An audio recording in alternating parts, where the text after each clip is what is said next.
Chapter 2688 Legacy Land's True Purpose. Chapter 2688 Legacy Land's True Purpose.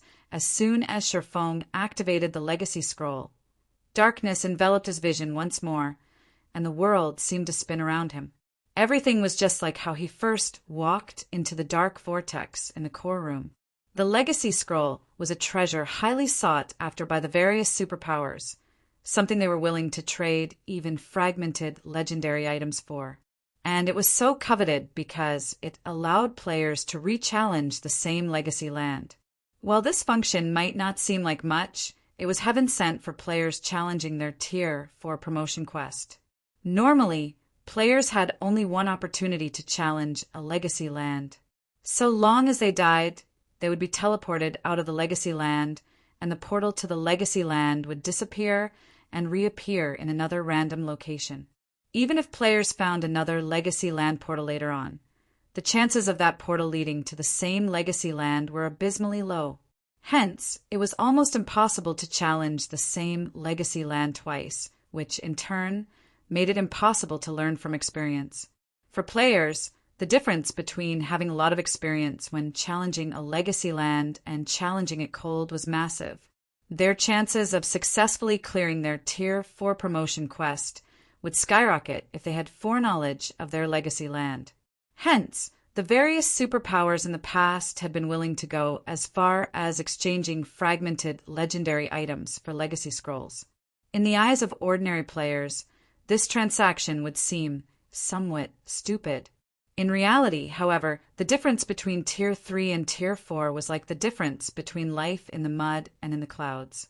Moreover, as players reached higher levels, the disparity in strength would only widen. After all, the opportunities Tier 3 and Tier 4 players could encounter and secure during the later stages of the game were completely different.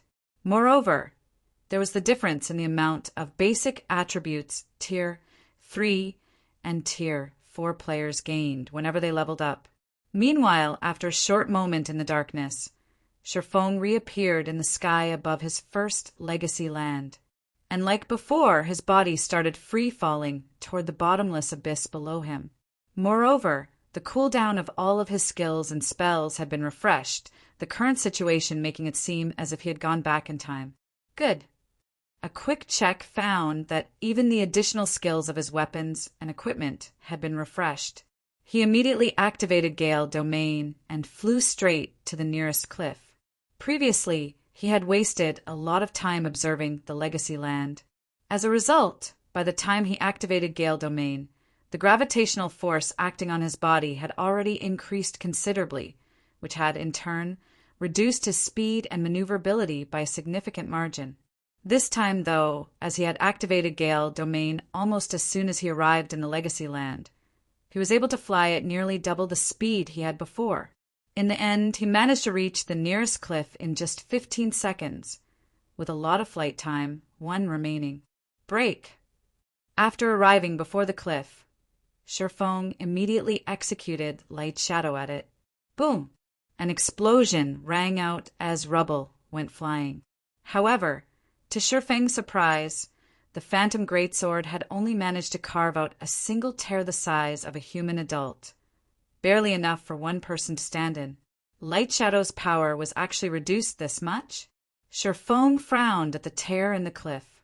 The power of Light Shadow was much weaker than he expected. He had given his all in that attack, yet it had barely reached the intermediate rank Tier 4 standard.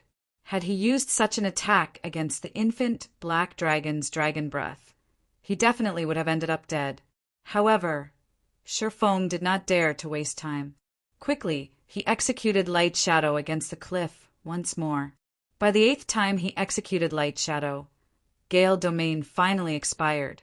Fortunately, he had managed to carve out an adequate foothold for himself.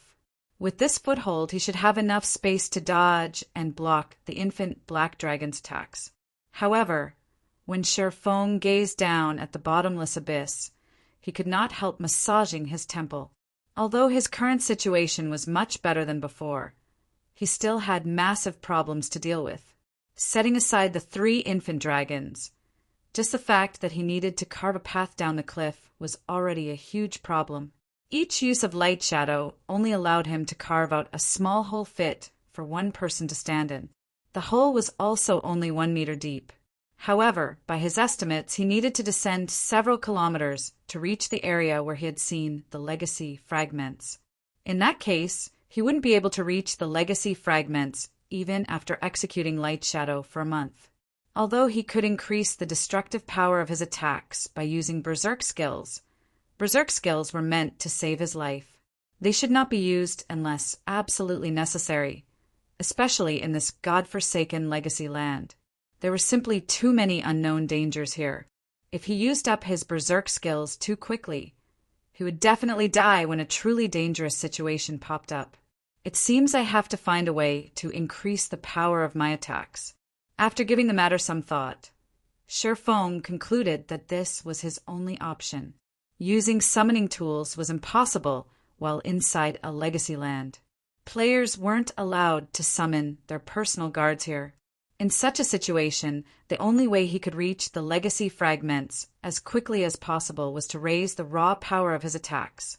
However, such a feat was easier said than done. The mana technique light shadow was currently the strongest move in his repertoire. Even bronze combat techniques could not hold a candle to it. However, if he simply relied on light shadow to carve a path down, he wouldn't reach the legacy fragments even if he tired himself to death. He needed a qualitative improvement to his raw power. If I wish to increase the power of my attacks, aside from breaking through the limits of my mana body, the only other option is to improve my mana technique. Without any inspirations, trying to break through the mana body's perfect state is utterly impossible. In that case, I have no choice but to try to master the second sword, Holy Devour. As Shifeng sensed the mana surrounding him, an idea struck him. Although the environment here is extremely harsh and the density of the mana here is close to 0, my brain doesn't feel any discomfort. The environment here is roughly similar to that inside the Legacy Gate. Could the environment here be created for the purpose of helping players learn mana techniques? Having thought up to this point, Shifeng felt that there was a high possibility of his guess being correct. Legacy lands were termed as such because they provided guidance to their challengers. They weren't created to extinguish all life. Meanwhile, in low mana environments, players would have an easier time not only sensing the mana flowing within their mana bodies, but also training in mana techniques. This was because the ability to control one's mana played an important role in executing a mana technique. And in a low mana environment, players wouldn't have to deal with as much interference from the ambient mana as they normally would, which in turn allowed them to perceive and control their mana better. Moreover, it was important for players seeking to get promoted to Tier 4 to possess an adequate degree of mana control, aside from fully unlocking their mana bodies. After all, the birth of a mana domain relied heavily on a player's ability to control mana. Shifeng unsheathed the Abyssal Blade and started trying to execute the second sword, Holy Devour. The most important point to take note of when executing Light Shadow was the shaping of mana. The complexity of the technique involved in doing so could inspire despair even in peak experts. Only domain realm experts that had developed their mana control to a certain extent could execute Light Shadow. Holy Devour, on the other hand, required its user to materialize mana. Without sufficient understanding of the operating principle and structure of mana, executing Holy Devour would be utterly impossible. Read latest chapters at Wuxia World. EU previously, Shifeng had not held much hope of learning how to execute Holy Devour while he was still at Tier 3. After all, the degree of perception and control of mana required to execute the technique reached in human levels. However, due to the faux Saint Devourer's soul marks, his perception of mana had undergone a qualitative transformation. In the next moment, Shifeng shut his eyes and lightly raised the Abyssal Blade with both hands. He then manipulated his mana domain to start gathering as much mana as possible around the Abyssal Blade. After draining all the ambient mana, Shifeng abruptly opened his eyes and swung the abyssal blade at the cliff wall before him. Holy Devour! Chapter 2689. Simplified Holy Devour. Chapter 2689. Simplified Holy Devour. As Shifeng swung down the abyssal blade, a bundle of blazing red flames enveloped the magic weapon, causing even the surrounding space to tremble. In the next moment, the blazing red flames devoured the cliff wall before him. Boom! Along with the sound of an explosion, countless stone fragments went flying. Originally, the cave Shifeng had dug for himself was only the size of a small room. Now, however, the cave had grown to the size of a small house. Moreover, its walls were extremely smooth, as if they had been polished. So strong! Surprise flashed in Shifeng's eyes as he took in the cave before him. He had only been trying to execute Holy Devour. He never thought that he would actually succeed on the first attempt. Although the second sword he executed was many times weaker than the Heavenly Blue Saint's version and could even be considered incomplete, the power of his attack was already close to the upper rank tier 4 standard. With such destructive power, his efficiency in carving out a path to the legacy fragments should improve by several dozen times. However, just as Shifeng thought of using Holy Devour once more, his consciousness suddenly wavered, and a stinging pain assaulted his brain. Sure enough, it is still too much for my current self to execute Holy Devour. Shifeng could not help a bitter smile at this situation. He had indeed succeeded in executing Holy Devour. However, the amount of concentration he had consumed by using it once was equivalent to executing over a dozen bronze combat techniques simultaneously. With such a high consumption rate, he would run out of concentration after using Holy Devour 3 or 4 more times. Moreover, he was able to achieve such a result only because his concentration had reached the Tier 4 standard already. Had his concentration remained at the Tier 3 standard, he would have most likely passed out as soon as he executed the first Holy Devour. However, just as Shifeng was thinking of how he could further perfect his Holy Devour to reduce the burden on his concentration, a tremor suddenly rocked the cave. Before he could react to this unexpected development, the rubble scattered around the cave suddenly gathered and formed a humanoid golem that was as tall as he was. The moment the golem took shape, it released a frightening pulse of mana that froze the ambient mana, making it impossible for him to manipulate the ambient mana at all. Outer Path Guardian, non-elemental creature, Grand Lord, level 121 HP 53, 500, 000/53, 500, 000. A non-elemental creature? Shifeng was a little surprised when he saw the Outer Path Guardian. He'd never heard of the non-elemental creature label before. Normally, if a monster wasn't an elemental creature, they would be labeled with their race, such as giant, elf, wild creature, orc, and so on. Before Shifeng could properly digest this situation, the Outer Path Guardian suddenly appeared before him. Its 2 arms then transformed into razor-sharp rock blades that cut at him, the attack speed it displayed surpassing that of ordinary Grand Lords and nearly rivaling mythic monsters. However, Shifeng was no pushover either. With his extraordinary combat standard and basic attributes, even mythic monsters of the same level would have difficulty landing attacks on him, let alone a Grand Lord whose speed was merely close to rivaling mythic monsters. In the next moment, Shifeng brandished the abyssal blade. Sword's transmigration. Pum, pum, pum. In the blink of an eye, Shifeng deflected over a dozen attacks. Immediately afterward, he sent a counterattack cutting at the Path Guardian. In the next moment, a pitch-black sword light cut at the Path Guardian's body. A metallic clang echoed in the cave as the sword light came into contact with the Path Guardian.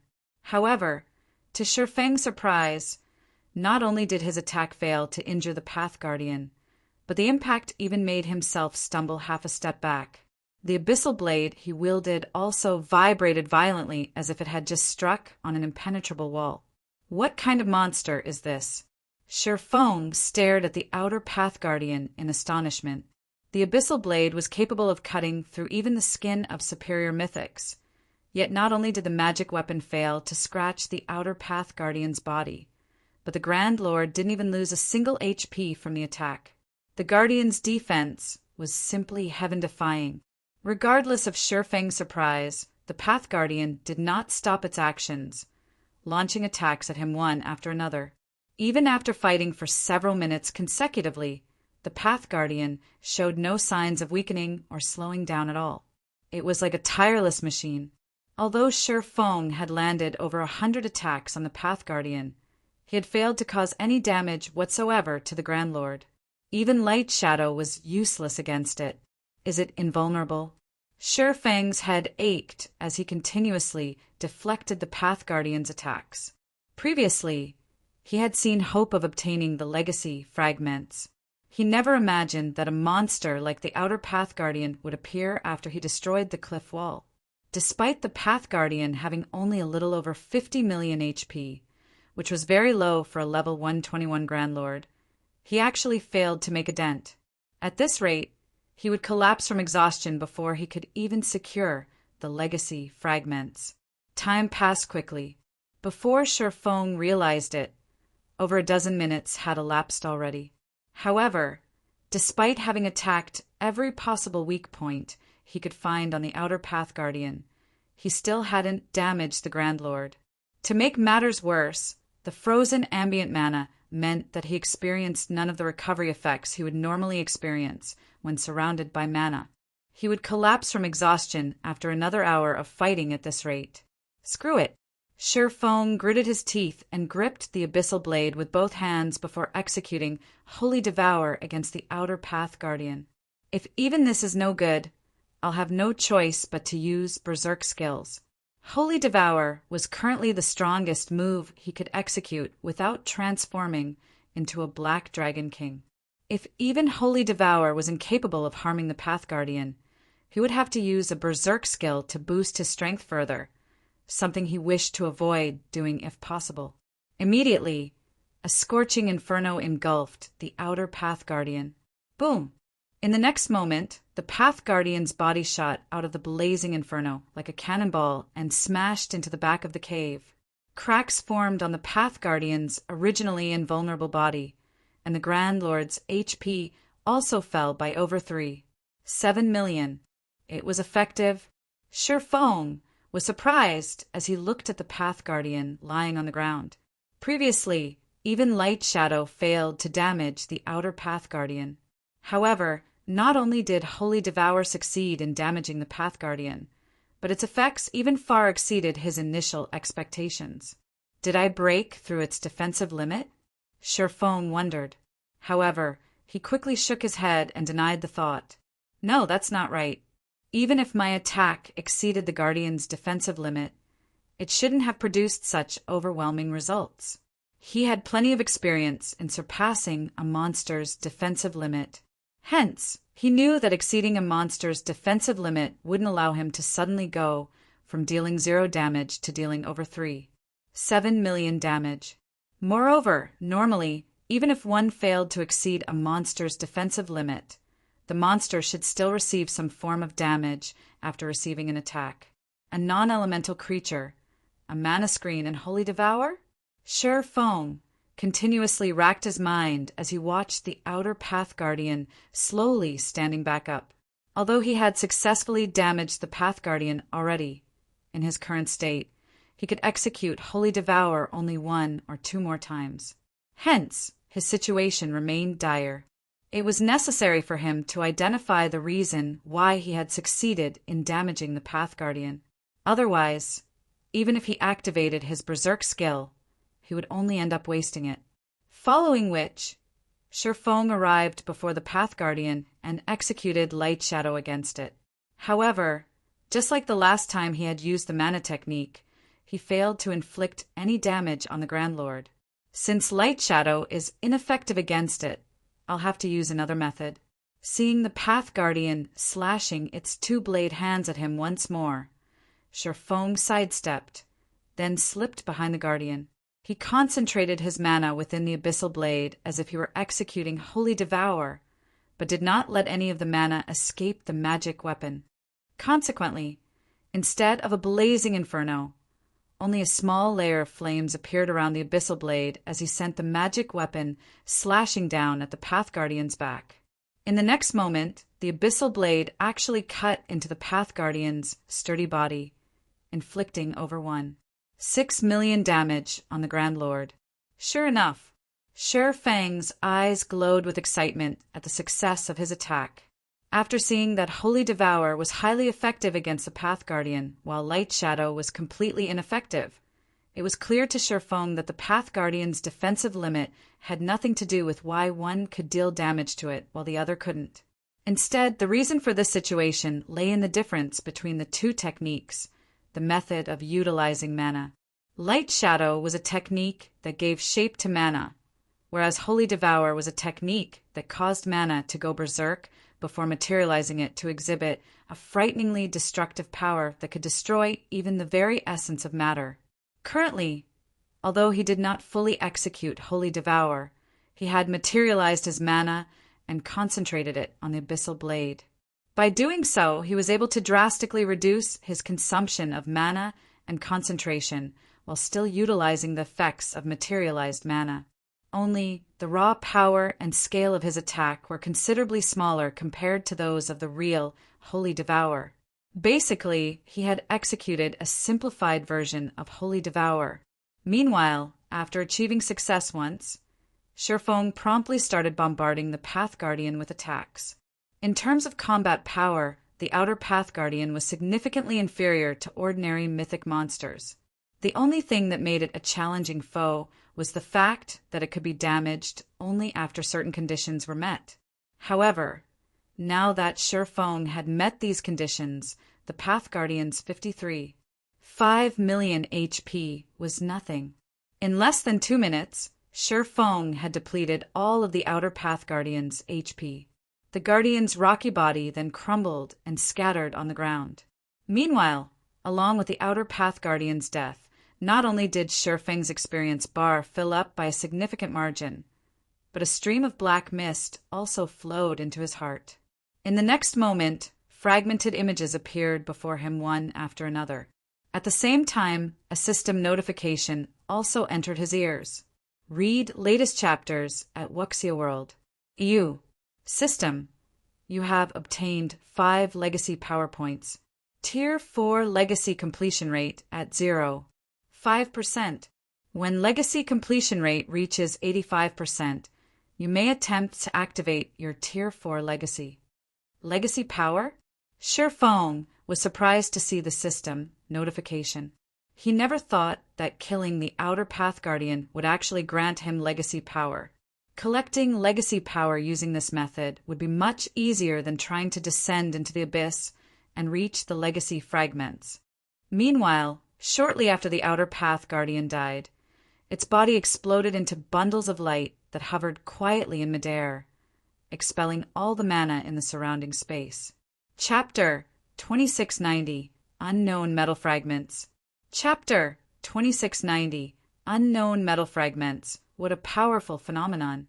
Shi Feng's heart was filled with surprise when he saw the dozen or so items quietly hovering in midair. He had seen many kinds of monster loot before.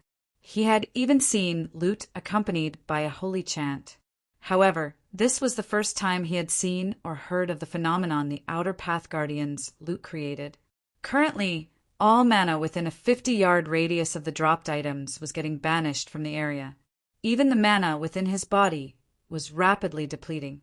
Right now, if a player with a silver mana body were standing here, they would most likely have lost consciousness instantly from mana exhaustion. Seeing this situation, Shi Feng did not dare hesitate for too long. Immediately, he stepped forward and tried to store the loot in his bag space. However, the instant he touched one of the dropped items, a system notification entered his ears. System. This item should not be stored as it has an extremely powerful repulsion toward mana. Storing it in your epic spatial bag involves a certain degree of danger. Do you wish to store this item in your epic spatial bag? should not be stored? Feng was quite surprised at the system notification. However, despite his surprise, he still chose to store the loot in his epic spatial bag. After all, he would lose his life if he didn't put the items into his bag space and allowed the mana repulsion field to continue existing. As he stored the items in his bag one after another, the mana environment within the cave gradually recovered. Upon seeing this, he could not help a sigh of relief. How close! These items truly are strange. Had I been a few seconds later in taking action, they probably would have drained all my mana. Sitting down, Feng shuddered involuntarily as he checked the 15 new items inside his bag space. Previously, the Outer Path Guardian was already plenty astonishing, as it could actually freeze the mana around it, preventing players from using the ambient mana. For players that relied heavily on skills and spells during combat, this was a fatal ability. However, these dropped items were even more amazing. They had directly banished all the mana within a 50-yard radius. Not even the mana within his body was exempt. This situation was simply unheard of. If players encountered these extraordinary items without any means to store the items, they would definitely meet their deaths. Despite Feng's wariness toward these items, he could not hold back his curiosity and started inspecting them. After he used his identification skill on these items, he was stunned. He couldn't appraise any of these 15 metal fragments. Even after he activated Omniscient Eyes, all he got was that these metal fragments were named as Unknown Metal Fragment, and that they were originally part of a weapon. Crap! What kind of weapon was it? Isn't it a little too amazing? Just its fragments alone are so powerful already. Even legendary weapons are not that powerful. Feng was astonished when he saw the little information Omniscient Eyes obtained. In God's domain, legendary items usually deteriorated into fragmented legendary items because their core component had suffered damage, which prevented them from exhibiting their true might. However, if a legendary weapon got shattered into numerous fragments, rather than becoming multiple fragmented legendary weapons, the legendary weapon would become garbage. Only if the shards were recast and more material was added was there a chance of them becoming a fragmented legendary weapon. Yet, despite not having undergone any rework, the fragments in his bag still exhibited such a powerful mana repulsion effect. Even the strongest legendary weapons he had heard of were unlikely to be so powerful. However, Feng did not dwell on the metal fragments. After getting enough rest, he left them sitting inside his bag space and resumed attacking the cliff wall. Since he now knew that the Outer Path Guardians provided legacy power and that the Guardians spawned from the rubble of the cliff, he naturally wouldn't let this opportunity to kill 2 birds with 1 stone get away. However, despite Feng repeatedly using Holy Devour on the cliff wall, not every attack of his caused an Outer Path Guardian to spawn. Roughly 1 Guardian spawned for every 3 or 4 attacks he executed. As a result, his accumulation of legacy power wasn't going as fast as he initially expected. Moreover, because of the Legacy Land's harsh environment, which severely hampered stamina and concentration recovery, Feng's recovery rate wasn't particularly fast despite the high-ranking foods and beverages he consumed. At best, it was like he was resting inside an ordinary town. Fortunately, he was familiar with the harsh environments of Tier 4 Legacy Lands and had made preparations beforehand. Long before he could challenge his Tier 4 promotion quest, he had already tasked Melancholic Smile with stockpiling a large amount of high-ranking foods and beverages in the guild's warehouse for both himself and the rest of the guild's core upper echelon. Hence, he currently had more than enough high-ranking foods and beverages to last him for 2 whole months. As Feng relentlessly attacked the cliff and killed Outer Path Guardians, his experience bar filled up rapidly. His mastery over the simplified Holy Devour also improved. Only as the number of Outer Path Guardians he killed increased, the number of unknown metal fragments he obtained conversely decreased. Initially, each kill yielded him more than 10 fragments. Eventually, that number dropped to single digits. Now he got just 1 or 2 from every kill. As Sherfong progressed down the cliff, he had unknowingly spent 9 days inside the legacy land. After 9 days of constant grinding, Sherfong had reached level 124. If not for Demon God Atlock's soul curse, he would have already reached the level 125 threshold. As for the accumulation of legacy power, he had reached 83% completion rate already, just 2% away from the minimum requirement to activate his Tier 4 legacy. As for the unknown metal fragments, he had collected a total of 96. Meanwhile, a lot had also happened in the outside world during these 9 days. Thanks to the 50 bottles of S-rank nutrient fluids Mushin provided as a deposit, Sherfong could afford to consume 1 bottle per day, meeting the energy requirements of his brain. His body's condition also improved considerably.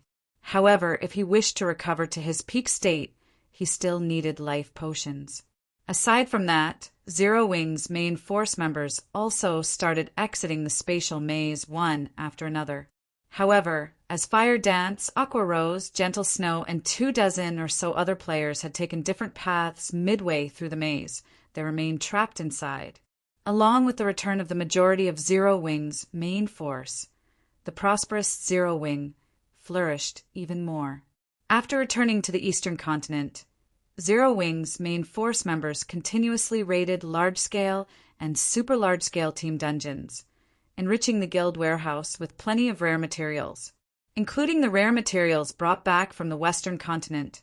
Melancholic Smile and the others produced batch after batch of level 120 weapons and equipment.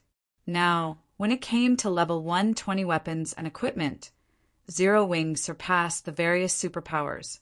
For a time, Zero Wing entered the spotlight of the neighboring kingdoms and empires, and many expert players and well-known adventurer teams applied to join Zero Wing. However, during all of this, a very shocking matter got exposed. The true identity of Zero Wing's mysterious guild leader, Black Flame. When this information spread, it shocked the eastern continent's various powers. This was especially true for Unyielding Soul, Crimson Emperor, and the Secret Pavilion, superpowers that were partners of Zero Wing. None of them had ever thought that Zero Wing was truly a guild that had no background whatsoever, and that a youth like Sherfong had developed it from scratch. God's domain's various powers no longer feared Zero Wing. Many powers started secretly targeting Zero Wing's internal members. At the same time, they spent huge sums to snatch the Heavens Rumble Training Center's disciples and customers of Zero Wing's virtual combat platforms. They even offered astronomical prices to poach Zero Wing's core members, resulting in a brain drain of Zero Wing's internal members and core members day after day. Guild Leader, another dozen core members have applied for withdrawal today. In addition, quite a few training centers and dojos' disciples have come challenging our training center's disciples, and several of our disciples got injured. Even Master Lei Bao himself got challenged by a mysterious half-step Grandmaster martial artist on his way home and ended up suffering heavy injuries. That mysterious expert warned Master Lei Bao that if he remained in Zero Wing, there would be more of such incidents. Moreover, several superpowers have sent representatives to our headquarters. They say that so long as we let them become shareholders of Zero Wing, they'll make all these problems go away, Liang Jing reported in frustration. However, these still aren't the most crucial matters. The biggest problem is that the suppliers that previously provided us with S-rank nutrient fluids and state-of-the-art training facilities now refuse to do business with us. Moreover, nobody is commissioning our guild for tasks anymore. At this rate, we can only rely on exchanging coins for credits to maintain our guild's daily operations. Read latest chapters at Wuxia World. EU, I understand. For now, make use of Silverwing City's income to fill in the gaps, Sherfong said, nodding. Also, did you find out which superpower sent that expert that injured Lei Bao? I checked with the Secret Pavilion. Although the other party hid themselves quite thoroughly, the Secret Pavilion still managed to find out who sent that expert. It's Dragonheart Island's War Blood adventure team, Liang Jing said. War Blood? In an icy tone, Sherfong said, "It seems these superpowers really think Zero Wing is some kind of pushover. Do they honestly believe I can't do anything against them? Guild leader, we don't have the home ground advantage on Dragonheart Island. Moreover, Starlink and a few other superpowers have partnered with Warblood. They also have a medium fortress. Right now, our forces are tied up defending Silverwing City and Stone Forest City. If we dispatch a large number of experts to Dragonheart Island, I'm afraid." When Liang Jing heard Sherfeng's words, she hurriedly tried to dissuade him from taking any rash actions. "I know. I'll handle this matter myself," Sherfong said calmly before hopping back into his virtual gaming cabin and logging into God's domain.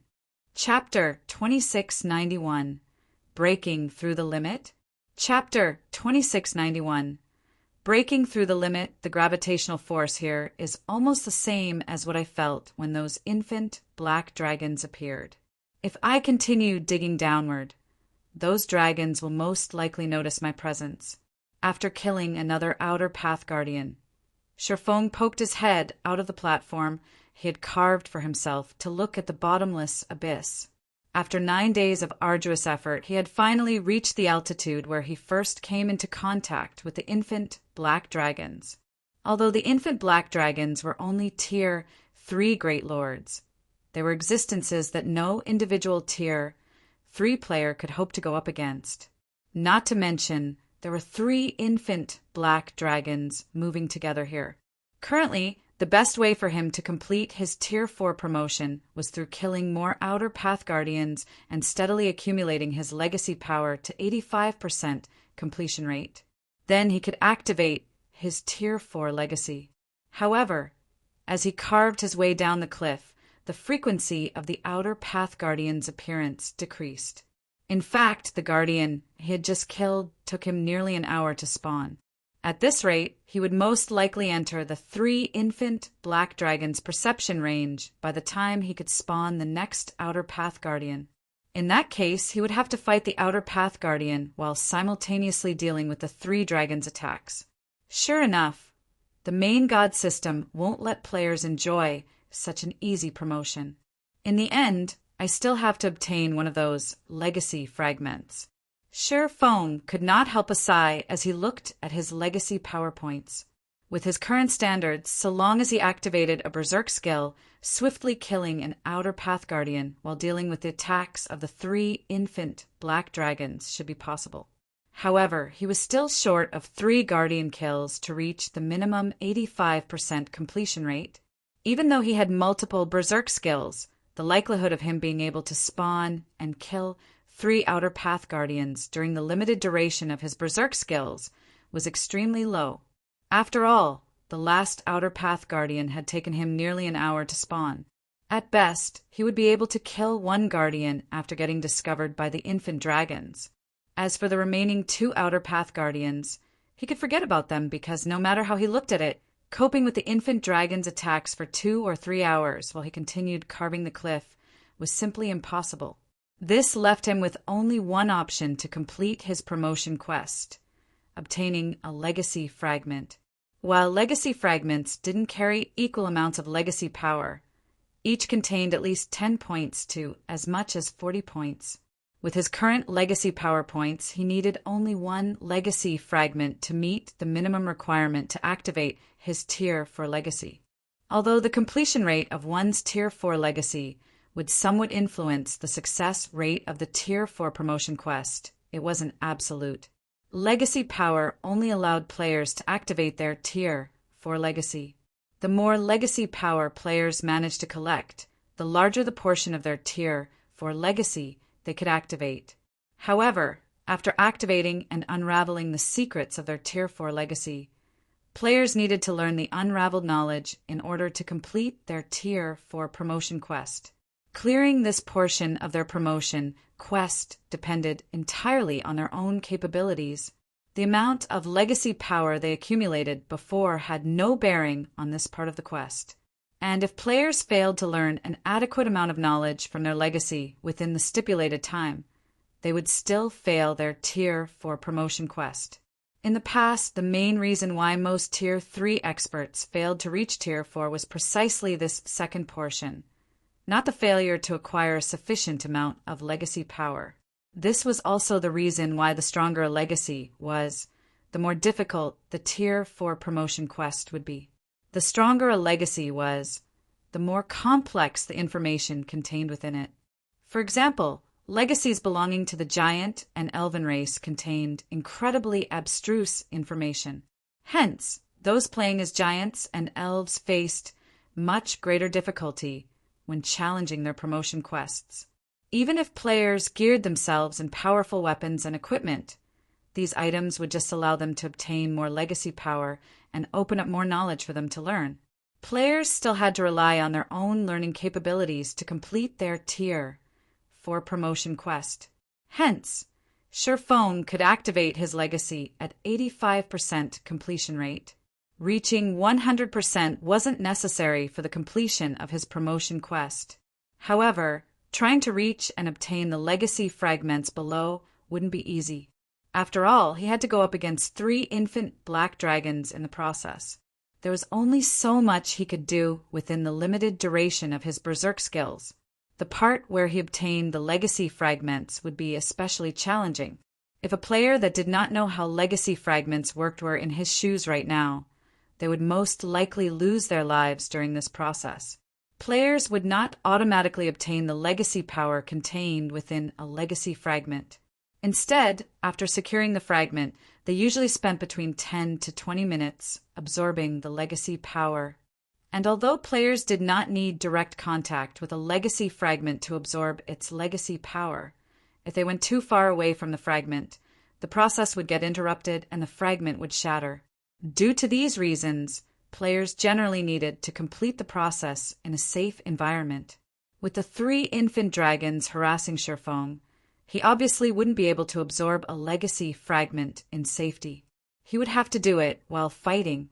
However, with the berserk skills he had, he simply wouldn't be able to last that long. No, it's not exactly impossible. If I can hold on for some time in my normal state, it might be possible to secure a legacy fragment. After giving the matter some thought, Sherfone decided to take the risk and try to secure a legacy fragment. After all, he was no longer the same as when he first entered the Legacy Land. Not only was he able to execute Holy Devour now, but he had even mastered a simplified version of Holy Devour. Although this simplified Holy Devour was not as powerful as the real deal, the raw power it contained was still superior to that of Light Shadow. With this simplified Holy Devour, he might be able to hold his own against the infant black dragons. After taking a deep breath, he took out the Ring of Gospel from his bag and activated Miniature World and Ring of Brilliance. Now that he had gotten this far in his promotion quest, and he had to go up against the 3 infant dragons no matter what, he no longer had any reason to hold back his cards. Upon Ring of Brilliance's activation, the density of the ambient mana gradually increased. As for Sherfone himself, his basic attributes rose by 5%. Although Ring of Brilliance's effects were significantly weakened, every little improvement counted now. After activating both of the Ring of Gospel skills, he jumped off the platform and allowed gravity to drag him down toward the bottomless abyss. A few seconds after he started his free fall to the abyss, a series of dragon roars came from some distance away. As he had predicted, the 3 infant black dragons flew out of the abyss and charged straight at him once more. A short moment later, one of the infant dragons arrived before Sherfone and sent its gigantic claw smashing at him. Seemingly unaffected by Miniature World, the dragon's claw still carried enough power to tear through space. This hit will determine whether I can succeed or not. Having prepared for this attack beforehand, Sherfone promptly lashed out against the approaching claw with the abyssal blade. In the next moment, the blazing red abyssal blade cut at the infant dragon's massive claw. Boom!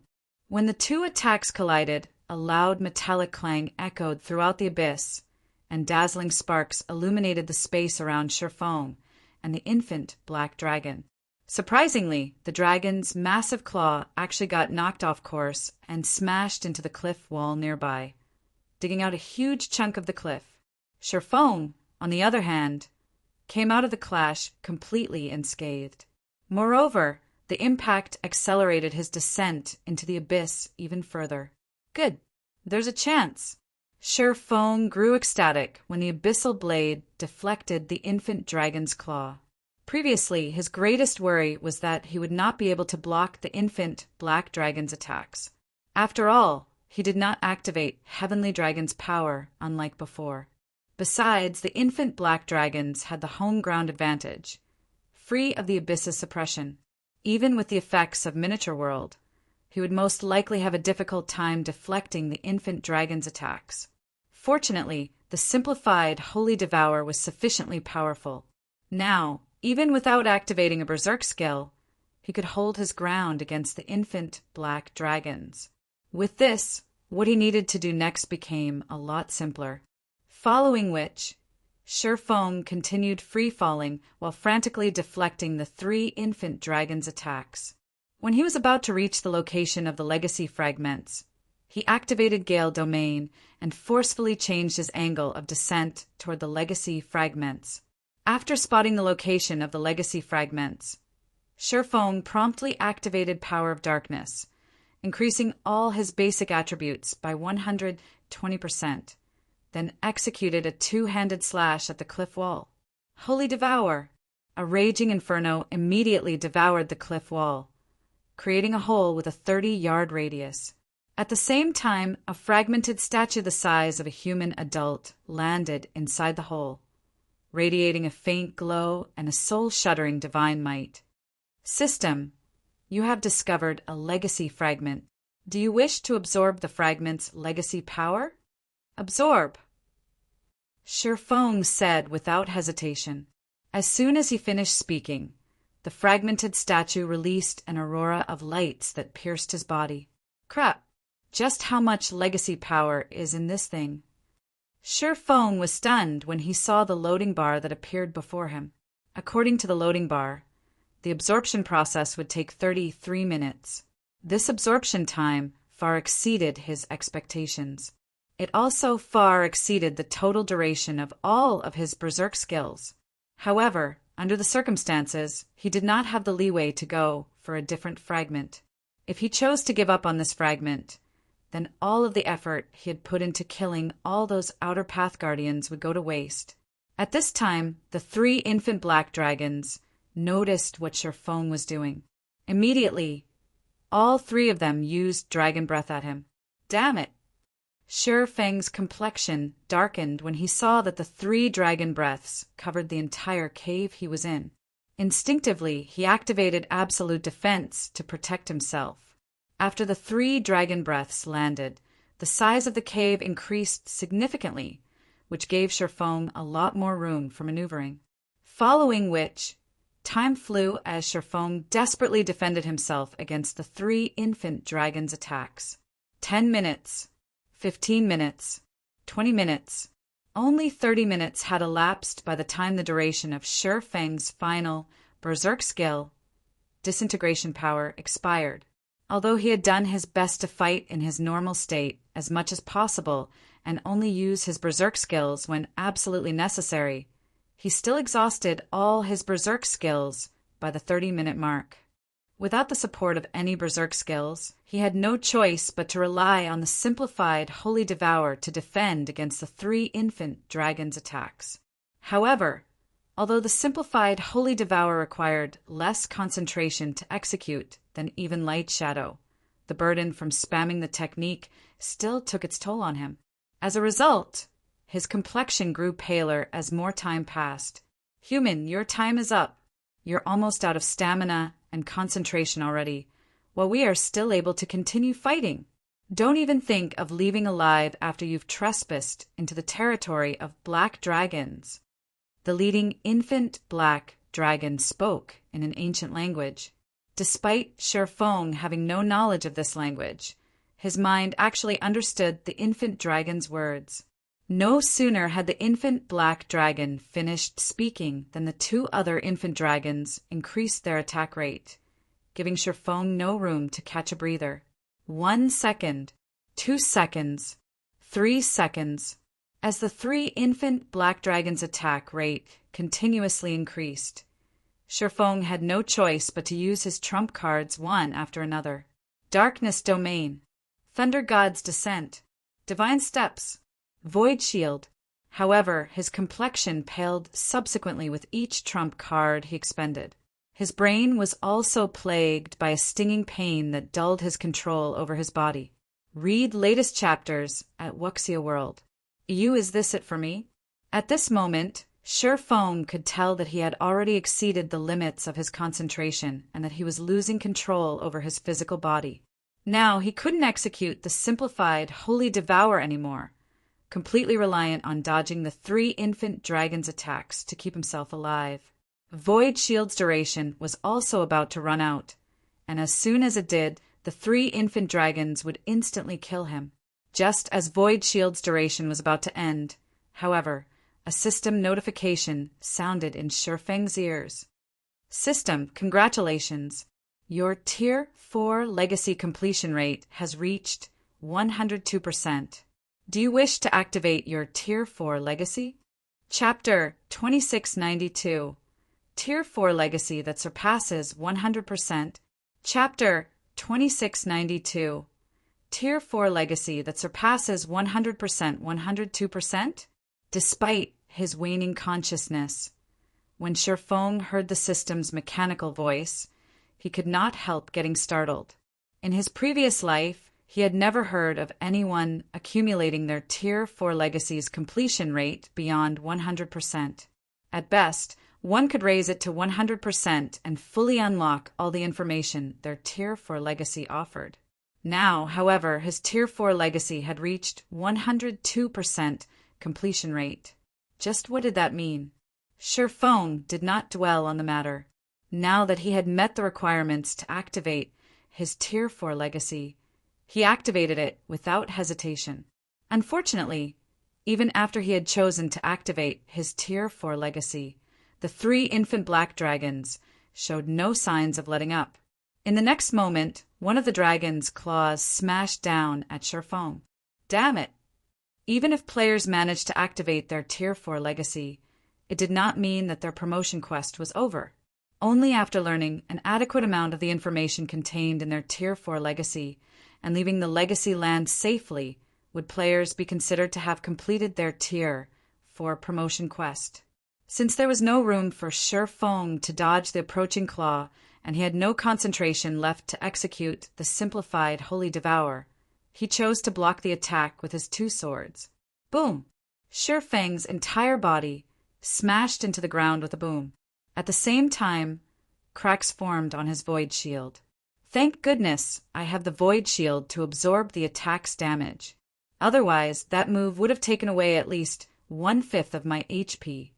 Shifeng inwardly celebrated when he saw the cracks on the Void Shield.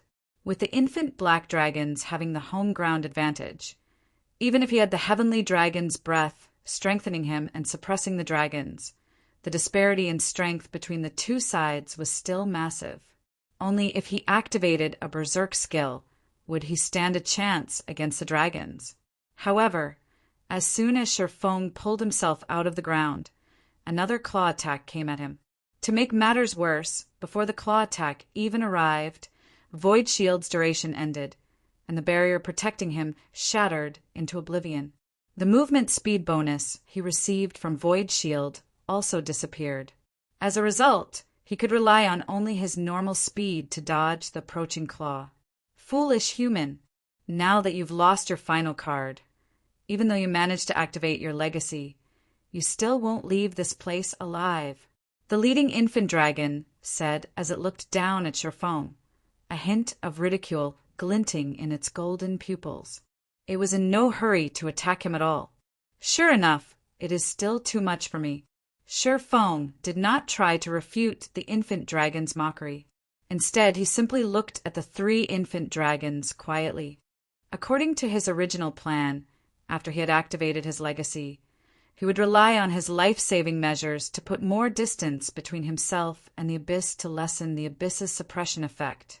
He would then try to learn his legacy while escaping.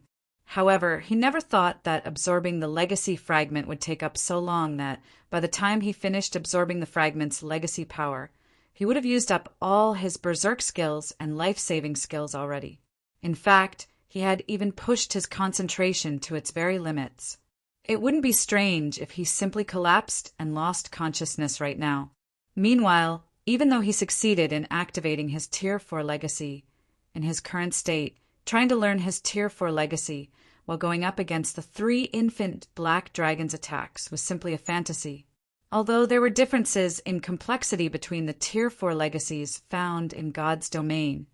Normally, the more powerful a legacy was, the more difficult it would be to learn it. While he did not know how complex the Blade Saint's Tier 4 legacy was, it shouldn't be easy. Going by his past experiences, players would have only 1 short hour to learn their Tier 4 legacy after activating it. So long as they could learn one of the several topics offered, they would acquire their Tier 4 legacy and complete their Tier 4 promotion quest. In the past, Sherfong had never once managed to learn a topic from his Tier 4 legacy within 1 hour. As for the experts that reached Tier 4, the majority of them had just barely managed to finish learning 1 topic within 1 hour. And even the record holder for the fastest person to learn a topic from their Tier 4 legacy had spent nearly half an hour to do so. In his current situation, where he had to fight 3 infant black dragons in a high-gravity environment, just how was he supposed to learn a topic from his Tier 4 legacy within half an hour? As Sherfong was smiling bitterly, the sound of a notification entered his ears. System, you have activated your Tier 4 legacy. You have unlocked all 4 learning topics of your legacy. You have 1 hour to learn them. So long as you learn just 1 topic listed below, you will be promoted to Tier 4. Formless Blade action type requires Sword Peak Tier 4 legacy skill when activated. Attacks any target within a 300-yard radius 13 times. Every attack carries 180% strength and causes 240% darkness damage. Cooldown: 15 seconds learning condition. Achieve 75% skill completion rate. Magic Light Assault action type requires Sword Peak Tier 4 legacy skill when activated. User will transform into the image of a sword that attacks a target within a 500-yard radius. When transformed, movement speed is increased by 300%, strength by 100%, and agility by 100%. Cooldown: 18 seconds learning condition. Achieve 78% skill completion rate. Blade Guard action type requires Sword Apex Tier 4 legacy skill. Draw upon the power of a sword to create a formless wall that absorbs 100% physical damage from 1 attack. Duration: 3 seconds. Cooldown: 21 seconds learning condition. Achieve 80% skill completion rate. Blade Domain type requires Sword Apex Tier 4 legacy skill. Inject one's own mana into a sword to create a blade domain that covers a 500-yard radius. While Blade Domain is active, user may control up to 7 magic swords, each carrying 180% strength and causing 300% divine damage. Duration: 5 minutes. Cooldown: 1 hour learning condition. Achieve 85% skill completion rate for legacy skills at peak rank and above. Moreover, there is even the extremely rare Apex Domain skill. Is this the effect of a 102% completion rate? Sherfong could not help doubting his eyes when he saw the content of the system notifications. In God's domain, even for peak legacies, one would be fortunate to see even 1 peak legacy skill during the Tier 4 promotion quest. In fact, players that activated their Tier 4 legacy at 100% completion rate would only have a chance to learn 2 peak legacy skills. As for Apex legacy skills, there was only a certain chance for them to appear for peak legacy holders. For most players, though, Apex legacy skills were akin to myths. After all, just learning 1 peak Tier 4 legacy skill would grant Tier 4 players the strength to go up against superior mythic ranked monsters of the same level. Unlike ordinary Tier 3 skills and Tier 3 legacy skills, which relied on mana for activation. Tier 4 legacy skills could also use legacy power. By using legacy power to activate a Tier 4 legacy skill, players could continue infusing mana into their skill past the minimum requirement in order to raise the power of their legacy skill. And once a peak Tier 4 legacy skill reached its maximum power, a Tier 4 player fully geared in epic weapons and equipment could use it to stand toe-to-toe against superior mythic ranked monsters of the same level. It was also due to the existence of peak Tier 4 legacy skills that many peak experts had chosen not to complete their Tier 4 promotion quests despite having the ability to do so. For the majority of Tier 3 experts, though, just reaching Tier 4 was already a dream. What more trying to learn a peak Tier 4 legacy skill? Now, however, not only did Shifeng have 2 peak Tier 4 legacy skills to choose from, but he even had 2 Apex Tier 4 legacy skills. However, Shifeng's expression quickly darkened slightly. In the past, out of all the advanced Tier 4 legacy skills he was offered during his promotion quests, even the most powerful one only required him to execute the skill at a 70% completion rate to learn it. Now, even the easiest peak legacy skill he was offered required him to achieve a 75% completion rate, whereas the most difficult, Blade Domain, required an 85% skill completion rate. That was basically asking him to unleash 100% of Blade Domain's power. Normally, when using Tier 4 skills and spells, Tier 4 experts would only be able to achieve a 70% completion rate or so. Even Tier 4 peak experts would be able to activate a Tier 4 skill or spell at 85% completion rate only after long training. After all, the complexity of Tier 4 skills and spells was much greater than that of Tier 3 skills and spells. Now, however, he was given only 1 hour to learn at least 1 peak legacy skill to such a high standard. This was simply impossible. During the time Shifeng was silently cursing the learning requirements, the 3 infant black dragons hovering in midair swooped down at him. Read latest chapters at Wuxia World. EU Die Human. The 3 infant dragons appeared almost simultaneously around Shifeng and sent their claws smashing at him, their claws forming a perfect encirclement that left no room for evasion. Screw it. It's all or nothing. Since there was no way for him to dodge the incoming claws, Shifeng gritted his teeth and chose to learn the most difficult of the 4 legacy skills offered. Blade Domain. Chapter 2693. Blade Domain's Might. Chapter 2693. Blade Domain's Might. Just as the 3 dragon claws were about to hit Shifeng, paragraphs of texts and numerous images suddenly filled his mind. These texts and images were none other than the introduction to Blade Domain. Right after these texts and images appeared, an invisible ripple from the abyssal blade spread up to 500 yards into the surroundings in the blink of an eye. Boom, boom, boom. A moment after the ripple appeared, a frightening shockwave rocked the cave Shifeng stood in. It was so powerful that even a large boulder the size of a human adult went flying out of the cave and plunging into the bottomless abyss. When the 3 infant black dragons hovering above Shifeng saw this, their eyes widened in shock as they stared at the human who was clearly near death's door. So this is an Apex Tier 4 legacy domain? Shifeng was astonished as he looked at the 3 massive claws that had stopped just 1 yard away from him. Currently, each of the 3 dragon claws was blocked by a 4-meter-long magic sword, unable to proceed even an inch further. System. Blade Domain activated successfully. Skill completion rate, 65%. Learning condition not met. You may use Blade Domain again in 30 seconds. 65%. It seems I made the right bet. Shifeng breathed out a sigh of relief when he saw the system notification. Truthfully, he was not confident of learning a Tier 4 skill. After all, he had never learned one before, let alone peak and Apex Tier 4 legacy skills. He had been fortunate to activate the Tier 4 skill successfully on his first try.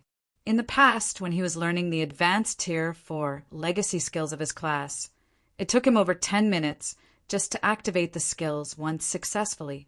And although he was now a domain realm expert, he still was not confident of successfully learning peak or apex Tier 4 legacy skills within an hour. Meanwhile, in order to resolve his current predicament, he couldn't rely on a skill that provided only offensive or defensive capabilities. A skill that increased his movement speed temporarily also wouldn't do him much good.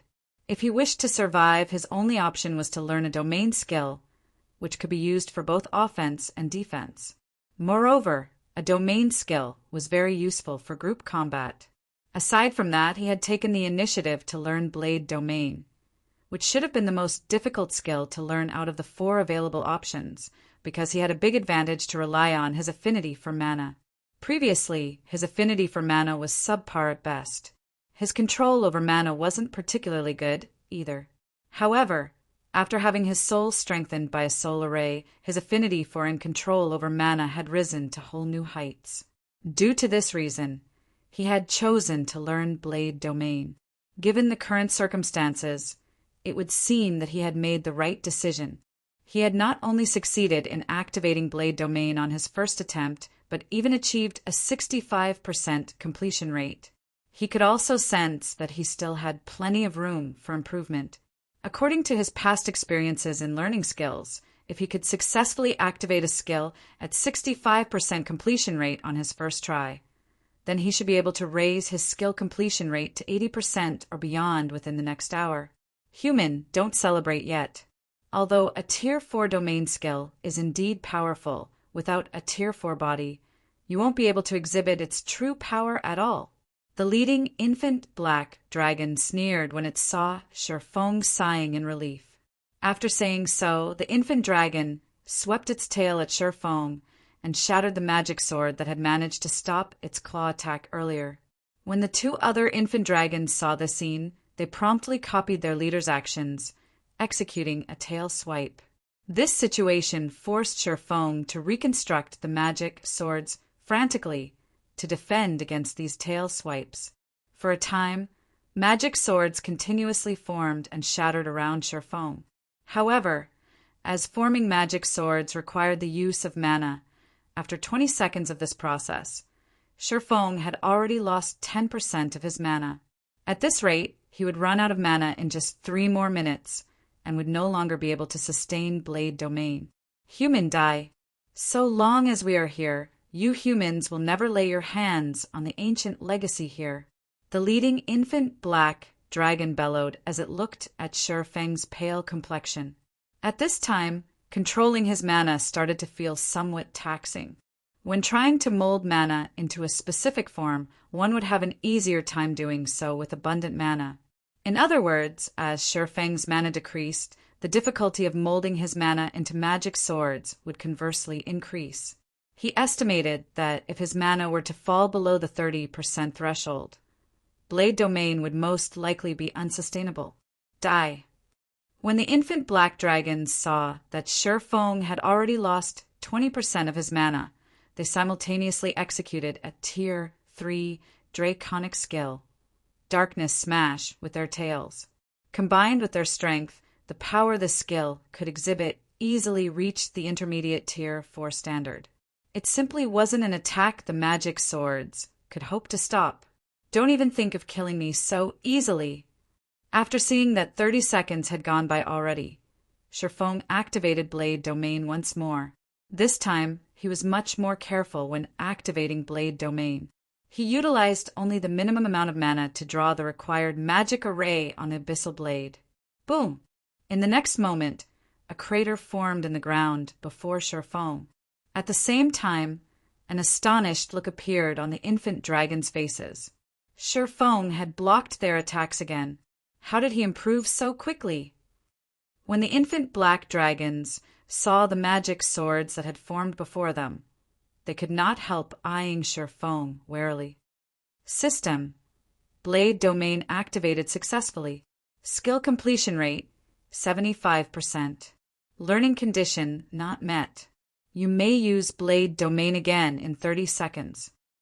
What the infant dragons did not know was that when they were forcing Shifeng to create more magic swords and deplete his mana, they had also been helping him familiarize himself with the process of creating Blade Domain's magic swords. As a result, he became increasingly adept at manipulating the Domain skill's mana. Hence, he succeeded in activating the skill a second time with much greater efficiency. So that's the case.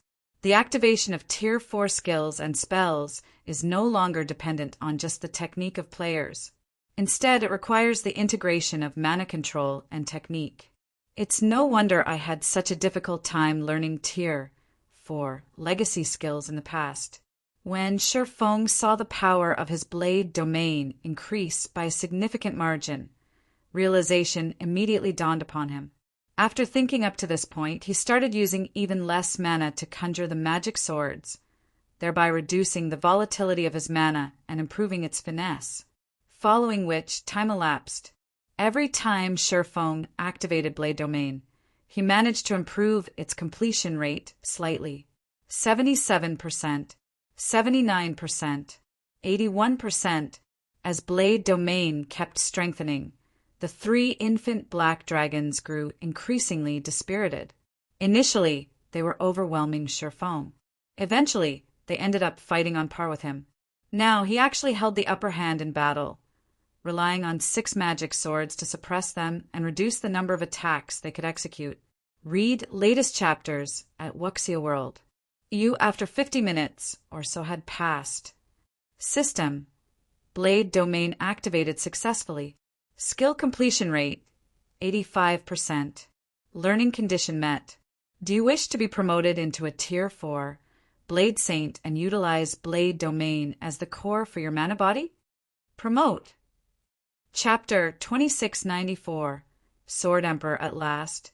Chapter 2694, Sword Emperor at Last. As soon as Shifeng chose to proceed with his promotion, he felt as if a hidden door in his mana body had opened, and beyond the door was a mana treasury. Not only did the opening of this door increase the total amount of mana he wielded by a significant margin, but even the excess mana his body radiated had undergone a qualitative transformation. If the mana he radiated before was in a gaseous state, then the mana he radiated now would be in a liquid state. The density and purity of his mana were on a completely different level than before. Moreover, as the dense mana inside this treasury spread throughout his body, Shifeng's waning consciousness perked up considerably. He could conjure up 6 magic swords with little to no effort, and the mana constituting these magic swords was so dense that the swords looked and felt as if they were solid metal.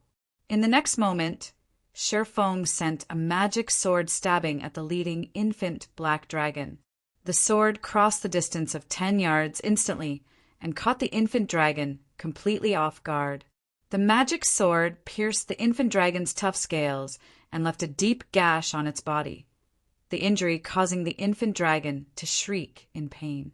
As for the 2 other infant dragons, although Shifeng had also sent magic swords stabbing at them, as the 2 of them were farther away, they were able to react to his attack in time, defending themselves with their claws. Even so, when their claws clashed with the magic swords, both infant dragons got knocked back by over a dozen yards, the impact causing their claws to tremble. At a glance, it was obvious that the strengths of the 2 sides were no longer on the same level.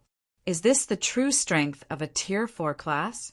Shifeng was surprised and excited when he saw the magic sword successfully injuring and repelling the infant black dragons. System: Congratulations! You have become a Tier 4 Blade Saint Sword Emperor. You have activated the Apex Legacy Core. All basic attributes plus 2,000. All resistances plus 150. Mana recovery rate increased by 100%. All basic attributes increased by 100%, and physique increased by 150%. All physical and magical attacks below Tier 4 received will be weakened by 30. Rewarding 100 legacy skill points. Just in terms of basic attributes, he had already reached a realm that Tier 3 players could only look at in despair, let alone the boost to his physique. If a Tier 3 player did not possess a set of extraordinary weapons and equipment, they would merely be cannon fodder in front of a Tier 4 player. Besides, there was the astonishing transformation in the quality of his mana. He was like an entirely different creature compared to when he was still at Tier 3. In God's domain, mana was the foundation of all life. Without mana, there would basically be no life. From fighting the infant black dragons, Shurfeng understood just how much a player's mana would affect the potency of their skills and spells. Now that his mana was practically liquid, even if he had the same basic attributes, combat standards, and physique as a Tier 3 player, the said Tier 3 player still wouldn't last more than a few moves against him. After all, the power of the skills the two of them wielded would be on completely different levels. However, even though Shurfeng had successfully repelled the 3 infant black dragons, he did not dare to idle around. He immediately manipulated his mana and formed his mana domain, then flew up and away from the bottomless abyss. He had no intention of clashing with the 3 infant dragons at all. Currently, he might have reached Tier 4 already, and even gained the strength to hold his own against the 3 infant black dragons. But that was it. Killing the 3 infant dragons was still impossible for him. After all, now that he had gotten promoted to Tier 4, he could no longer spam Blade Domain like before. Once Blade Domain's duration ended, he would be forced to utilize his own body to clash with the infant dragons. With his limited stamina, he would definitely fall first before he could kill the 3 infant dragons. Now that he had already achieved his goal, he naturally had no reason to continue fighting the 3 infant black dragons. The sooner he left this dangerous place, the better. Fortunately, so long as players reached Tier 4 in God's domain and managed to form the passive-type mana domain, they could fly using their own mana, no longer reliant on external items to do so. Despicable human. Don't even think of leaving. The 3 infant black dragons saw through Shurfeng's thoughts. They widened their mouths and blew dragon breath at him without hesitation. In the next moment, the 3 dark beams the 3 infant dragons released merged into one and rapidly extended toward Shurfeng, the resultant beam turning everything in its path into an empty void. The AoE of the beam made escaping its range in time impossible. Come. However, despite the combined dark beam's approach, Shurfeng showed no sign of fear at all. On the contrary, a hint of excitement and anticipation gleamed in his eyes. He had just been promoted to Sword Emperor and was still unfamiliar with his new strength. When he was controlling Blade Domain's magic swords, he had merely executed the most basic forms of attack using them. He was extremely eager to see just how strong he was, now that he had risen to Tier 4. Meanwhile, the 3 infant dragons' combined dragon breath was undoubtedly the perfect target for testing his strength. In the next moment, Shurfeng started executing his defensive combat technique, Sword's Orbit, using the 6 magic swords he had conjured, creating a defensive sphere that covered a 30-yard radius around him. Boom! When the massive beam of light came into contact with the beautiful galaxy of stars around Shurfeng, space around them suddenly transformed into an empty void, as if Armageddon had just arrived. If other players were to see this scene, they would definitely be dumbfounded. While looking at the empty void that had formed above them, the 3 infant black dragons revealed a smirk on their faces. The combination attack they had just executed was far stronger than a single dragon breath. It was also the strongest move the 3 of them possessed. Although Shurfeng had already been promoted to Tier 4, if he received the attack without using an invulnerability skill, he would still sustain heavy injuries. However, when the empty void started recovering to its original state, the smirks on the infant dragons' faces disappeared, replaced with a look of shock. After all, at this moment, let alone Shurfeng's suffering injuries, even his equipment wasn't scratched. It was as if their combination attack was nothing but a light breeze to him. Read latest chapters at Wuxia World. EU, even in advanced combat technique, has been strengthened to such an extent? Shurfeng was astonished as he looked at the empty void around him. Although he had known that Sword's Orbit was up to defending against the 3 infant black dragons' combined dragon breath, as he now possessed much greater basic attributes, he never thought that he could stop their attacks so easily. Earlier, he had clearly used Sword's Orbit just like normal, yet it was as if the technique had transformed into a magic array. The moment he executed Sword's Orbit, the ambient mana had actually gathered around him and strengthened the power of his technique, to the point where it was equivalent to a Tier 4 defensive skill. Given Sword's Orbit's performance, Shifeng suddenly felt that, if not for Blade Domain's limited duration, he might really have a chance of killing one of the 3 infant black dragons. Meanwhile, seeing that Blade Domain's duration was about to run out, Shifeng hurriedly controlled his mana and flew to the space-time vortex in the sky above the bottomless abyss and disappeared from the Legacy Land, leaving behind 3 dumbfounded infant black dragons. Chapter 2695 Sudden Change in God's Domain. Chapter 2695 Sudden Change in God's Domain Exodus Tales V2. Chapter 1 Sudden Change in God's Domain, damn it! That heaven-blessed bastard got away. We're doomed. What should we do? How do we explain this to that great personage?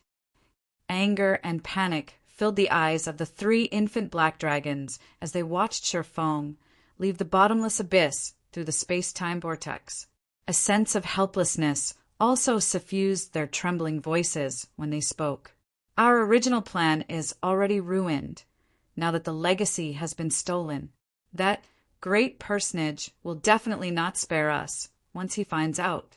At this point, all we can do is scatter and flee. Otherwise, none of us will survive. That's our only option now.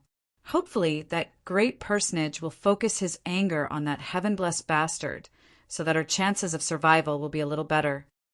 After the leading infant dragon spoke up, the 3 quickly reached a consensus. They then flapped their black wings, their hearts brimming with anger at Shifeng as they fled the bottomless abyss. Simultaneously, they also gloated over the misfortune awaiting him. Meanwhile, on the other side of the space-time vortex, Shifeng was wholly unaware of the discussion that had just taken place among the infant black dragons. After experiencing a momentary blackout, like before, he found himself back inside the secret room of Zero Wing's residence in Silverwing City. I did it. Tier 4. I became a real Tier 4. An indescribable sense of joy and excitement welled up within Shifeng as he observed the liquid mana surging toward his body from all around. The dense mana continuously replenished his body's depleted mana and mended his haggard spirit. He had finally accomplished the goal that had eluded him in his previous life. Moreover, he had even reached Tier 4 with the hidden class Blade Saint. In terms of basic attributes and skills, what the Blade Saint class offered was leaps and bounds stronger than ordinary Tier 4 classes. Now he was a true powerhouse in God's domain, and even the various NPC kingdoms would have to respect him. As Shifeng reveled in his success, the system's cold, monotonous voice suddenly entered his ears. System announcement: God's domain will undergo a major update. Simultaneously, the new expansion pack, Heroes Return, will be activated. All players will be logged out in 30 minutes. The update's estimated duration is 1 natural day. The system announcement appeared 3 times consecutively. Inevitably, everyone in God's domain was shocked. Shifeng was no exception. A major update. How is this possible? Shifeng looked at the system announcement displayed before him in confusion. Even after he reread it several times, incomprehension and doubt still filled his eyes. There were plenty of system updates in God's domain. However, even in his previous life, the game had undergone only 2 major updates throughout his 10 years of gaming. The first major update occurred 3 years after God's domain's official launch. There had already been plenty of Tier 4 players in the game at that time, and Tier 3 players were everywhere. Some players had even started attempting their Tier 5 promotions. Yet now, how long had it been since God's domain launched? God's Domain's first major update was also the most memorable event for Sherfong. The update had shaken the entire world, transforming God's Domain into the world's only game and entertainment. After the first major update, God's Domain had become a completely different world from before, no longer the virtual reality game everyone thought it was. God's Domain had become an existence beyond everyone's imagination. Players were no longer players, but a group of special entities in God's Domain. Be it God's Domain's NPCs or monsters, both had existed as real people after the update, with their own lives and personalities. They had existed for the sake of survival. These changes had made God's Domain a completely different world, no longer just a virtual reality game, but an existence that could instead affect the real world. At this moment, Sherfong wasn't the only person puzzled by the sudden arrival of this major update. Many players and the upper echelons of major powers were similarly surprised and confused by this situation. A major update? And it's even going to take one natural day? What is going on? Crap, I haven't even reached Tier 3, yet the system's going through an upgrade. Is the system trying to take my life? For a while, players in God's Domain voiced their complaints about and exasperation over the sudden system update. The update duration of one natural day caught everyone off guard, and they didn't know what to do with this unexpected free time. After all, at this point, God's Domain had long since become a part of their lives. Logging into God's Domain every day had already become an instinct. The previous system updates had lasted only a few to a dozen real-world hours. This 24-hour system update was simply maddening. Anyone who entered God's Domain as part of the first batch of players knew that the difficulty of leveling up and killing monsters would increase substantially after a system update. The requirements for players' techniques would also increase. Hence, the major update would undoubtedly be a nightmare for players who had yet to reach Tier 3. The arrival of this update would also bring a massive change for the various powers in God's Domain. After all, this update would reduce the number of players capable of reaching Tier 3. The difficulty and resources required to nurture their guild's internal experts would also increase. This, in turn, would cripple their current development plans, and they would have to restart their planning from scratch. However, while some powers felt dissatisfied and angry over this major update, others were overjoyed, especially the new powers and corporations that had joined the game just recently. The increase in the difficulty of leveling up and obtaining resources would undoubtedly destabilize the status quo in God's Domain. If the newcomers properly grasped this opportunity, they could replace God's Domain's veteran powers. The atmosphere among God's Domain's various powers became extraordinarily tense. While frantically poaching talents and purchasing resources, many of these powers also drastically reduced the resources for ordinary and low-potential members. In turn, this prompted many guild players to leave their respective guilds for greener pastures. While God's Domain's various powers were taking action, Liang Jing hurriedly contacted Sherfong. Guild leader, all major powers are currently purchasing coins and resources on a large scale. Shall we start buying as well? Liang Jing asked anxiously. That won't be necessary. Sherfong couldn't help chuckling when he heard Liang Jing's words. Haven't those superpowers been constantly preventing us from acquiring funds? We'll now dispose of all the coins we earned through Silverwing City during this period. Let them buy as much as they want. Guild leader. Sherfang's words took Liang Jing aback, her mind unable to comprehend his intentions. The various powers were currently doing all they could to purchase coins and resources. Yet Sherfong wanted to sell Zero Wing's coins in bulk. Once the system update ended, Zero Wing would end up in a pinch.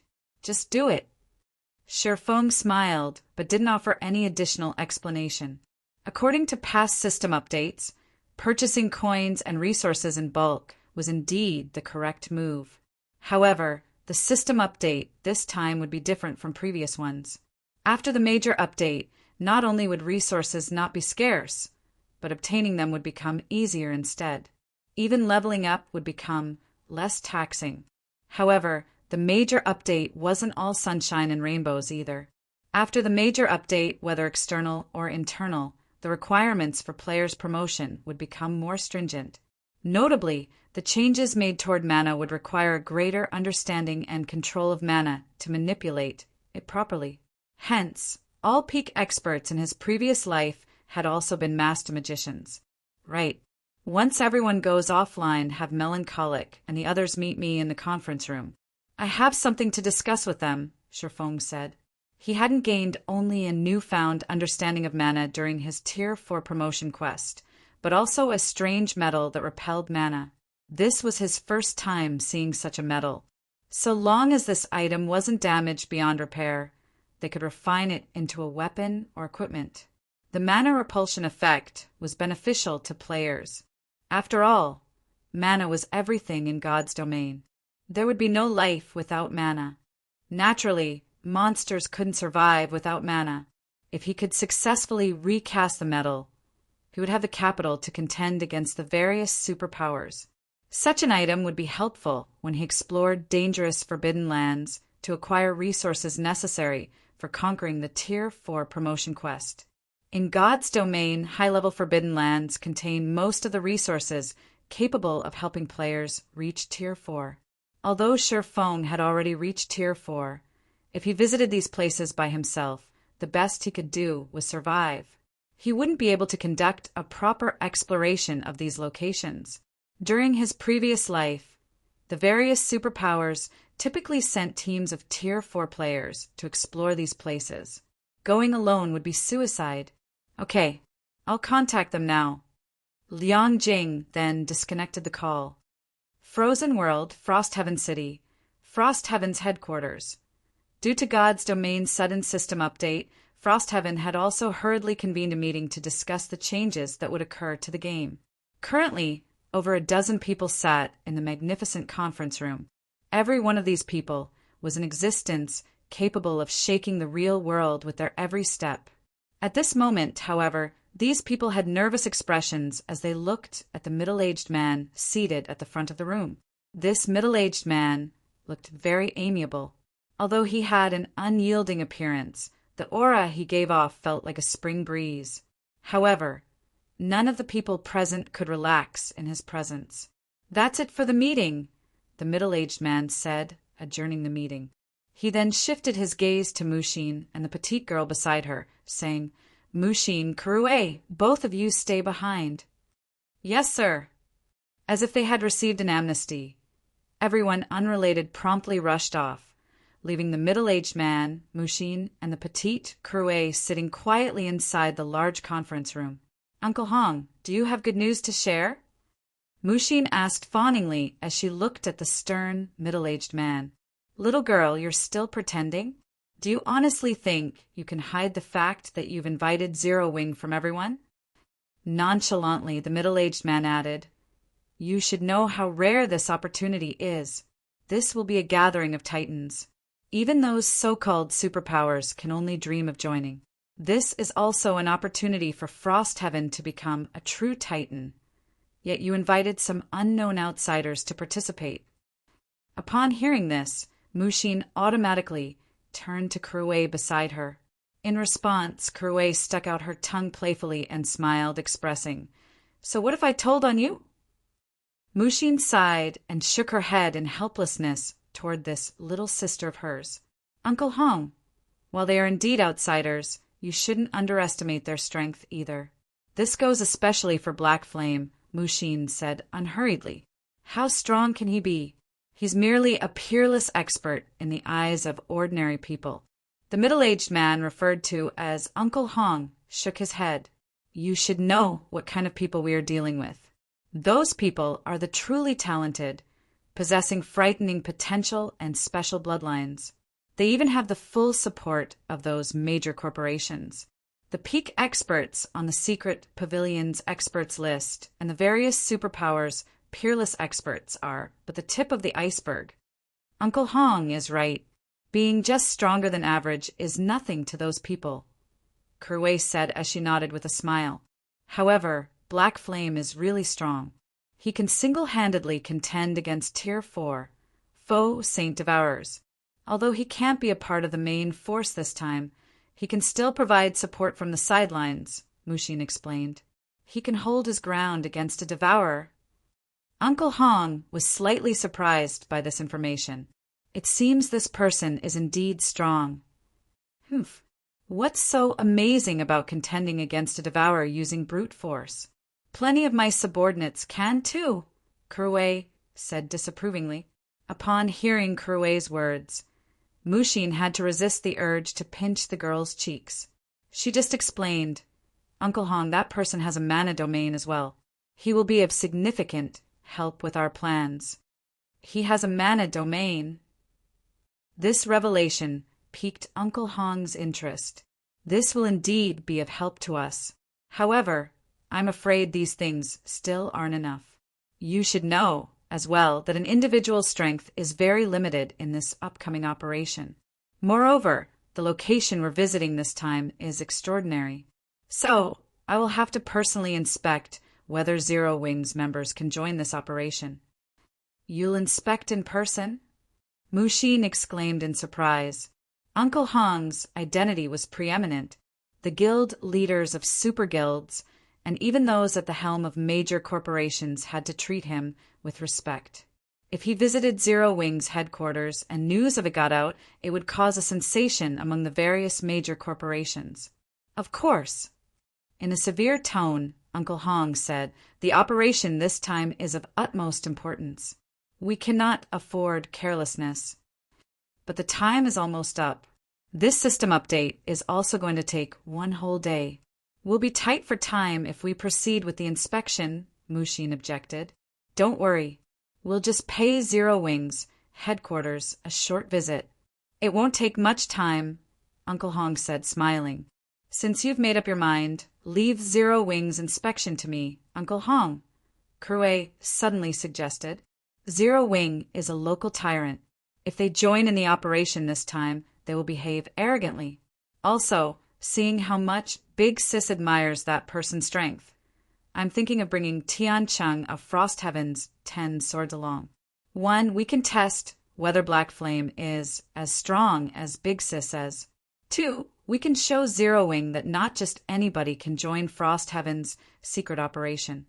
Even if Zero Wing passes the inspection, they'll know how to behave during the operation. Mushin fell speechless upon hearing her little sister's words. The 10 swords were geniuses the Boulder Corporation had nurtured using all their technology and resources. Every one of them was a monster among monsters. They were also among the core combatants for the upcoming operation. It would be overkill to test Zero Wing using one of the 10 swords. Mushin, what do you think? Uncle Hong asked. I don't have any objections. Mushin agreed after giving the matter some thought. In her opinion, Shifeng shouldn't have any problems going up against Tian Chung with his strength. Good. Then, if Zero Wing's strength is no good, you'll have to modify your agreement with them, Uncle Hong said, nodding. I understand. Mushin nodded obediently. Although she was the Boulder Corporation's heir, she couldn't go against her Uncle Hong's decisions. Big Sis, I have great expectations for you. Kurwei revealed a cute smile before logging off. Read latest chapters at Wuxia World. Hopefully his performance won't disappoint Uncle Hong too much, Mushin prayed inwardly after seeing Kurwei leave. She had incurred a considerable expenditure to invite Zero Wing this time. If she annulled their contract, she would have to provide a lot of compensation. Meanwhile, in the top-floor conference room of Zero Wing's headquarters, Shifeng, who had just logged off, was sorting through the unknown metals information when he heard a knock on the door. Subsequently, the door to the conference room opened slowly, and a clear and pleasant voice came from outside. Guild leader, they're here. Chapter 2696. Ancient Fragments. Chapter 2696. Ancient Fragments Exodus Tales. Chapter 2696. Ancient Fragments under Liang Jing's lead. Melancholic Smile, and several other people entered the luxurious and spacious conference room, dressed in white lab coats. The group looked very much like a bunch of scientific researchers. At this time, Melancholic Smile and the others looked much more worn out than before. Exhaustion was apparent on their faces, and their hair was a mess, as if they had just recovered from a serious illness. Sher Feng couldn't help his surprise at this situation. "What's the matter with you? Why do you all look so haggard?" Sher Feng asked curiously. Since Zero Wing was now a large organization, it had plenty of management and production talents. There was no need for Melancholic Smile and the others to handle everything personally. "Guild leader, I want to file a complaint," protested Cream Cocoa, who had a shy personality. "A complaint?" Sher Feng was taken aback. Cream Cocoa was a master forger of Zero Wing. She also ranked among the top 3 in forging standards. It was only a matter of time before she became a Grandmaster Forger. Countless people in Zero Wing were hoping to get her to make them a weapon. If these people were to form a line, it would stretch from one end of Fenglin City to the other.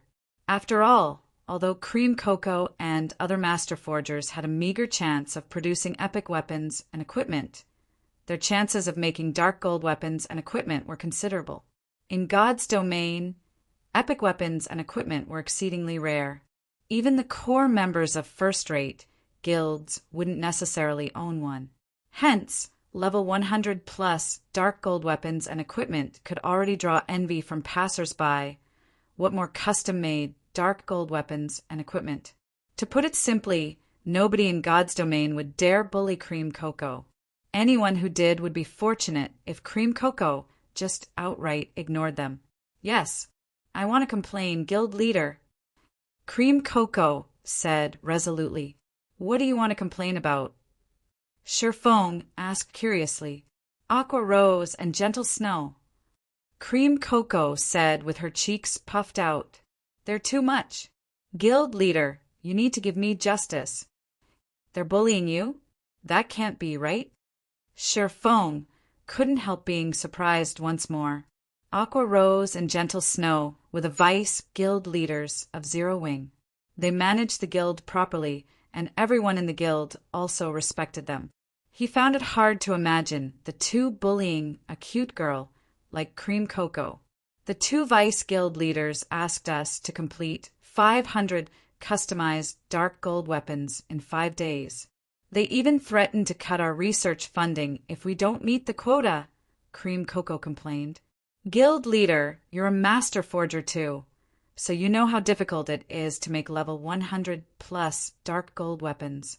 Let alone 5 days, we'll barely be able to make 500 in 10 days. The whole forging department has been working overtime, but we are still short 300 weapons after 3 days. No matter how you look at it, we can't complete them within the next 2 days." Melancholic Smile and the others nodded in agreement with Cream Cocoa's words. Customized level 100 plus dark gold weapons were not cabbages.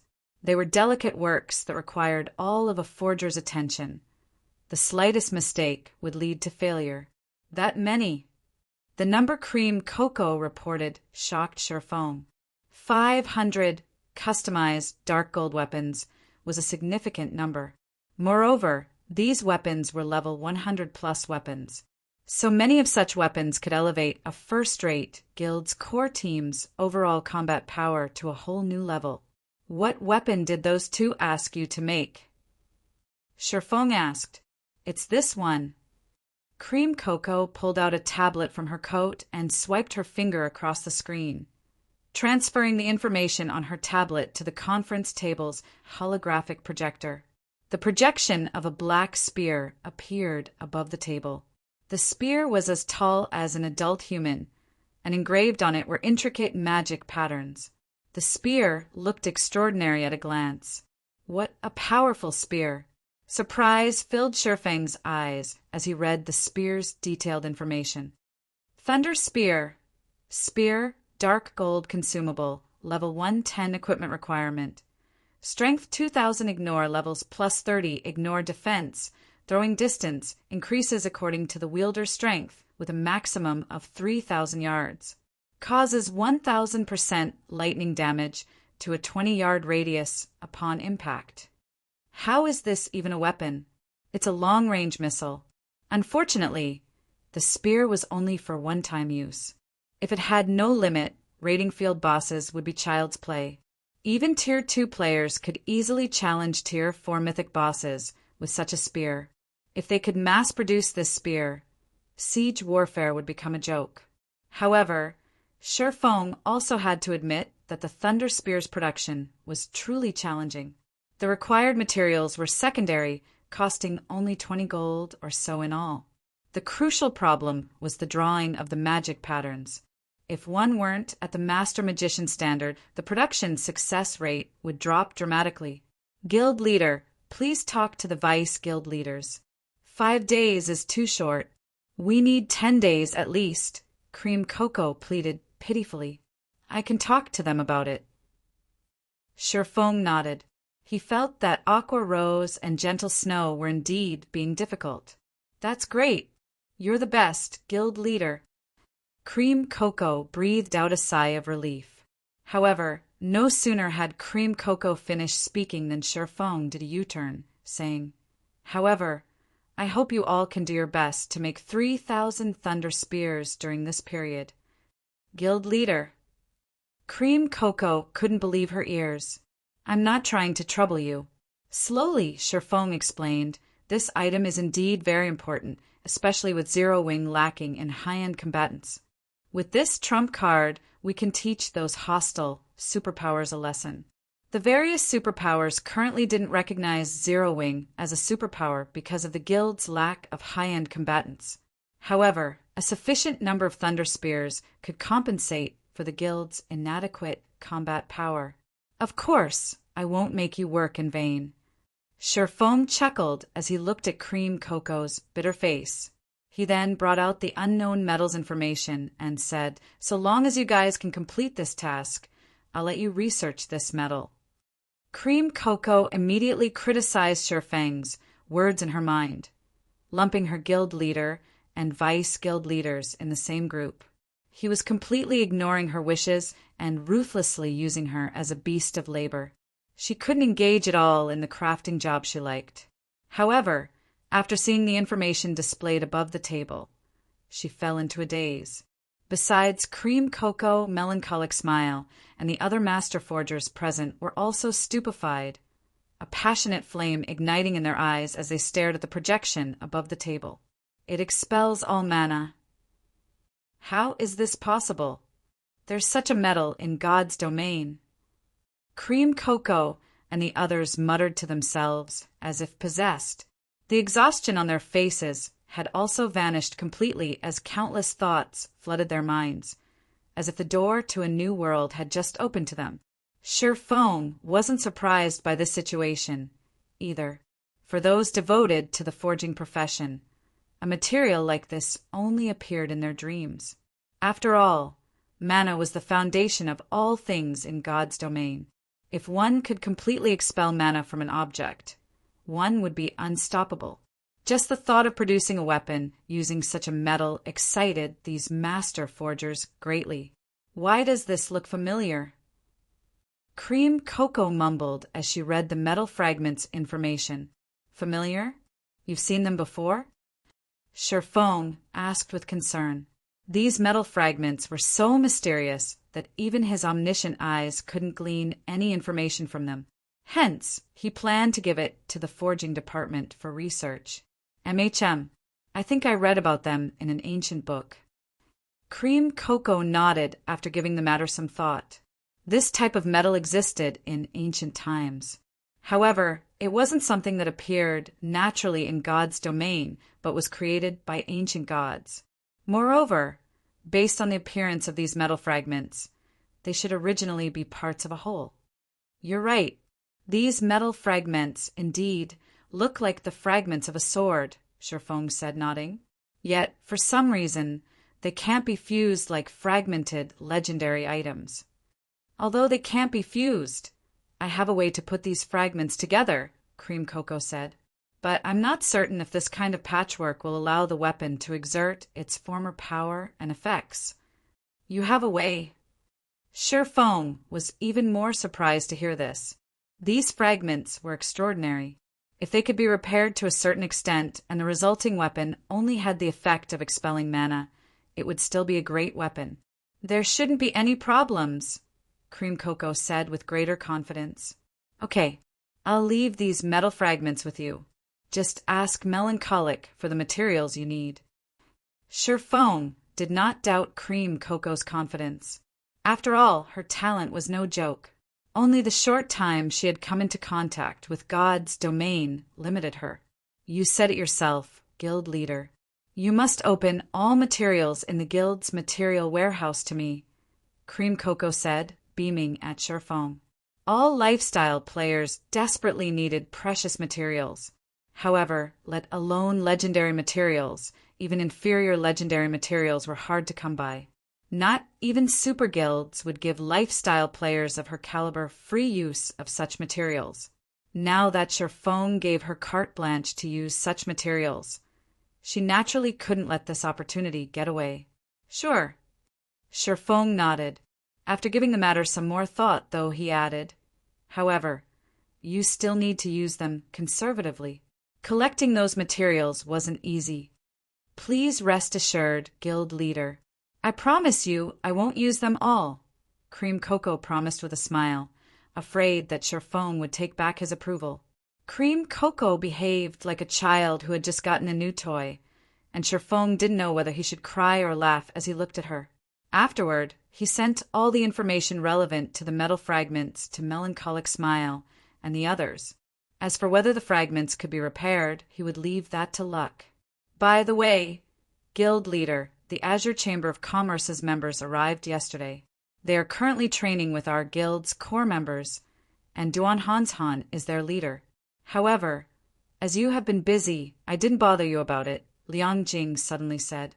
Duan Hanshan came in person. This piece of news puzzled Feng. Duan Hanshan was a giant in the Azure Chamber of Commerce. Typically, sending a management staff for a training meeting between guilds would be more than enough. It was inconceivable that a big shot like Duan Hanshan came in person. Do you want to meet them now? Liang Jing asked. Since Duan Hanshan came here in person, as the guild leader, I naturally have to meet him. Make the necessary arrangements, Feng said. I'll get it done now. Liang Jing promptly left the conference room. Meanwhile, as Feng discussed the ancient fragments with Cream Cocoa and the others, 2 men and 2 women walked toward Zero Wing Tower, and leading this group was an amiable, middle-aged man. After observing Zero Wing's internal members coming and going from the building for some time, Krue, the cute girl in a red dress, turned to the peerless beauty beside her. Smiling, she said, Big sis, it looks like Zero Wing is only average. Not only are there barely any people here, but most of them haven't even reached the refinement realm yet. I can't imagine what powerful experts Zero Wing can offer the operation this time. Read latest chapters at Wuxia World. EU. Although Zero Wing's headquarters prosperity wouldn't necessarily have any relation to Zero Wing's strength, it should still reflect some of it. Mushin remained silent in response to Kurui's comment. While she knew that Zero Wing had just recently emerged, she never thought that the guild's headquarters would have so few members stationed in it. Moreover, the average strength of these members was appallingly weak. Let alone superpowers, they couldn't even hold a candle to the members found in the various pseudo-superpowers headquarters. All right, let's go in and have a look. Uncle Hong frowned slightly. However, he didn't dwell on the matter, entering the lobby of Zero Wing's headquarters together with Mushin and the others. Chapter 2697, Inspecting Zero Wing. Chapter 2697, Inspecting Zero Wing Tower's lobby. With a ceiling soaring 9 meters high, the lobby looked very much like a small stadium. Aside from the reception for visitors, it also had a cafe and a lounge area, as well as a virtual combat platform for the guild's internal members to entertain themselves and visitors. Due to these reasons, quite a lot of people had gathered in the lobby. When Mushin and her companions entered the lobby, they quickly noticed several hundred people thronged the virtual combat platform. These people were spectating a duel between Zero Wing's internal members, and the scene was very lively. After seeing Mushin's group entering the lobby, one of the front desk receptionists approached them and asked, "Hello, are you here to look around Zero Wing's headquarters? Or do you have other business to attend to here?" My 2 nieces are interested in Zero Wing, so I brought them here for a visit today," Uncle Hong explained with a smile. "Certainly." The receptionist smiled and took out 4 visitor cards. "You may visit up to the 9th floor with this visitor card. The floors beyond are only for internal members. If you have any questions after your tour, feel free to consult with the front desk." "Thank you." Uncle Hong nodded and accepted the visitor cards. Afterward, the receptionist returned to her position at the front desk and allowed Mushin's group to roam about the building freely. Zero Wing sure is generous. They're actually allowing outsiders to tour their headquarters. "This will save us a lot of trouble," Kuruwei commented in surprise as she received a visitor card from Uncle Hong. Usually, the various large guilds would place tight restrictions on their headquarters. Aside from the lobby, they generally wouldn't allow outsiders to visit other locations. "They might be trying to lure more people to join Zero Wing," Mushin said. She more or less understood Zero Wing's circumstances. Although Zero Wing was prospering in God's domain, it remained an unknown entity in the real world. Despite having gone to great lengths to secure a guild headquarters, Zero Wing still lacked talents. Letting visitors tour its headquarters would undoubtedly give players unaware of Zero Wing's existence a better understanding of the guild. There are quite a few people here, but it's a pity that there are hardly any experts.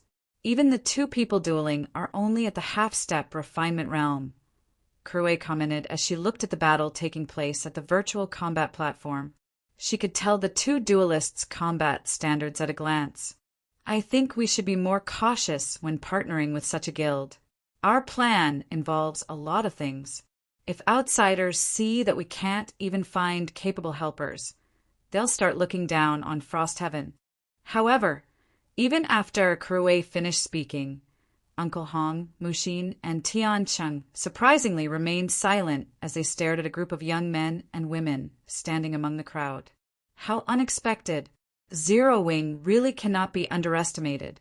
They've actually kept such talents hidden, Uncle Hong praised as he looked at the several youths. "Talents?" Kuruwei stared at those ordinary-looking youths in confusion. "Young miss, you shouldn't underestimate those people.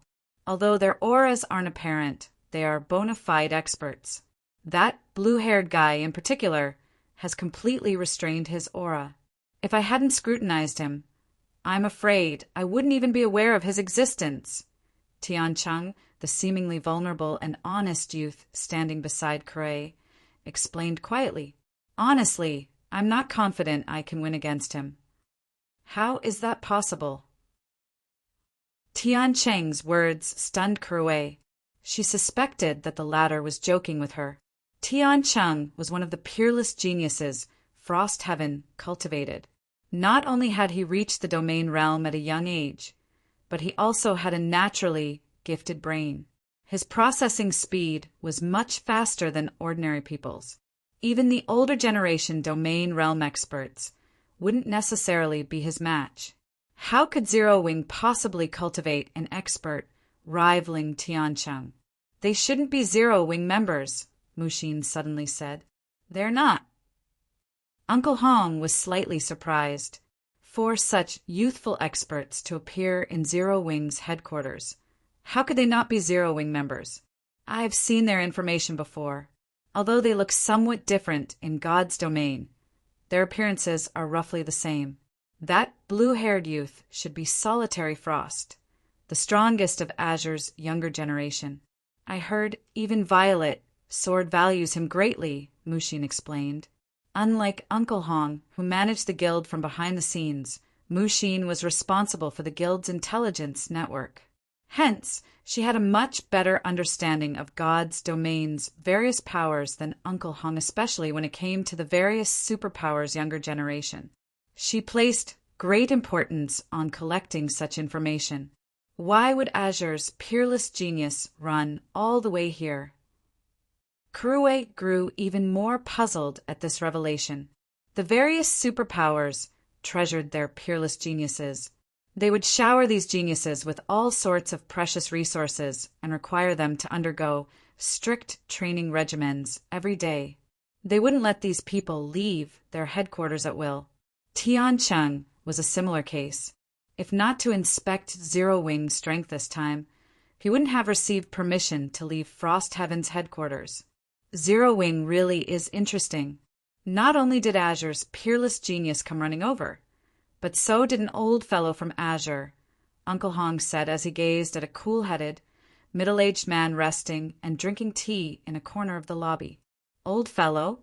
When Kurue checked the focus of Uncle Hong's attention, her mouth dropped wide open subconsciously. The man Uncle Hong was looking at was none other than Duan Hans Han, the strongest person of the Duan family's second generation. Duan Hanshan's reputation in the virtual gaming industry was in no way inferior to Uncle Hong's. Or, to put it in another way, she had grown up listening to the stories of these men. For such a big shot to visit Zero Wing's headquarters personally was definitely big news. At the same time Hong Xinyuan noticed Duan Hans Han. Duan Hans Han also noticed Hong Xinyuan's presence. The two of them then smiled at each other. "Come, let's head over," Hong Xinyuan said, smiling. After saying so, Hong Xinyuan made his way to Duan Hans Han. As for Mushin and the others, they obediently followed him while bating their breaths. "Old Hong, what brings you here?" Duan Hans Han greeted Hong Xinyuan with a smile. "My two nieces are interested in Zero Wing, so I came to look around," Hong Xinyuan replied perfunctorily. "However, I'm curious as to why the Western Continent's ice demon is here. There still shouldn't be much interaction between the Eastern and Western continents." The Azure Chamber of Commerce mainly operated on the Western continent, and the businesses it had on the Eastern continent were very few. No matter how he thought about it, there shouldn't be much contact between Azure and Zero Wing. Narrowing his eyes, Duan Hans Han refused to believe a single word from Hong Xinyuan's mouth. He then stroked his beard and said flatly, "It's nothing. I just brought some of Azure's newcomers for a training meeting with Zero Wing." "You guys are here for training." Hong Xinyuan reflexively arched a brow at Duan Hans Han, doubt coloring his face. Let alone Hong Xinyuan. Even Kurue thought Duan Hans Han was messing with them. Although she was a newcomer who had just entered the virtual gaming industry recently, she knew that the Azure Chamber of Commerce possessed an extraordinary foundation. It stood high above ordinary superpowers. In comparison, Zero Wing was a new guild that had just emerged along with God's domain. Who would believe that Azure would send its top talents to receive training from Zero Wing? What, don't believe me? Duan Hans Han chuckled. "If we were in a super guild's headquarters, I would definitely believe you, but Zero Wing." Hong Xinyuan chuckled and shook his head. Some guild operations indeed had to be kept confidential and could not be disclosed to outsiders. However, in Hong Xinyuan's opinion, Duan Hanshan's excuse was simply too poor, saying that Azure's top talents had come to teach Zero Wing's newcomers would be more believable. "I knew you wouldn't believe me." Duan Hanshan's smile grew even brighter when he heard Hong Xinyuan's reply. He then pointed at the nearby virtual combat platform and said, "We're going to have a coaching battle with Zero Wing in a moment. Since you don't believe me, how about we make a bet?" "Bet? How are we betting?" Hong Xinyuan asked out of curiosity. "Didn't you bring a newcomer too?" Duan Hans Han glanced at Tiancheng. Calmly he said, "I can see he's quite good. How about you have him replace one of my newcomers? However, this is a precious spot, so I can't just let your newcomer join for free. I'll have to collect 5 bottles of S-rank nutrient fluid as a deposit." Hong Xinyuan nearly choked at Duan Hanshan's proposal. Not only was Duan Hanshan asking his side to contribute manpower, but he was even asking for 5 bottles of S-rank nutrient fluid. Duan Hanshan was too shameless. Don't be in a hurry to reject me. Upon seeing Hong Xinyuan's dark face, Duan Hanshan added, "If you win this bet, I'll pay you back double." "It seems you're quite optimistic of Zero Wings members." Hong Xinyuan was somewhat surprised. 10 bottles of S-rank nutrient fluid were enough to supply a top talent for half a year, a significant amount to any superpower. Sort of. Duan Hanshan nodded. "However, if you lose, you'll have to compensate me with an additional 10 bottles. Hong Xinyuan was momentarily at a loss for words. Why did Duan Hanshan make it sound as if they would lose no matter what? Read latest chapters at Wuxia World. EU when had Frost Heaven's reputation fallen to such a degree? How about it? Want to bet? Duan Hanshan asked hastily when Hong Xinyuan remained silent for some time. However, Hong Xinyuan wasn't a young and arrogant rookie. He didn't pay any attention to Duan Hanshan's goading at all. Instead, he turned to look at the honest-looking Tiancheng. Tiancheng, what do you think? Hong Xinyuan asked. Chapter 2698. Zero Wings Hidden Strength? Chapter 2698. Zero Wings Hidden Strength? Upon hearing Hong Xinyuan's question, Kuruwei hurriedly signaled Tiancheng to agree. After all, this was an excellent opportunity to disrupt Muxin's plan. Tiancheng was the 5th strongest person among Frost Heaven's 10 swords. Out of everyone in Zero Wing, only Black Flame could possibly contend against him. However, Tiancheng surprisingly did not answer right away. Uncle Hong, may I use my full strength in the match? Tiancheng asked. The 10 swords were different from Frost Heaven's ordinary members. It was imperative that they conceal their strength from outsiders. Unless they received explicit orders from the upper echelon, they couldn't show their full power even if it meant suffering defeat. Tiancheng's question didn't surprise Duan Hanshan.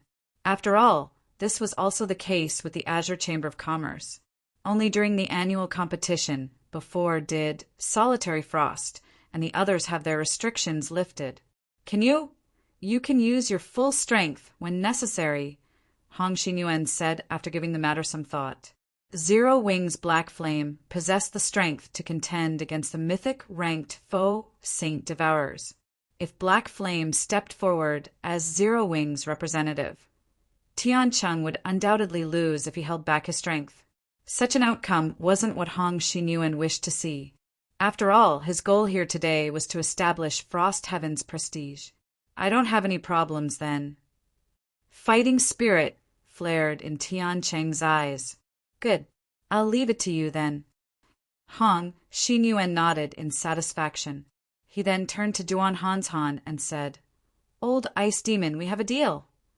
Initially, Hong Xinyuan had been considering how to go about making Zero Wing aware of Frost Heaven's might after doing a brief inspection of Zero Wing's headquarters. Now, it would seem he could save his efforts. That's settled. Duan Hanshan chuckled. He then turned to the blue-haired youth nearby and said, Guhan once step down for now. Let this kid take your place. Him. After scanning the honest-looking youth standing beside Duan Hanshan, Guhan asked reluctantly, Are you sure? Immediately, both Tiancheng and Hong Xinyuan had the urge to puke blood. Just how much were others underestimating Frost Heaven nowadays? However, Hong Xinyuan did not explode in anger. He merely signaled Tiancheng with his eyes, conveying, You know what to do. They would let the Azure Chamber of Commerce know just how powerful Frost Heaven was through this duel. After a while, the coaching battle between Zero Wing and the Azure Chamber of Commerce officially began. At this time, more people thronged the virtual combat platform. Whether it was Zero Wing's members or Azure's members, both were ecstatic. I heard that a newcomer from Frost Heaven is taking Guhan's place. I wonder how many seconds that newcomer can last. I heard the best record so far is only 16 seconds. 16? In that case, Frost Heaven's newcomer should last 10 seconds. 10? Bullshit. I bet he won't last more than 6 or 7 seconds. The sudden substitution for the coaching battle sparked a heated discussion among the audience. In particular, Azure's members placed all their focus on guessing how many seconds Tiancheng could last in the duel. This situation had Krue gnashing her teeth and dumbfounded Mushin. Is it because Frost Heaven hasn't made any major movements recently? Is everyone treating us as pushovers already? Mushin felt that something was amiss as she eavesdropped on the discussions. The behavior of Azure's members was too strange. Every one of them spoke as if being able to last only several seconds against Zero Wing's representative was something to be proud of. None of them possessed the consciousness of an expert at all. After Tiancheng sat within the virtual combat cabin, the door on the other side of the cabin slowly opened. A young and beautiful girl then walked in, sat on the battle seat directly opposite Tiancheng, and gently donned the link helmet. However, contrary to Tiancheng's expectations, his opponent did not exude an expert's temperament and sharpness at all, the girl next door type. Are you kidding me? Anger immediately stirred in Tiancheng's heart when he saw this girl. Initially, he thought that Zero Wing would send a great expert to fight him. He had even sought permission from Hong Xinyuan to use his full strength. However, not only did Zero Wing not send Black Flame to face him, but even the guild's 2 vice guild leaders did not show up. Instead, it fielded a little girl. Zero Wing was thoroughly underestimating Frost Heaven. Old Ice Demon, this is the guild you have high hopes for?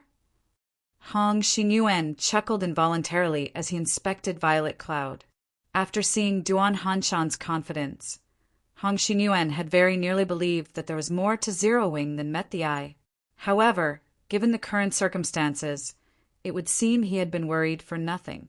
Although Violet Cloud was indeed talented for reaching the Void Realm at such a young age, she was still way behind when compared to Tiancheng.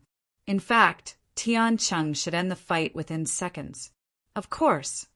Upon seeing the smile on Hong Xinyuan's face, Duan Hanshan similarly smiled and suggested, "Why don't we add to the wager then?" "What? Are you regretting your decision?" Hong Xinyuan smiled. "No. In addition to the previous wager, how about we bet 100,000 magic crystals?" Duan Hanshan suggested happily. "What if I don't accept?" Hong Xinyuan asked. In Hong Xinyuan's opinion, Duan Hanshan was simply trying to scare him into canceling their bet. With the major update God's Domain was undergoing, the prices of magic crystals and various materials were bound to increase. Hence, the various superpowers were currently doing their best to collect as much of these resources as possible. No one was willing to sell. Moreover, 100,000 magic crystals was a considerable sum. One even Hong Xinyuan wouldn't wager casually. "It doesn't matter if you refuse." "It's up to you," Duan Hanshan said indifferently. "Okay, I'll bet with you," Hong Xinyuan agreed after seeing Duan Hanshan give up so readily. "Good. I knew you were a good person," Duan Hanshan chortled. "A good person?" Hong Xinyuan found Duan Hanshan's words strange. B-tin/B. Meanwhile, during their conversation, the holographic screen outside the combat cabin also displayed the battlefield Violet Cloud and Tiancheng stood on. The battlefield was a barren wilderness, with the 2 players 100 yards apart from each other. Both of them retained their attributes, levels, and equipment from when they logged out of God's Domain. At this time, Tiancheng sported 6 pieces of epic equipment. The spear he held also gave off a dark glow and made the surrounding space tremble slightly, even while idle. With one glance, it was obvious that the spear was an extraordinary magic weapon with attributes that definitely surpassed those of ordinary epic weapons. As for Tiancheng, he had already reached level 119. His level ranked at the top even among the entirety of God's Domain. Now you know how powerful our guild is, Krue muttered. However, contrary to Kurue's expectations, the crowd outside the combat cabin didn't reveal any surprise or exclaim in shock, remaining remarkably calm. On the other hand, complicated feelings flashed in Mushin's eyes as she looked at the holographic screen. It was as if she had just seen something unbelievable. Kurue followed her elder sister's gaze. Violet Cloud, level 121. Violet Cloud was 2 levels higher than Tiancheng, level 121. Kurue was dumbfounded. Frost Heaven had mobilized all its resources to help Tiancheng reach level 119. Yet a cleric from Zero Wing was actually 2 levels above him. Inside the virtual combat space, Tiancheng was also surprised. He never imagined that someone would surpass him in terms of levels, and by 2 levels at that. It seems you're quite capable. However, this level difference won't bring you any advantages, Tiancheng said as he looked at Violet Cloud. On the other hand, fighting in such an open wilderness is a huge disadvantage for a magical class like yourself. You won't have any room for evasion. That might not be the case. Violet Cloud shook her head, disagreeing with Tiancheng's opinion. Is that so? Let me see if you're right then. After saying so, Tiancheng suddenly charged at Violet Cloud, leaving behind an afterimage in his original location. Tier 3 skill, Shadow Thorn. Due to the virtual combat cabin's limitations, he couldn't replicate 100% of his strength in God's domain. However, his physique and basic attributes were the same as what he had in the game. While ordinary Tier 3 players might take some time to cross 100 yards, Tiancheng boasted the Tier 3 hidden class Dragon Spear Warrior. In the blink of an eye, he appeared before Violet Cloud and thrust a spear at her. A flurry of spear images rained down on the cleric, every one of them distorting space. This attack was Tiancheng's best technique, something even domain realm experts found challenging to receive. A combination of magic and martial arts. Duan Hanshan immediately understood the underlying principles of Tiancheng's technique, and he had to admit that the youth was indeed very talented. While Tiancheng's technique might look like a series of simple thrusts, these attacks actually formed a magic array that allowed them to integrate into one. Tiancheng's mana manipulation ability was simply inhuman. The power of his attack was definitely on par with mythic monsters of the same level. If this attack struck a magical class player, the result would undoubtedly be instant death. Just as Kurue felt proud of Tiancheng's performance, a sigh entered her ears. That guy sure is brave. He actually entered melee range. He's dead for sure. Kurue quickly dismissed these words. After all, if not a melee, how should a melee player fight a magical class player? At range? Even a greenhorn wouldn't speak such nonsense. Defying Kurue and the others' expectations of a quick retreat and a counterattack once Tiancheng's assault ended, Violet Cloud held her position. Moreover, she even took the initiative to meet Tiancheng's attack. Just when the rain of spears was about to land, Violet Cloud swung her staff horizontally and raised her free hand to receive the fierce assault. Not only did this scene stun the spectators outside the combat cabin, but even Tiancheng himself was puzzled. A magical class player trying to receive a melee player's attack without spells was simply suicide. However, when Violet Cloud's hand was about to come into contact with the spear images, a twofold magic array suddenly appeared on her palm. Tier 3 defensive spell, Amethyst Barrier. After summoning the Amethyst Barrier, Violet Cloud waved her hand once more, pushing out the crystalline barrier. The next moment, not only did the spear images scatter upon clashing with the Amethyst Barrier, but the barrier even continued pressing forward toward Tiancheng, forcing the latter to dodge it. Tier 3 defensive spells can be used like that. Kurue was stunned when she saw Violet Cloud nullify Tiancheng's attack. Defensive spells in God's domain were generally stationary. They couldn't be moved once cast. The main reason for this was the inhuman level of mana control required to execute such a complex feat. This was something beyond even domain realm experts.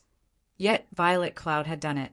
Meanwhile, just as Tian Chung dodged the amethyst barrier and was about to launch another attack on the cleric, he suddenly froze in shock. Over 300 magic blades had appeared around Violet Cloud, dancing around her like sprites. Every one of them carried enough power to decimate heaven and earth. Without giving Tian Chung a chance to catch his breath, these magical sprites immediately shot at him. Double speed casting? Tian Chung hurriedly executed a defensive combat technique while simultaneously activating a Tier 3 defensive skill. The next moment, a pitch-black phantom emerged from Tian Cheng's body and spread toward the oncoming magic blades. Boom, boom, boom. A series of explosions occurred in midair, the sound reverberating throughout the battlefield. The spatial fluctuations occurring were even visible on the virtual combat platform's holographic screen. Tian Cheng's defense could be said to be perfect. He had already reached consummate mastery over his domain. Every one of his actions had been simplified to the extreme, and they created an iron wall before him. 3 seconds later, a person's silhouette flew out of the dust veiling the battlefield and smashed into the ground. Read latest chapters at Wuxia World. EU, how is this possible? Kurue was stupefied when she identified this silhouette. After all, this person was none other than Tian Chung. Chapter 2699, A Foregone Conclusion. Chapter 2699, A Foregone Conclusion. I actually lost? Tian Chung wore a dazed expression when he woke up back inside the combat cabin. For a time, his thoughts lingered on the final moment of the fight. What exactly happened to Tian Chung? How did he get defeated so suddenly? Questions flooded Kurue's mind as she stared at the holographic screen. Tian Chung was clearly holding his own against the magic blades a second ago, yet in the next second he got devoured by them. This situation was like a nightmare. Tian Chung had combined a bronze defensive combat technique with a Tier 3 defensive skill. Even Tier 4 mythic monsters couldn't have harmed him. How could a Tier 3 cleric like Violet Cloud possibly land an attack on him? However, unlike Kurue, none of the spectators around the Frostheaven contingent were surprised by this situation. Azure's members in particular even felt that this was a reasonable outcome. She seized his mana. Mushin gasped deeply as she looked at Violet Cloud's figure displayed on the screen. Her control over mana is already at the Tier 4 standard. She has full control over the mana within her sphere of control, and players below Tier 3 cannot use mana to fight her. In God's domain, players would start learning how to manipulate mana after reaching Tier 2. And to advance to Tier 3, they had to construct a mana body, which allowed them to manipulate the ambient mana to power and enhance their skills and spells. However, if players couldn't utilize the ambient mana, then their skills and spells would be drastically weakened. In contrast, once a player's control over mana reached the Tier 4 standard, they could control all the mana within a 50-yard radius or more. And within this range, the skills and spells they used would far surpass that of ordinary Tier 3 players. With the combination of these two effects, even though Tian Chung had vastly superior combat standards, he was still no match for Violet Cloud in terms of overall combat power. Realization dawned upon Kurue when she heard Mushin's explanation, and complicated emotions filled her heart as she looked at Violet Cloud. She's not much older than me, right? Kurue mumbled to herself. Could she be the incarnation of a Tier 4 NPC? Not only did Violet Cloud reach the Void Realm standard at such a young age, but her control over mana had also reached the Tier 4 standard. This was a feat that veteran domain realm experts had yet to accomplish. Hong Xinyuan, sitting beside Kurue, reacted surprisingly calmly to the duel's outcome. In fact, a hint of appreciation even appeared in his eyes as he looked at Violet Cloud. "Old Hong, you didn't lose unjustly, right?" Duan Hans Han asked as he stroked his beard. It seems you figured me out long ago. Hong Xinyuan didn't get angry over losing 15 bottles of S-rank nutrient fluid and 100,000 magic crystals. On the contrary, a smile even appeared on his face. Of course, any well-informed superpower could find out about that matter. Duan Hans Han nodded. You didn't lose for nothing this time. You should know that Elder Sinful Flame lost to this young lady in our internal competition. You should be laughing at your harvest. However, what Duan Hans Han didn't know was that the current violet cloud was much stronger than when she fought against Sinful Flame. This time, she didn't rely on her staff to raise her concentration to the Tier 4 standard. Instead, she had reached Tier 4 by relying on herself. In other words, her mana control had improved by a significant margin. Yes, this is a worthwhile loss. Hong Xinyuan also couldn't help smiling at Duan Hanshan's words. This trip wasn't in vain, after all. Uncle Hong. Hong Xinyuan's happy reaction confused Kurue. That was 15 bottles of S-rank nutrient fluid and 100,000 magic crystals they were talking about. This was a significant sum, even for Frost Heaven. That's right, this is a worthwhile loss. Mushin also smiled. Frost Heaven's operation this time was of utmost importance. It might even affect the situation of God's domain. It was naturally better for the foreign aid they requested to be as strong as possible. Although Tian Chung couldn't display his full strength with the virtual combat platform, the abilities Violet Cloud had revealed thus far were already more than enough to qualify her as a capable helper. Mushin, you did a good job this time. Hong Xinyuan praised Mushin. I am only trying to help the guild. Mushin smiled in delight. It wasn't easy to earn Hong Xinyuan's praise. Afterward, notify Black Flame that I will give Zero Wing 20 slots for our secret operation. Also, aside from the 100 bottles of S-rank nutrient fluid, the Boulder Corporation will also give Zero Wing 3 slots to enter the upper zone if the operation succeeds. Hong Xinyuan said, smiling. Uncle Hong. Mushin was shocked. For a moment, she even thought her ears were playing tricks on her. Uncle Hong, aren't you giving too much? Kurue's eyes were also wide with shock. She wondered whether Hong Xinyuan had lost his mind. Zero Wing was an outsider. Giving the guild some items and credits should already be more than enough. Yet Hong Xinyuan was actually offering those precious slots as remuneration. If the corporation's grand elders were to learn of this, they would definitely jump in shock. After all, many of these grand elders' children and grandchildren didn't even get those slots. How generous of you, old Hong. If I remember correctly, you shouldn't have that many reserved slots in hand, right? Duan Hans Han was also astonished by Hong Xinyuan's decision. To ordinary people, entering the upper zone was but a dream. To the wealthy, this name was something they all desired. The upper zone was a special region the Green God Company had constructed, and only select megacities had it. In total, there were fewer than 60 upper zones worldwide.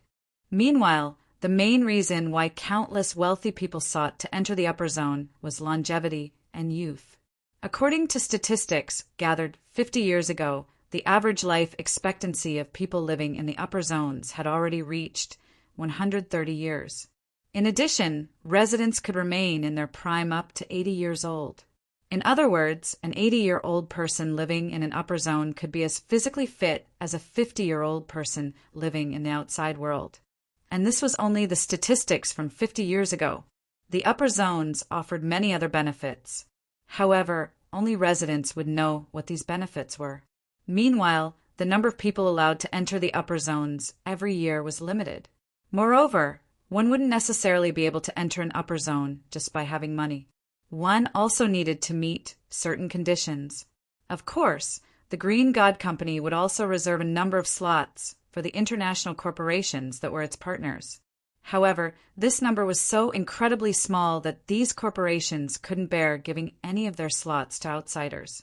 Only those who had made great contributions could receive a slot. For Hong Xinyuan to offer 3 slots to Zero Wing was an unreasonably generous move. I can still afford to give away 3 slots, Hong Xinyuan said, clicking his tongue. However, while he pretended not to care very much, the distress in his eyes couldn't escape any of the experts present. It seems you have it tough as well, Duan Han said as he gave Hong Xinyuan a complicated look. Of those present, only he knew of some of the reasons behind Hong Xinyuan's decision. However, Duan Hanshan's words bewildered Mushin and Kurwei. All right, our goal has been achieved. We should go now. Hong Xinyuan chuckled without giving an explanation. He then turned around and walked out of the lobby, showing no intention of staying even a moment longer. After Hong Xinyuan's group left, Guhan, who was standing some distance away, approached Duan Han. Elder Duan, why did Frostheaven pay Zero Wing a visit this time? Guhan asked out of curiosity. It's nothing important. Duan Han took a deep breath, complex emotions darkening his eyes as he watched Hong Xinyuan's group exit the building. It's just that a big change is imminent, and the time you youngsters have is dwindling. Read latest chapters at Wuxia World. A big change. Guhan grew even more confused at Duan Hanshan's words. Just as Guhan was about to ask more questions, Liang Jing walked out of an elevator and approached them. Elder Duan, our guild leader would like to see you, Liang Jing said respectfully. It seems your guild leader finally decided to come out. He really kept this old man waiting. Nodding, Duan Han continued. It just so happens I want to talk to him about the Dragon Phoenix Pavilion. Lead the way. This way, please, Elder Duan. Liang Jing led Duan Han to the express elevator to the building's top floor. Chapter 2700 Dragon Phoenix Pavilion's Disappearance. Chapter 2700 Dragon Phoenix Pavilion's Disappearance, Zero Wing Tower. Top floor reception room. Shifeng, meeting you truly isn't easy. This old man has waited 2 whole days, Duan Han said facetiously as he took a sip of tea on the sofa. Despite Duan Hanshan's jocular words, a hint of surprise flashed in his eyes as he looked at Shifeng. He could feel something different about Shifeng, yet he couldn't put his finger on it at the moment. In God's domain, Shifeng felt like a vast ocean. Now, although he still gave off a calm and vast feeling, Duan Han could also feel hints of wind and rain coming from the youth. It was as if this calm could explode at any moment. In fact, Duan Han could even feel a faint trace of danger from Shifeng right now. However, this feeling was intermittent, leaving Duan Han uncertain. Shifeng himself didn't notice this change. After completing his Tier 4 promotion and exiting his virtual gaming cabin, he only felt that his thoughts had become sharper and nothing more. This situation also puzzled Shifeng somewhat. Unlike the previous breakthroughs he had, his body didn't become deprived of energy because of the breakthrough. On the contrary, his current physical condition was surprisingly good. He had not entered a state of weakness after this breakthrough. Elder Duan, you jest. I truly had to go to great lengths to get out of God's domain, Shifeng explained. May I know why you decided to visit Zero Wing's headquarters personally this time? Did something big happen? Duan Han was the Duan family's representative in the Azure Chamber of Commerce. His status was not the slightest bit inferior to that of the guild leaders of super first-rate guilds. No matter how one looked at it, there was no way someone of such status would escort a bunch of newcomers for training. This was especially true for Azure, a superpower that focused on commerce. Azure was much busier than combat-oriented guilds, as it had to maintain a vast and accurate information network. You really are a straightforward person. You behave nothing like the guild leaders of other powers. Duan Han chuckled. However, I am similar to you in this aspect. In that case, I'll get straight to the point. Indeed, I didn't come here for the training meeting, but another major event. This matter might even have something to do with Zero Wing. A major event that concerns Zero Wing. Shifeng couldn't help growing curious. May I know what this event is, Elder Duan? If even an individual like Duan Hanshan spoke of this matter as a major event, then it had to involve the various superpowers. However, based on what he heard from Liangjing, aside from the system update, there shouldn't be any other major events in God's domain recently. You should be aware of what happened to the Dragon Phoenix Pavilion, right? Duan Hanshan asked. Yes. The Dragon Phoenix Pavilion's 3 pavilion masters disappeared together with their close aides, and there has been no news of them even now, Shifeng replied, nodding. The 3 pavilion masters' disappearance had caused an uproar among the various superpowers. He had also asked Mu Lingsha to inquire into the situation, but she still hadn't discovered anything thus far.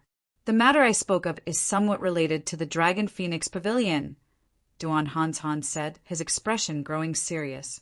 2 days ago, the guild leader and vice-guild leaders of the 9-star family all disappeared. The 9-star family's leadership disappeared? How is this possible? Shifeng was stunned by the news. Not only was the 9-star family a super first-rate guild, but its background was even stronger than the Dragon Phoenix Pavilion's. According to rumors, the guild had suddenly gained the support of a powerful corporation. It currently occupied a portion of several empires and was close to catching up with Starlink. Moreover, the 9-star family had 6 vice-guild leaders who independently managed the guild branches in different empires. The fact that all of them had disappeared overnight was even more unbelievable than the simultaneous disappearance of the Dragon Phoenix Pavilion's 3 pavilion masters. As for the possibility of someone attacking the 9-star family's headquarters, that was even more impossible. After all, powers of such caliber possessed comprehensive security systems.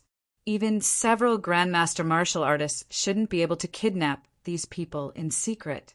News of this matter has been blocked. Not many superpowers know of it, Duan Hanshan said in a quiet tone. What does this have to do with Zero Wing?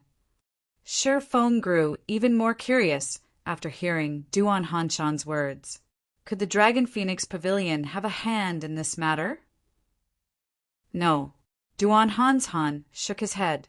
According to Azure's investigations, both the Dragon Phoenix Pavilion's and 9-star family's leaders disappeared after secretly meeting with Saint's Hand.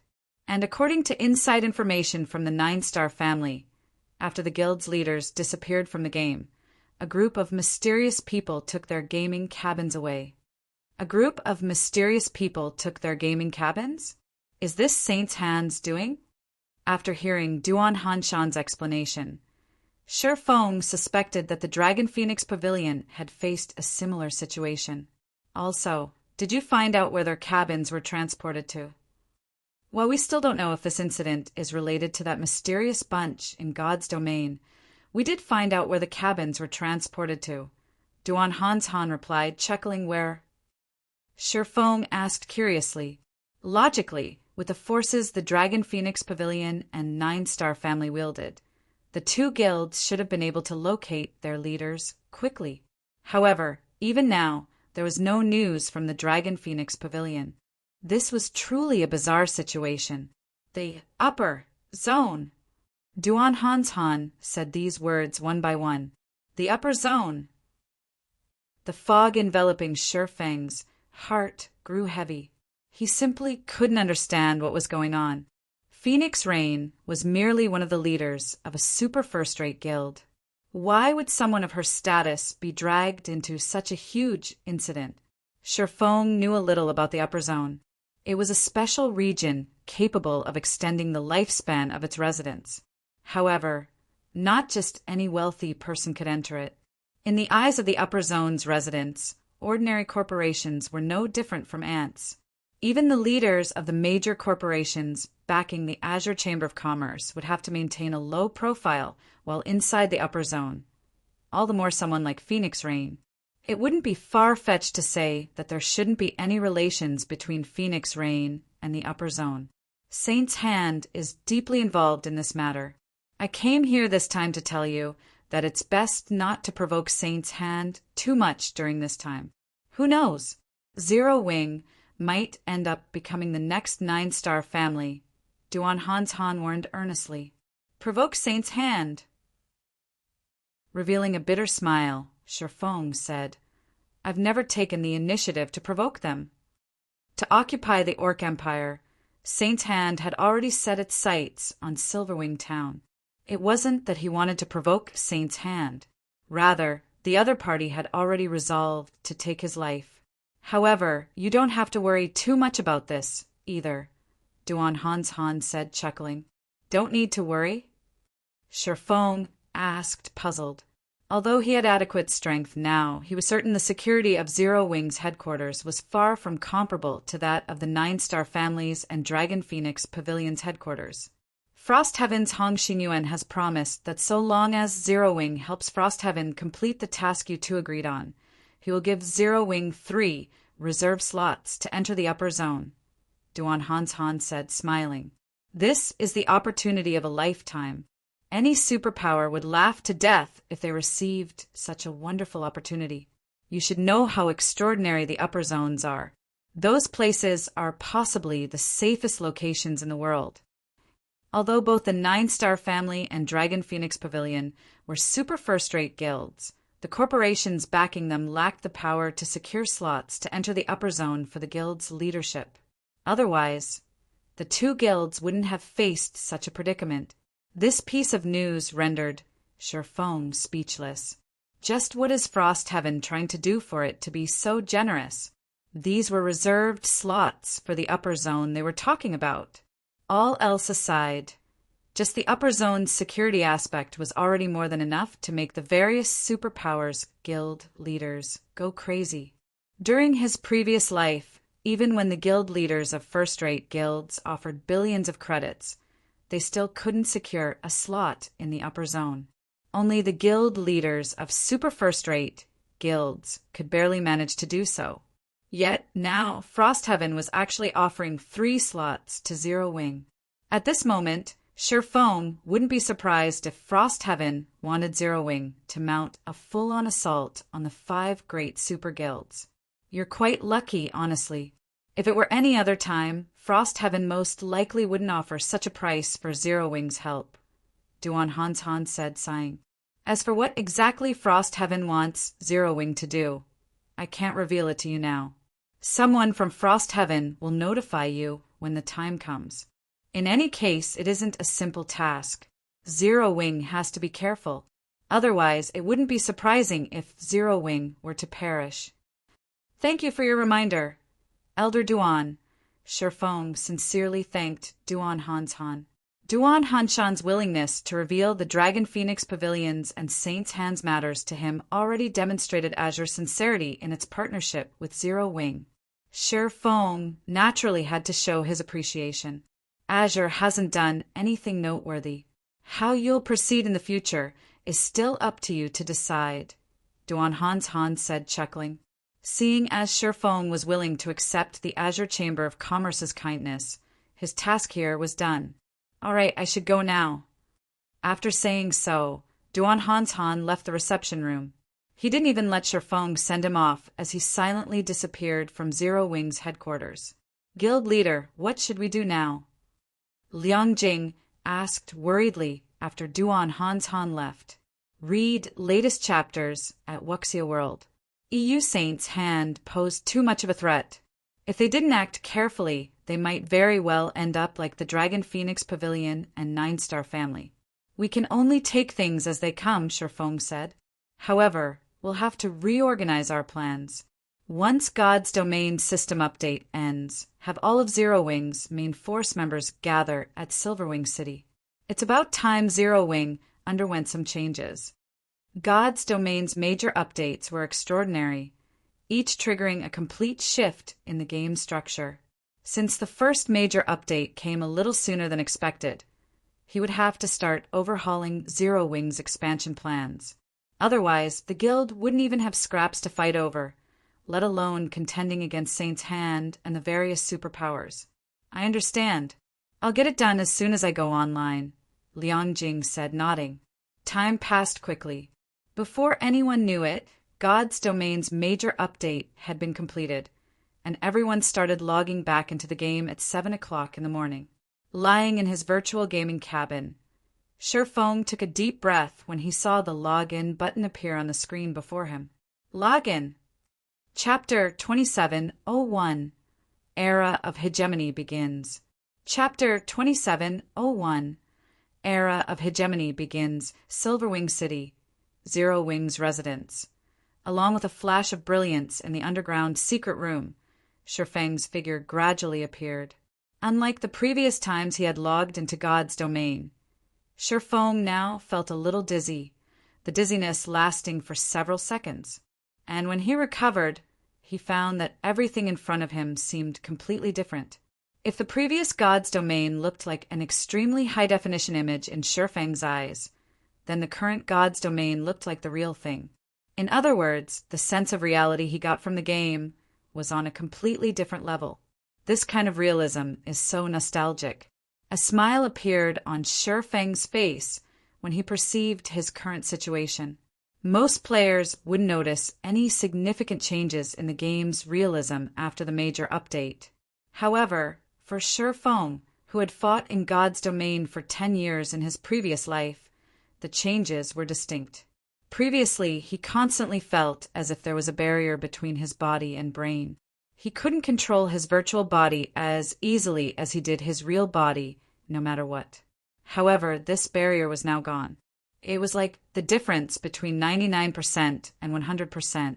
This kind of change might not mean anything to ordinary players, but the difference was massive for expert players.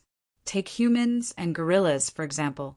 Despite there being only a 1% genetic difference, the two were worlds apart. Combat in God's domain was different from combat in the real world. Due to physical limitations, there were many techniques the human body could not exhibit in the real world. Take a child trying to lift a 1-ton sword, for example. With how tiny the child's physique was, such a feat would be impossible. However, what if the child's physique allowed him to swing the sword easily? One could easily imagine how terrifying the child's destructive power would be.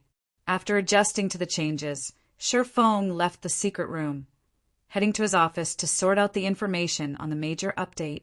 When Sherfong walked out of the secret room, the Tier 3 NPC guard stationed at its entrance panicked. Like a frightened rabbit, the guard hurriedly straightened his back and put on a respectful look. "Good morning, my lord!"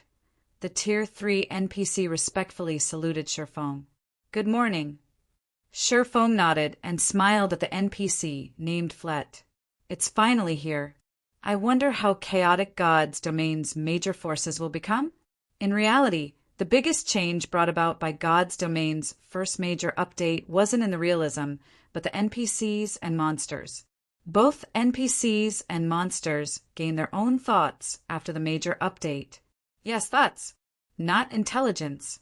The so-called AI that powered the NPCs and monsters before was merely a well-designed program that could react to players' words and actions to a reasonable extent. Most of the NPCs and monsters in the game couldn't actually think for themselves. Generally, only NPCs at Tier 5 and above had such an ability. But now, no matter how weak the monster or NPC was, they would all have their own thoughts. This would bring about a great change to God's domain.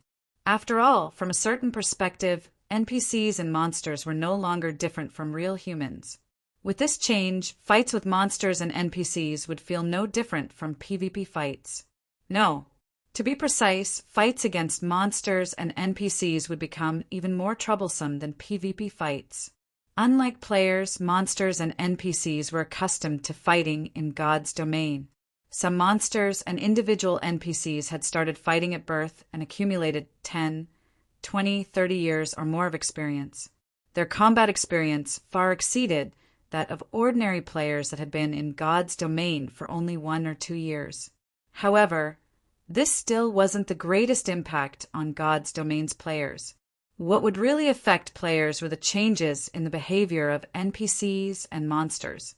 From now on, NPCs would not only actively hunt monsters, but also compete with players for various quests and resources at the Adventurers Association. They would even contest for the precious resources and opportunities needed for class promotions. When the first major update hit God's domain in the past, this change had given the various powers a huge headache.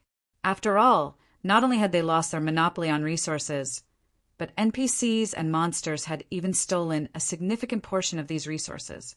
Of course, this change came with its benefits as well. For example, players unaffiliated with any powers could choose to join NPC teams to do quests. This option instantly increased the survivability of independent players. It also allowed independent players to get their hands on resources and equipment that were previously unattainable. Meanwhile, after Sherfong left the underground hall, the NPC named Fret breathed out a deep sigh of relief. The Lord seems strange today. He normally doesn't talk to us guards. Yet, he actually said good morning to me today. Fret, who was clad in silver mail armor, thought in confusion as he looked at Sherfang's departing back. Did the Lord notice me slacking, so he greeted me as a warning? Thinking up to this point, Fret shivered involuntarily. This won't do. I mustn't slack off anymore. Such a good job is hard to find in the entire Starmoon Kingdom. If I lose it, those former colleagues of mine will definitely treat me as a joke. Fret raised his vigilance and straightened his posture even further. Meanwhile, when the other NPC guards in the underground hall saw Sherfong, they also started secretly discussing Sherfang's peculiar behavior today. Sherfong was someone standing in a lofty position. In the past, he normally wouldn't even say a word to them. He was basically the representation of coldness and ruthlessness. Yet, Sherfong gave off the feeling of a spring breeze today. This sudden transformation made the guards in the underground hall uneasy for some time. At this time, these NPCs weren't the only ones feeling doubtful and insecure. The players throughout God's domain also felt surprised and confused by the changes to the game. The forums of God's domain were also burning with discussions. Why do those NPCs feel like living people? They're even discussing us players in private. What is going on here? You think that's strange? My personal guard actually asked for a day off to take care of his injured wife. You guys probably haven't been to the Adventurers Association yet, right? Right now, NPCs are taking on the quests posted there. One NPC even seduced the beauty in my party to go questing with him. For a while, the players of God's domain were bewildered by these changes to the NPCs. Some found the changes novel, while others found them flabbergasting. However, most players rejoiced at these changes. Such sentient NPCs were simply unheard of. The players felt as if they had actually come to another world. This was especially true when they heard these NPCs discussing them. The NPCs would even rave about the experts among players. Some well-known expert players even had fans among the NPCs, a situation ordinary players couldn't help envying. However, unlike ordinary players, God's domain's various major powers were far less delighted at these changes. In fact, these sudden changes were practically fatal to some of the smaller guilds. This was because the major update didn't just grant NPCs their own thoughts. The monsters out in the fields had also become much more troublesome to handle. This was especially true for monsters at the Lord rank or above. The wealth of combat experience they possessed made them even stronger than experts in terms of combat standards. A Lord-ranked monster could easily pummel a Tier 2 expert of the same level. Some great lords could even contend against Tier 3 experts. However, this still wasn't the worst part. The truly terrible change the major update brought was the removal of fixed dungeons. Dungeons were a stable source of equipment and materials for the various major powers in God's domain. Quite a number of guilds would grind low-level dungeons for all sorts of materials rather than raid high-level dungeons. In fact, small guilds weren't the only ones to use this approach to secure materials. Even the various superpowers did so. After all, with the difficulty of high-level dungeons, raiding them would definitely result in casualties, which would, in turn, cause the players in the team to regress. Hence, the various superpowers took the more conservative approach to obtain materials. they would have only one vanguard team for raiding high-difficulty dungeons.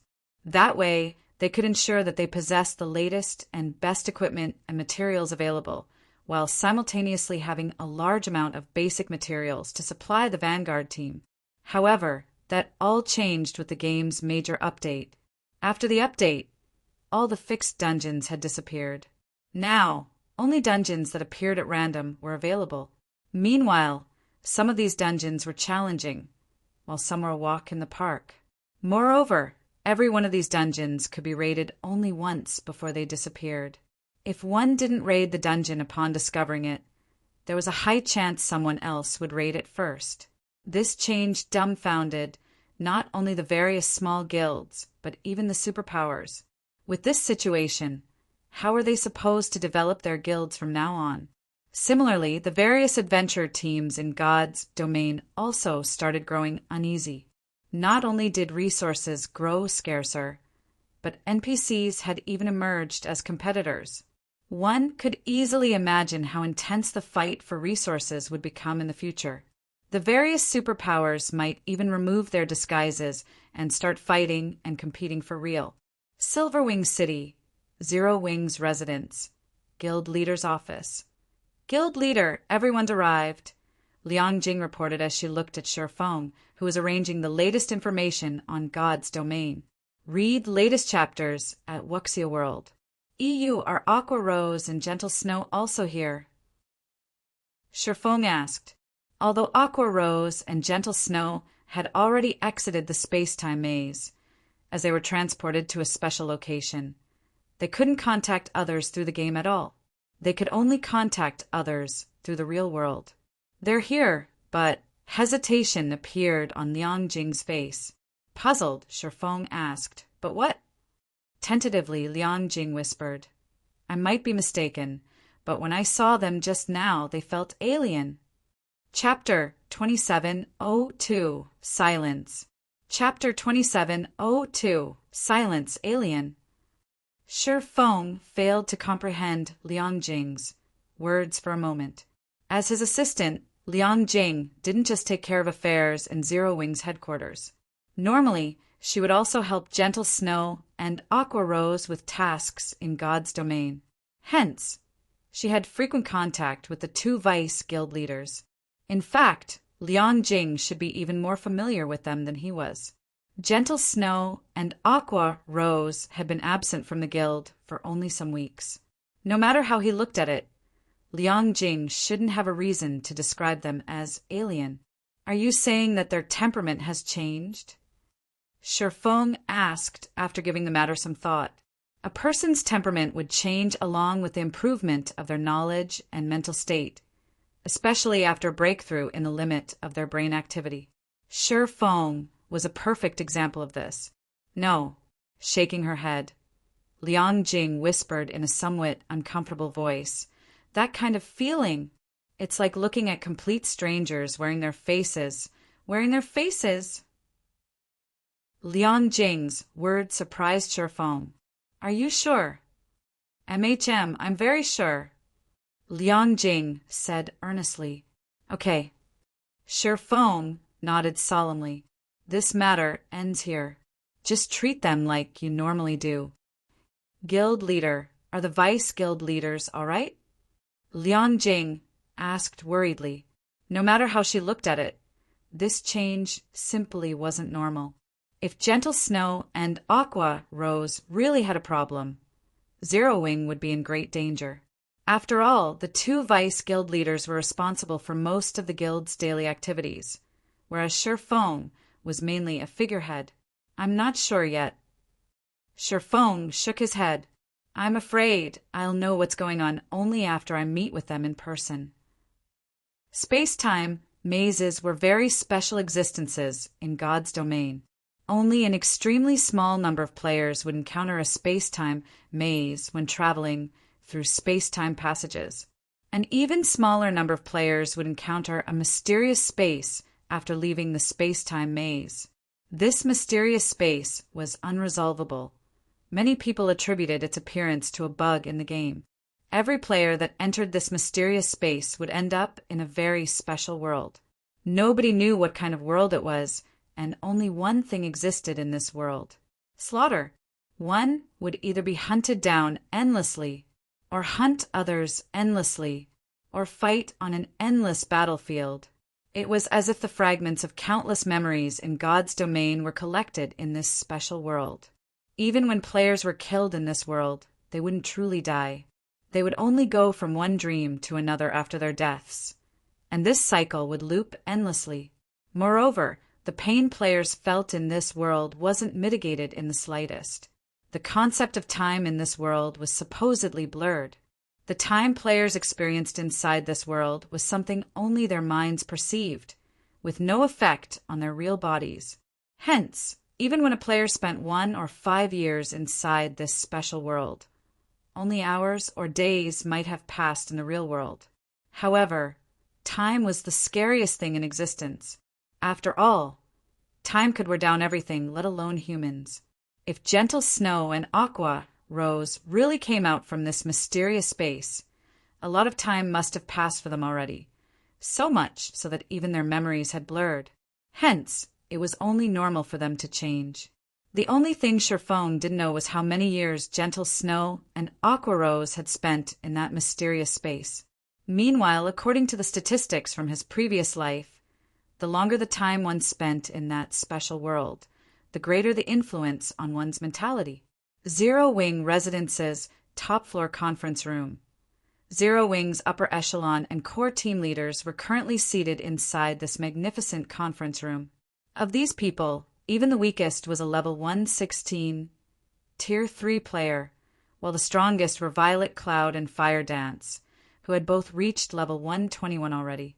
However, there was still a significant gap between them and Sherfone, who was level 125. Fire Dance had already replaced her old gear with a set of dark red leather armor. Based on the magic patterns etched into her armor, the armor was a set. Moreover, it even gave off the glow effect unique to epic items. Fire Dance also had her hair tied up with a ribbon that resembled the starry sky. The ribbon gave her an indescribable sense of fierceness, as if she were the empress of the night sky. It seems Fire Dance also reaped a considerable harvest in the space-time maze.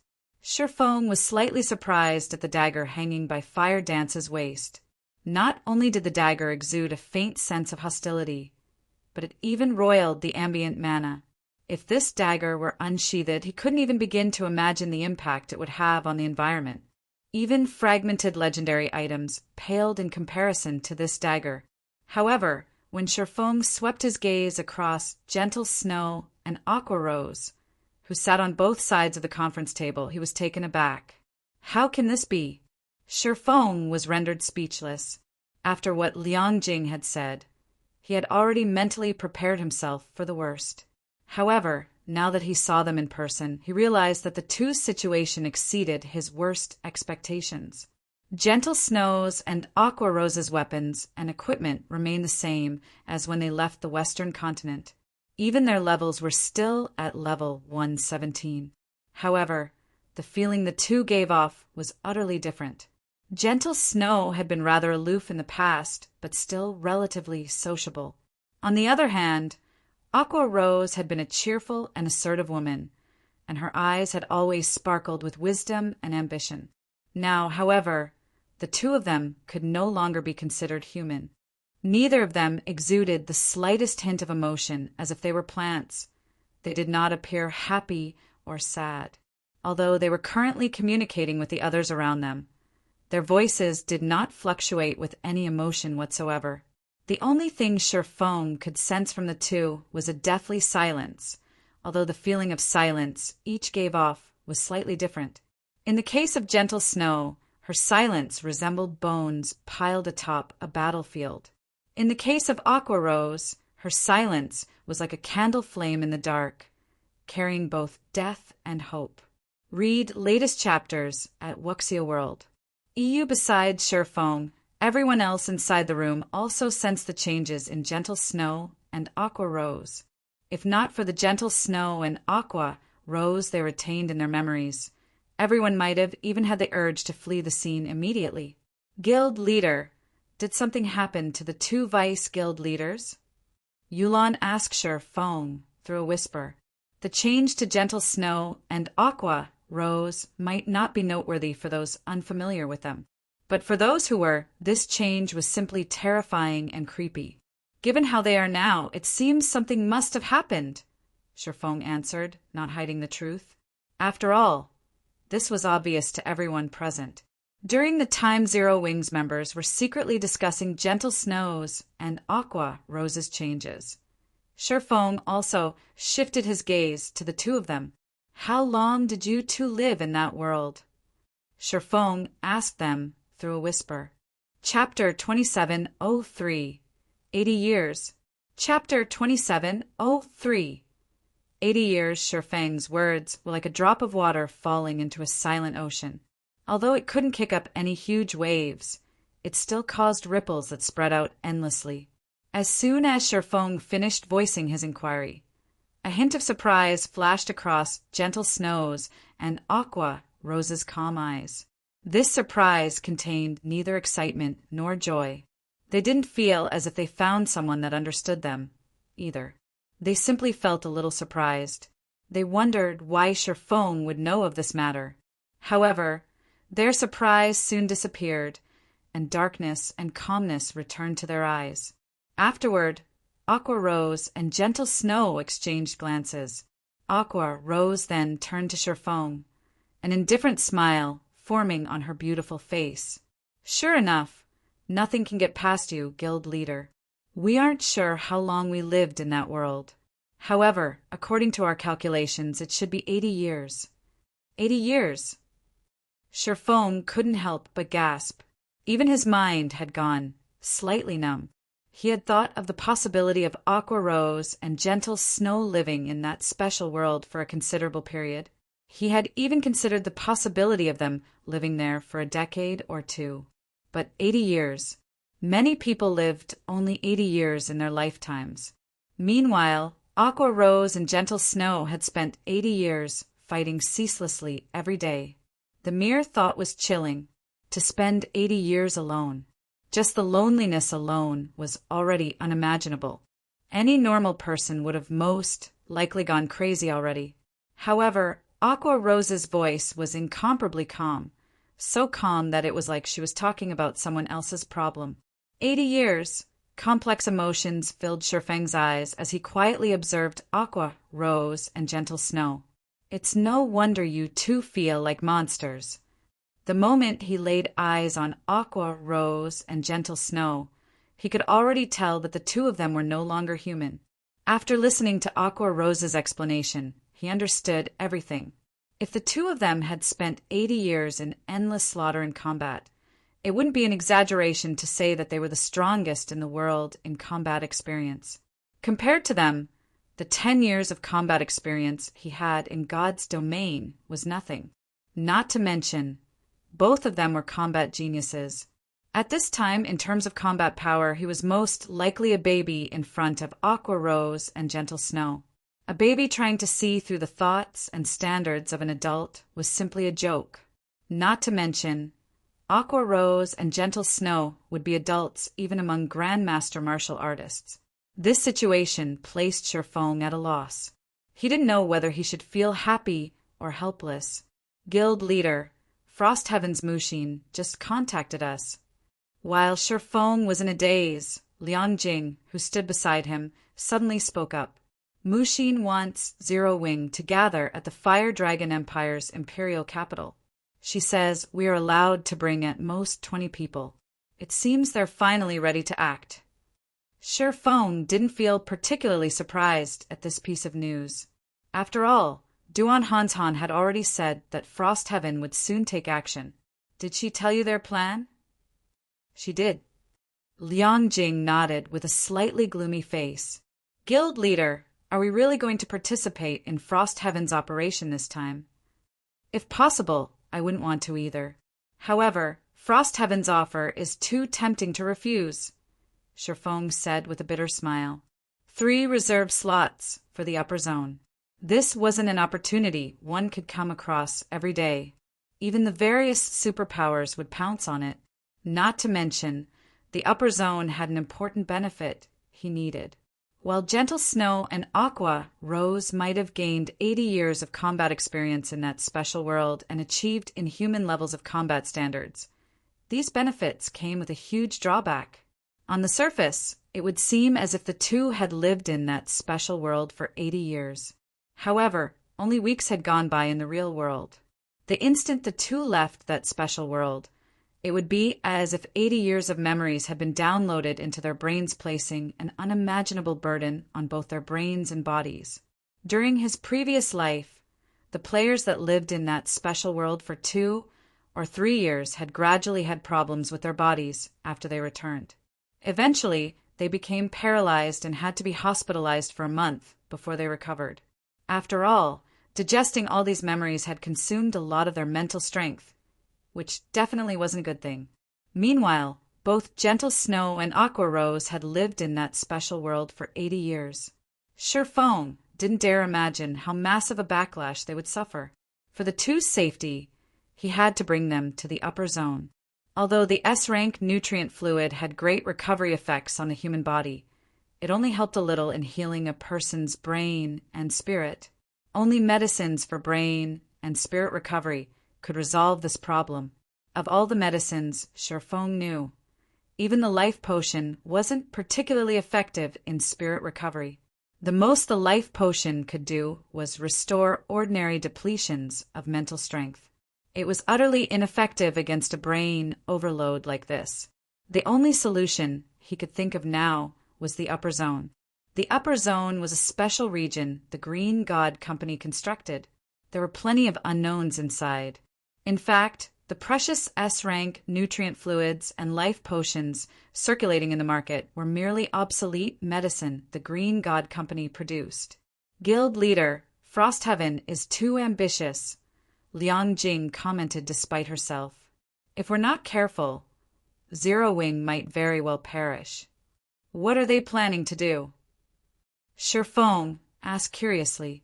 Their goal this time is to become one of the 12 great guilds of God's domain. Liang Jing said. The 12 great guilds wasn't a random title made up by players. Instead, this was a title given to the 12 strongest guilds recognized by the War God's Temple. The player guilds that become God's domain's 12 great guilds would enjoy numerous benefits across the main continent. They could even garrison an empire and be worshipped by the said empire. An empire's worship. Just this point alone was more than enough to allow a guild to pull ahead of the other superpowers.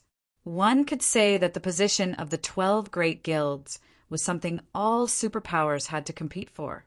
However, competing for this position wasn't an easy task. A guild had to satisfy a series of conditions to qualify.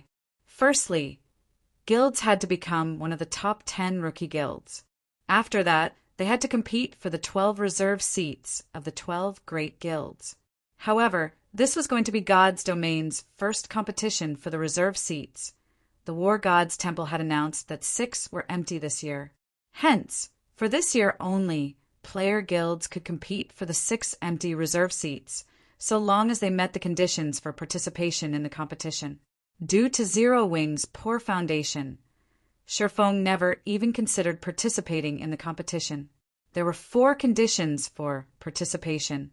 1. Submit 2,000 units of 7 Luminaries crystal to the War God's Temple 2. Have a guild residence in the capital cities of 50 kingdoms and 12 empires. Simultaneously, the registering guild must also have the status of a 4-star guild. 3. Have over 1,000 tier 3 players in the guild. 4. Have 30 guild cities under the guild's name. These 4 basic conditions were extremely harsh. Ordinary guilds shouldn't even dream of participating in the competition. In fact, even ordinary superpowers wouldn't qualify. Only the exceptionally strong superpowers could just barely meet the conditions. According to the information Zero Wing obtained from the Secret Pavilion, close to 20 super first-rate guilds and super guilds would participate in the competition for the reserve seats, every one of them a titan in the virtual gaming industry. One could easily imagine how intense the competition would be. No wonder Frostheaven made such a lucrative offer.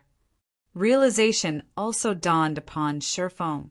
In his previous life, Frostheaven had first entered the ranks of top 10 rookie guilds and eventually became one of the 12 reserve guilds before slowly climbing up to join the 12 great guilds. However, Frostheaven was not fully developed at this time. Trying to compete for one of the reserve seats so soon would most likely result in failure. Frostheaven had to know this as well, but was still grasping at a strand of hope. Guild leader, if we become Frostheaven's foreign aid, any guild Frostheaven confronts will probably treat us as a mortal enemy, Liang Jing explained. The position of the 12 reserve seats was a throne built atop countless bones. At present, Zero Wing was in a very terrible situation already. On one side there was Starlink. On the other side, there were the newly developed superpowers. There was even the extremely dangerous Saint's Hand in the Orc Empire. Read latest chapters at Wuxia World. EU if they offended a few more superpowers now. Zero Wing would no longer have a future in God's domain. Although it is very dangerous, this is also a chance for Zero Wing. It would be a shame to let it go, Sherfong said, shaking his head. Fire Dance and the others should get ready. We'll set out immediately. While contesting for the 12 reserve seats was indeed dangerous, if they succeeded, even as foreign aid, Zero Wing would receive the War God's Temple's recognition as well as some basic privileges. For example, city garrison rights and worship rights. While getting an entire country to worship Zero Wing was impossible, getting one city to do so was still possible. This was also why many guilds had fought to become foreign aid for the participating guilds in the past. Chapter 2704, Maddening Start Fire Dragon Empire, Flame Dragon City. Chapter 2704, Maddening Start Fire Dragon Empire, Flame Dragon City. Groups of players in black cloaks walked through the crowded commercial district of the imperial capital. What's going on? Why are there so many cloaked players on the streets today? Moreover, every one of them is so strong. A level 56 Tier 1 player who came to the commercial district to upgrade his equipment exclaimed in surprise when he saw the procession of cloaked players. Although Flame Dragon City was normally crowded with players, today's foot traffic was much more exaggerated than usual. Moreover, not only was the foot traffic triple the regular volume, but many of these new arrivals also gave off a strange vibe. In fact, players weren't the only ones wearing black cloaks. There were plenty of cloaked NPCs walking through the city as well, and every one of them radiated a terrifying aura. Although the city's resident NPCs were holding private discussions over this change, now that NPCs could think for themselves, they were deliberately avoiding players while discussing. This is normal. You've just started playing 5 Domain recently, so you might not know this, but today is the competition for the reserve seats of God's Domain's 12 great guilds, a level 109. Tier 3 man explained to the newcomer of his guild. God's Domain's 12 great guilds. The rookie shield warrior was surprised at his senior's words. Isn't that something determined by the Virtual Gaming Association? In the real world, the Virtual Gaming Association determined the publicly recognized super guilds annually. These positions were mostly fixed. Very few changes would occur every year. No, this event is hosted by the War God's Temple to determine God's Domain's 12 strongest guilds. It isn't a competition hosted in the real world, the Tier 3 man explained, chuckling. Does our guild have a chance to participate too? The rookie shield warrior asked, a hint of fighting spirit surfacing in his eyes. He had never heard of such a huge event happening in God's Domain before. Moreover, with God's Domain's current popularity, it wouldn't be an exaggeration to call it the world's biggest competition. If he could stand out in this competition, he would definitely rise to prominence. Currently, the various major corporations were offering unprecedented prices to recruit experts in God's Domain. In fact, the top 50 experts on the God's Domain's experts list made even more money than A-list celebrities. We want to join, but the entry threshold is just too high. Even first-rate guilds aren't qualified. The Tier 3 man smiled bitterly. Nowadays, the various powers of God's domain were all talking about the reserve seat competition. Even NPCs were discussing it. The competition's influence was unprecedented. In such a major competition, let alone securing one of the reserve seats, just being able to participate would already serve as proof of a guild's strength. In that case, is everyone here to participate in the competition today? The rookie shield warrior asked. The cloaked people are most likely participants. As for everyone else, they should be here to spectate, the Tier 3 man explained. Spectate? Can we go watch as well? The rookie asked eagerly. I'm afraid that's not possible, the Tier 3 man replied with some embarrassment. The entry fee alone is 300 gold, while the VIP rooms cost 5,000 gold and 20 units of 7 luminaries crystal. Moreover, there are only 1,000 VIP rooms available. 300 gold was a huge sum, even for current Tier 3 players. In fact, most Tier 3 players didn't have 300 gold in their pockets. After all, with how high a Tier 3 player's daily expenses were, saving a lot of money was simply impossible. As for the VIP rooms, they were for the exclusive use of large guilds. Individuals simply couldn't afford them. The 5,000 gold aside, just the 20 units of 7 luminaries crystal was already more than enough to distress first-rate guilds. What more second- and third-rate guilds? At this moment, the Tier 3 man wasn't the only person feeling embarrassed over the situation. Most of the other Tier 3 experts on the street also sighed. Spectating such a major competition would most likely yield a lot of benefits. I know, right? I heard that nearly 30 superpowers would participate in the competition, nearly 1/3 of them super guilds. Moreover, these superpowers are all sending their best. This is going to be the battle of a lifetime. I heard that too. Right now, everyone's going crazy over the VIP rooms. Some second- and third-rate guilds are even offering to pay double the price to get a room. Upon overhearing the discussions of other players on the street, the players who couldn't afford an entrance ticket yearned for one. God's domain's various superpowers rarely waged war. They generally only fought in small skirmishes. However, the superpowers were now going all out. One could easily imagine how intense the competition would be. Meanwhile, such a major competition was held only once a year. Flame Dragon City, War God's Temple. At this time, the various superpowers members had already thronged the majestic headquarters of the Fire Dragon Empire's War God's Temple, numbering in the tens of thousands. Even the War God's Temple had no choice but to dispatch level 180 guards to maintain order. Meanwhile, on the top floor of a high-class restaurant near the War God's Temple, these superpowers are really being careful. Every one of their participating members has hidden their statistics and strength with black cloaks. Mu Lingsha said, her lips curled in disappointment as she looked at the crowd outside. That's normal.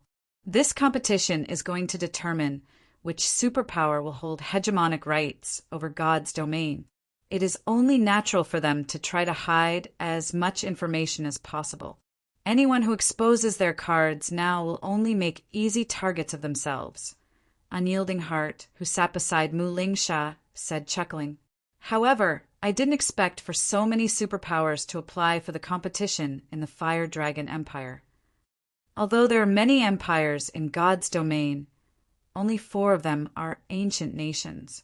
Any confident superpower wouldn't let go of these 4 nations. While guilds can register for the competition at any empire's capital, the guild that wins a reserve seat in their registered empire will receive additional benefits from the empire. Sighing, Mu Lingsha continued, It's a pity Unyielding Soul lacks accumulations. Otherwise, we could have come here to try our luck too. I wonder who will secure the 6 reserve seats. When Unyielding Heart spoke of the reserve seats, a hint of yearning appeared in his eyes. We can probably already determine who'll get 5 out of the 6 seats. The last is the important one.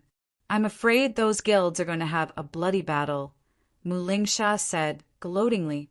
The competition for the reserve seats was most likely going to be extremely intense. After all, if nothing unexpected happened, 5 of the 6 available seats would go to the 5 great super guilds. This left the other superpowers to compete over just 1 seat. The mere thought of the competition's intensity scared her. "Look, Mythology's people are here," Mu Lingsha said as she looked at a group of undisguised players walking down the distant street. At the head of this team was none other than Cold Shadow. Mythology's arrival instantly cast a grim shadow over the plaza in front of the War God's temple. Setting aside the fact that Mythology was one of the virtual gaming industry's publicly acknowledged 5 great super guilds, just the fact that Mythology's members were doing nothing to hide their strength already proved how confident Mythology was in its strength. Although this team from Mythology wasn't the main force that would participate in the competition, even the weakest in the team of several hundred was a level 116, Tier 3 player. Moreover, the base equipment standard of these people was level 115 fine gold set equipment. So this is Mythology's strength? As expected of one of the 5 great super guilds, even the team they sent to register is already so powerful. I really wonder how strong Mythology's representative team on the Western continent is. The spectators from the various superpowers and large guilds couldn't help growing fearful when they looked at Mythology's team. Read latest chapters at Wuxia World.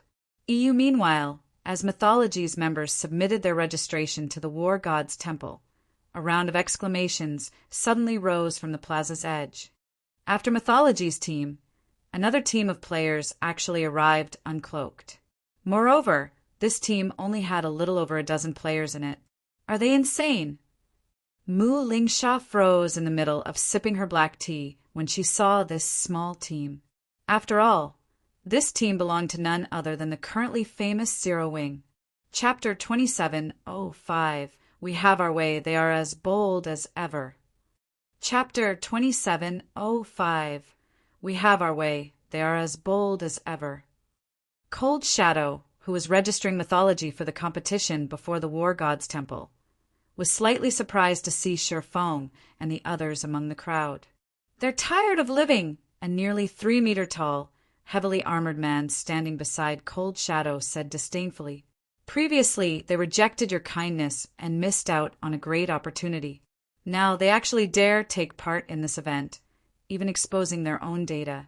They shouldn't think of getting through the foreign aid selection at this rate." The various superpowers had all recruited foreign aid for this competition. However, due to the rules, they could recruit only 100 outside helpers at most.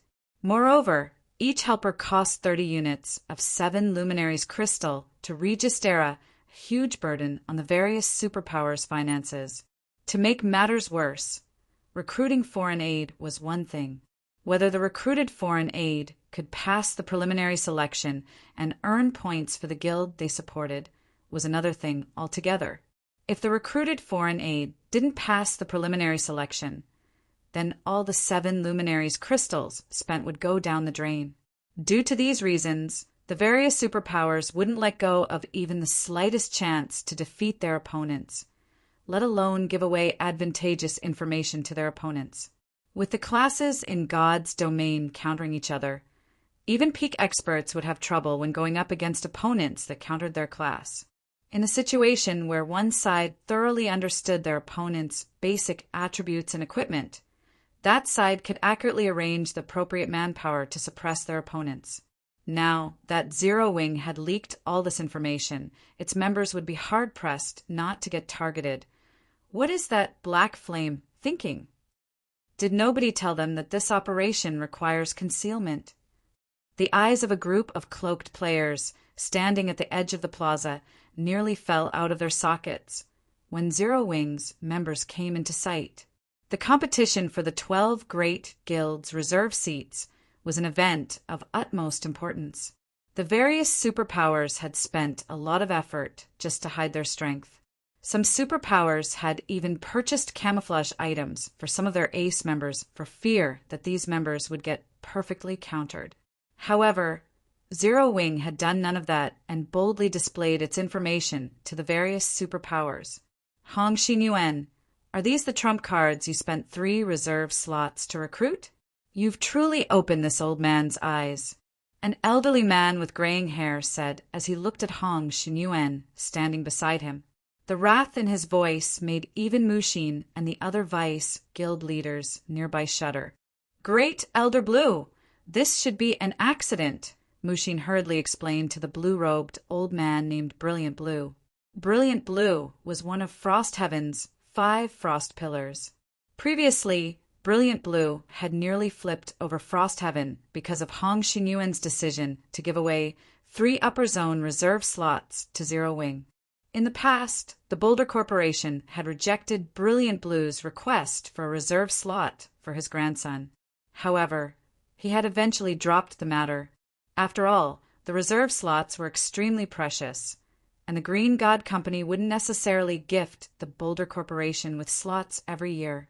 Now, however, Hong Xinyuan had decided to give away 3 of these precious slots to a bunch of outsiders without even consulting with anyone. There was no way Brilliant Blue wouldn't get angry over this matter, especially with Zero Wing having made such a huge blunder now. An accident. Brilliant Blue laughed when he heard this. That's right. This is indeed an accident. An accident on a scale this old man has never seen before. Lon having no excuses for this situation, Hong Xinyuan said apologetically. Some problems have indeed occurred this time, but Zero Wing's members are undoubtedly strong. They are indeed pretty good. Of the 17 of them, even the lowest leveled person is level 117, while the highest has even reached level 121. Each of them also has 6 pieces of epic equipment on average. This is a rare sight even among the various superpowers' main force teams, Brilliant Blue said. He then turned to the other elders present and continued. However, they have exposed all their data now. It will be child's play for the other superpowers to counter them. Frost Heaven's 7 Luminaries crystals aren't easy to come by. Every piece is exchanged using the guild members' blood and sweat. I don't want to see those crystals wasted. I suggest removing Zero Wing now and having my grandson's subordinates fill up the remaining slots. When Brilliant Blue finished speaking, the guild elders present fell silent for a while. I think what Great Elder Blue said is logical.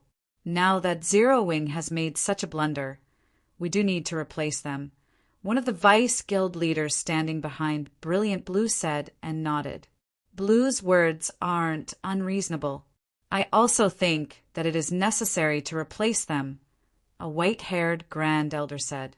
The dispute over the reserve seats will greatly impact God's domain's future.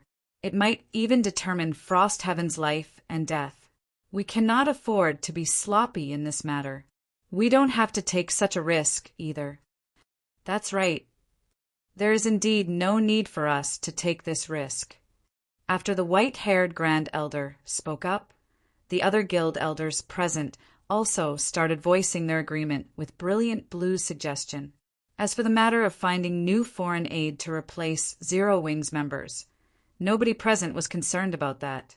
The various superpowers had prepared plenty of substitutes for today's event. Naturally, Frost Heaven wasn't an exception. Not to mention, Brilliant Blue's grandson wasn't some simpleton, either. In fact, he had gained the title of Sloth in the Flower of 7 Sins. If not for his having joined the Flower of 7 Sins, he would have already become a vice guild leader in Frost Heaven. Meanwhile, the Flower of 7 Sins was an organization proficient at assassination. Its members were natural killers. There was no superpower more adept at dealing with players than the Flower of 7 Sins, not even super guilds. Brilliant Blue's grandson was one of Frost Heaven's trump cards in this competition. Having the Flower of 7 Sins' peak experts replace Zero Wing's members wouldn't be a problem at all. Of course, Brilliant Blue's selfishness also played a role in his decision. The 3 reserve slots Hong Xinyuan offered to Zero Wing were actually his personal property. They didn't belong to the guild or the Boulder Corporation. Brilliant Blue couldn't force Hong Xinyuan to give them to him. However, if Zero Wing got removed and Brilliant Blue's grandson helped Frostheaven secure a reserve seat, Hong Xinyuan would have to give those 3 upper zone reserve slots to Brilliant Blue's grandson to preserve his reputation. Just as the various elders present were about to reach a consensus, someone interrupted them. "Dear elders, don't you think you're going a little too far?" Mushin said. "Mushin, where do you think we've gone too far? Do you find my words unreasonable?" Brilliant Blue asked in dissatisfaction. "What you said indeed makes sense, Great Elder Blue." Mushin nodded. "However, Uncle Hong contributed nearly half of the 7 luminaries crystals we used to recruit foreign aid this time. If not for his contribution, Frostheaven would have had difficulty collecting so many crystals. Now, Uncle Hong is only taking 17 slots for his own use, yet you are arbitrarily deciding to replace Zero Wing already. Isn't that a bit much? At least, let Uncle Hong decide this matter himself." At Mushin's words, the Grand Elders and elders present fell silent. What Mushin said was the truth. Without the 7 luminaries crystals Hong Xinyuan contributed, they really wouldn't have been able to register so many outside helpers for the competition. Now, Hong Xinyuan wasn't even using 1/5 of the total slots.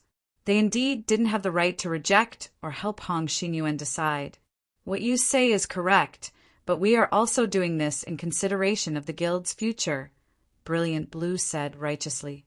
"Old Hong, didn't you contribute those crystals for the sake of the guild as well?"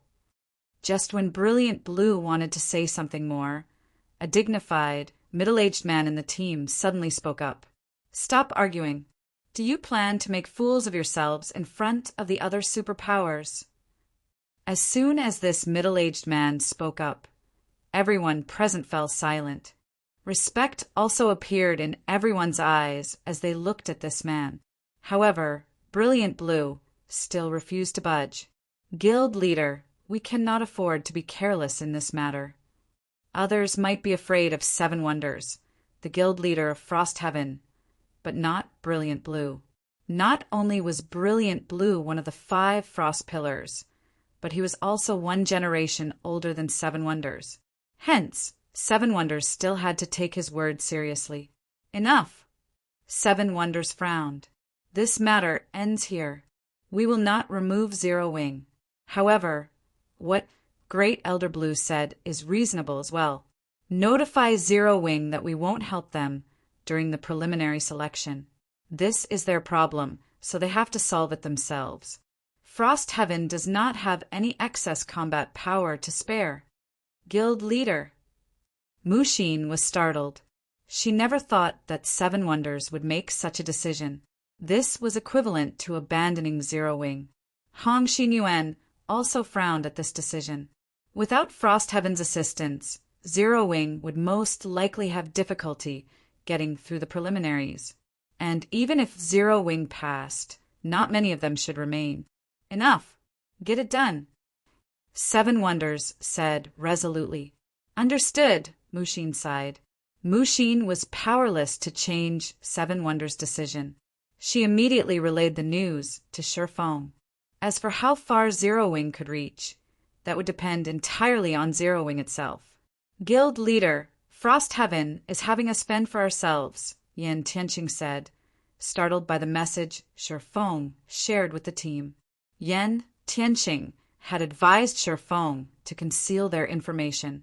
However, Shifeng had rejected his suggestion. Now look what happened. Read latest chapters at Wuxia World. EU, what do you guys think? Shifeng asked Fire Dance and the others, chuckling. Let them. We have our way of doing things. Why should we play by their rules? Fire Dance said nonchalantly. Big Sis Fire is right. I've also been itching for a good fight lately, Violet Cloud said, a hint of excitement flashing in her eyes. Similarly, Cola and the others also expressed their eagerness for a good fight. Since that's the case, let's go get registered. Chapter 2706, Selection Battle. Chapter 2706. Selection Battle inside a high-class bar near the War God's Temple's Plaza. A feminine man in a light gray cloak appeared silently beside a handsome young man drinking red wine inside the bar. As if the feminine man did not exist, none of the bar's other occupants noticed his arrival. "Young master, it'll be difficult to get those reserve slots." Seven Wonders did not remove Zero Wing. He only decided to let Zero Wing fend for itself. The feminine man whispered. Zero Wing's members have registered already. Now, all they have to do is wait 3 hours for the preliminary selection to begin. Zero Wing sure is lucky not to get removed even after making such a blunder. The handsome young man named Sorrowful Heaven frowned slightly, then said coldly, however, Zero Wing shouldn't even think of getting its hands on even one of those reserve slots. Sorrow, how about I attack them directly afterward? A girl with disheveled hair sitting beside Sorrowful Heaven suggested, excitement sparkling in her eyes. The woman had the flower of 7 Sinses symbol imprinted on her arm. As soon as this small and delicate girl spoke up, everyone inside the bar shook visibly as they reluctantly recalled a scene in the past. Hayes, you have to abide by the rules this time. Otherwise, I won't bring you out anymore, Sorrowful Heaven said. A hint of fear had also surfaced in his eyes when he looked at this harmless-looking girl. Even after becoming one of the 7 sins, Sorrowful Heaven still dared not act carelessly around this girl. After all, death was the best relief when one went against this harmless girl. Even the flower of 7 Sins' mysterious leader got a headache when dealing with her. If they did not manage her properly, she would easily trigger a catastrophe. Don't worry, I'll definitely listen to you during this mission. I won't recklessly do anything to those people. The girl named Imperial Hayes nodded obediently and giggled. That's good. Sorrowful Heaven breathed out a sigh of relief. He then said slowly, we don't have to worry about Zero Wing this time.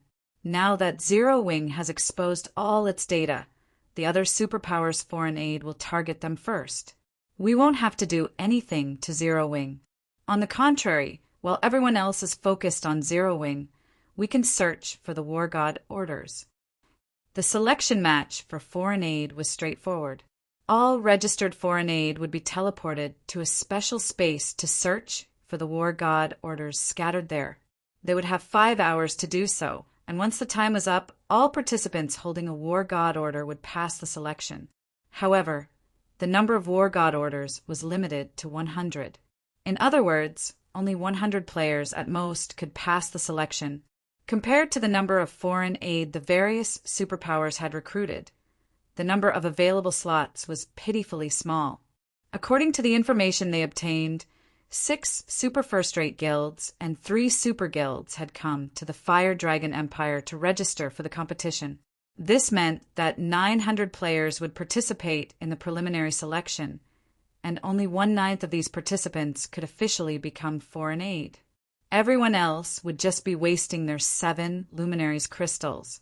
Meanwhile, Zero Wing only had 17 members participating in the selection. Trying to secure War God orders while going up against so many experts was simply a fool's dream. As Sorrowful Heaven was considering how he could capitalize on Zero Wing's predicament, Cold Shadow was resting inside one of the War God's temple's lounges. When she received news of Zero Wing's situation, she revealed a satisfied smile. Vice Guild Leader, did you receive good news? The female Guardian Knight, White Feather, asked in surprise. Yes. Cold Shadow replied, although I don't know which dumb guild it was that invited Zero Wing is dead for sure this time. None of Zero Wing's members should even dream of passing the selection. Vice Guild Leader, Zero Wing's 17 members possess extraordinary strength. While not all of them can pass, there is still a chance that 2 or 3 of them will succeed, White Feather said, shaking her head in disagreement. It might have been possible before, but I'm afraid it's not anymore, Cold Shadow said in a playful tone. According to our spies, The Sky Dragon House and Pride Empire have come forward to work with Demon Palace and Miracle to annihilate Zero Wing. How is this possible? This revelation stunned White Feather. The competition for the 6 reserve seats was incredibly intense, and every participating power was treating the others as mortal enemies. 2 superpowers working together was already unbelievable. Now, 4 superpowers had actually banded together to target Zero Wing. What exactly had Zero Wing done to anger all these guilds? Nothing's impossible. Chuckling, Cold Shadow said, "Did you forget whom Zero Wing offended before?" "Is this Saint's Hand's doing?" White Feather immediately thought of the incomparably mysterious Saint's Hand. That's right. Saint's Hand promised the 4 guilds something, and the 4 guilds agreed without hesitation. Cold Shadow nodded. Smiling, she continued, "I doubt even Zero Wing would have expected that this preliminary selection would turn into their execution. Zero Wing is truly finished this time." White Feather sighed at this situation.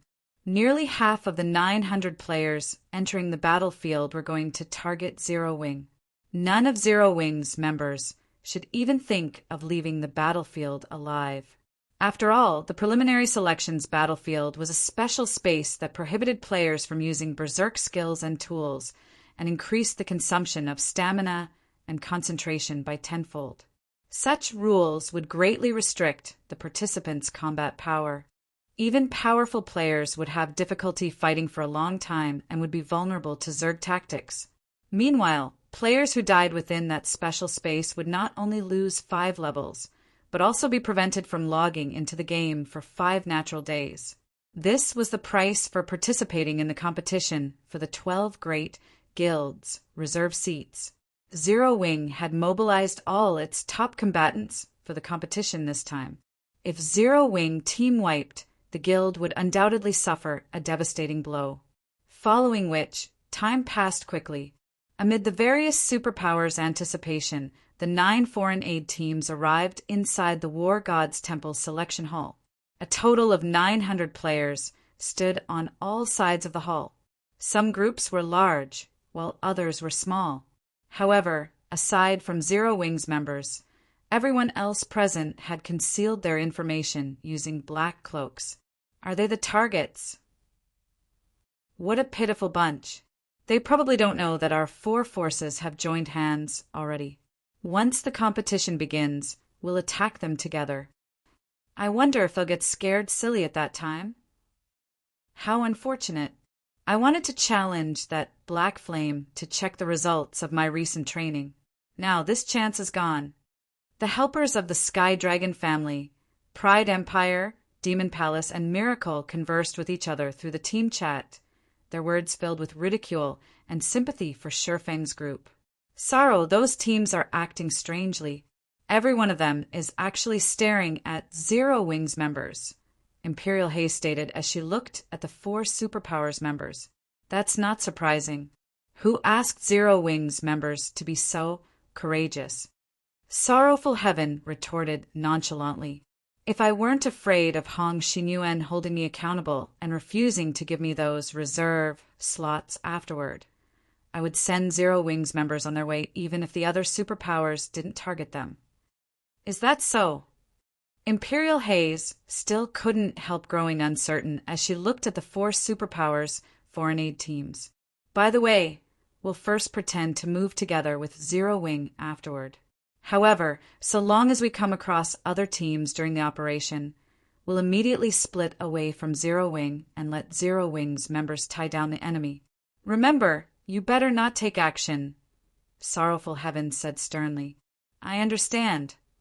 Imperial Haze nodded. Shortly after Sorrowful Heaven finished speaking, everyone in the hall felt their vision blur momentarily. When they recovered, they discovered that they had already arrived inside a forested valley. Read latest chapters at Wuxia World. EU. After scanning his surroundings, Sorrowful Heaven found that the various teams were situated relatively close to each other. If they abandoned Zero Wing too soon, they would most likely get caught by a different team during their retreat. "We'll move together with Zero Wing first," Sorrowful Heaven said through the team chat.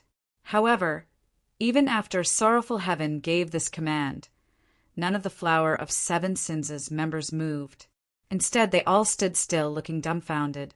This was because nearly half of the foreign aid teams present had started dashing in their direction, like a bunch of madmen, as Sorrowful Heaven issued his command.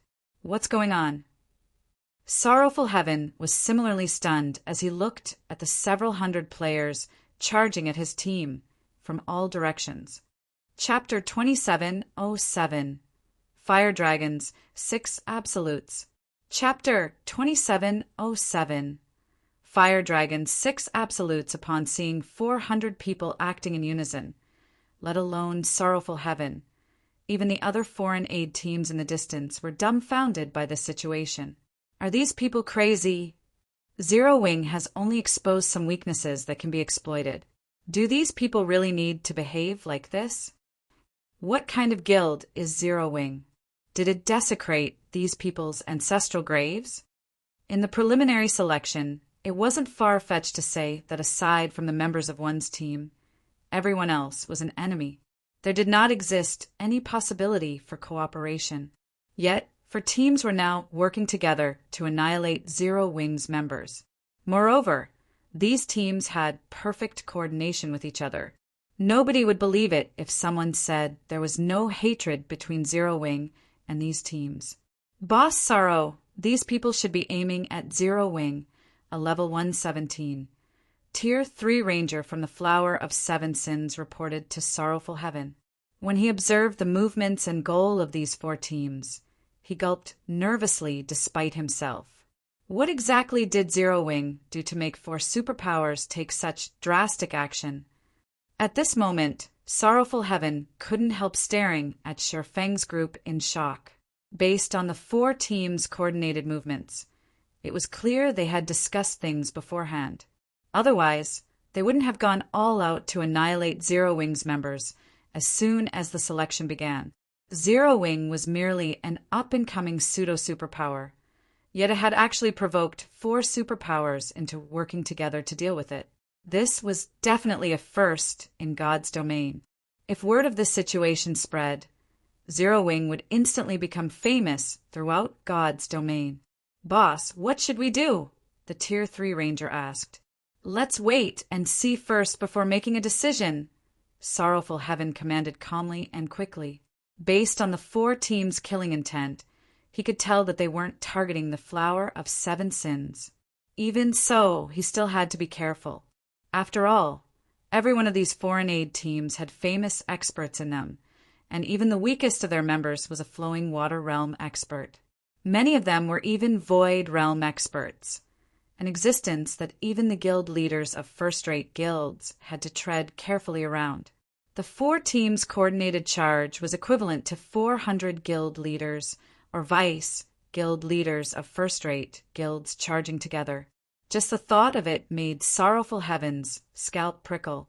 Less than 10 seconds later, several dozen figures dashed past the Flower of Seven Sins members, their passage scattering the surrounding flowers and grass. Meanwhile, the moment these people passed by, everyone from the Flower of Seven Sins, with the exception of Imperial Haze, felt a sense of relief. The pressure they gave off is too frightening. I think over 80% of these people are Void Realm experts, a level 117. Tier 3 Assassin exclaimed as he wiped the sweat off his forehead. The other Flower of Seven Sins members also nodded in agreement with this Tier 3 Assassin's assessment. Although it was indeed true that even their weakest members were at the Flowing Water Realm, there were only 5 Void Realm experts on their team. While Sorrowful Heaven was a Domain Realm expert, in this special space he would have difficulty going up against 3 Void Realm experts simultaneously. He might even get killed. In other words, if they excluded the monstrous Imperial Haze, the overall strength of the several dozen players that had just passed by was still above them. Meanwhile, this was only a small portion of the strength 4 foreign aid teams commanded. You think the strongest among these people are only at the Void Realm?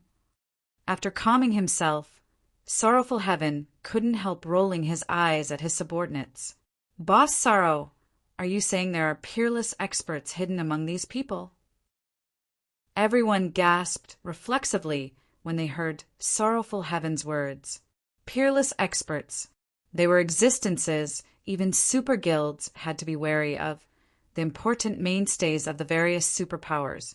Otherwise, do you think those superpowers would spend so many 7 luminaries crystals to recruit foreign aid?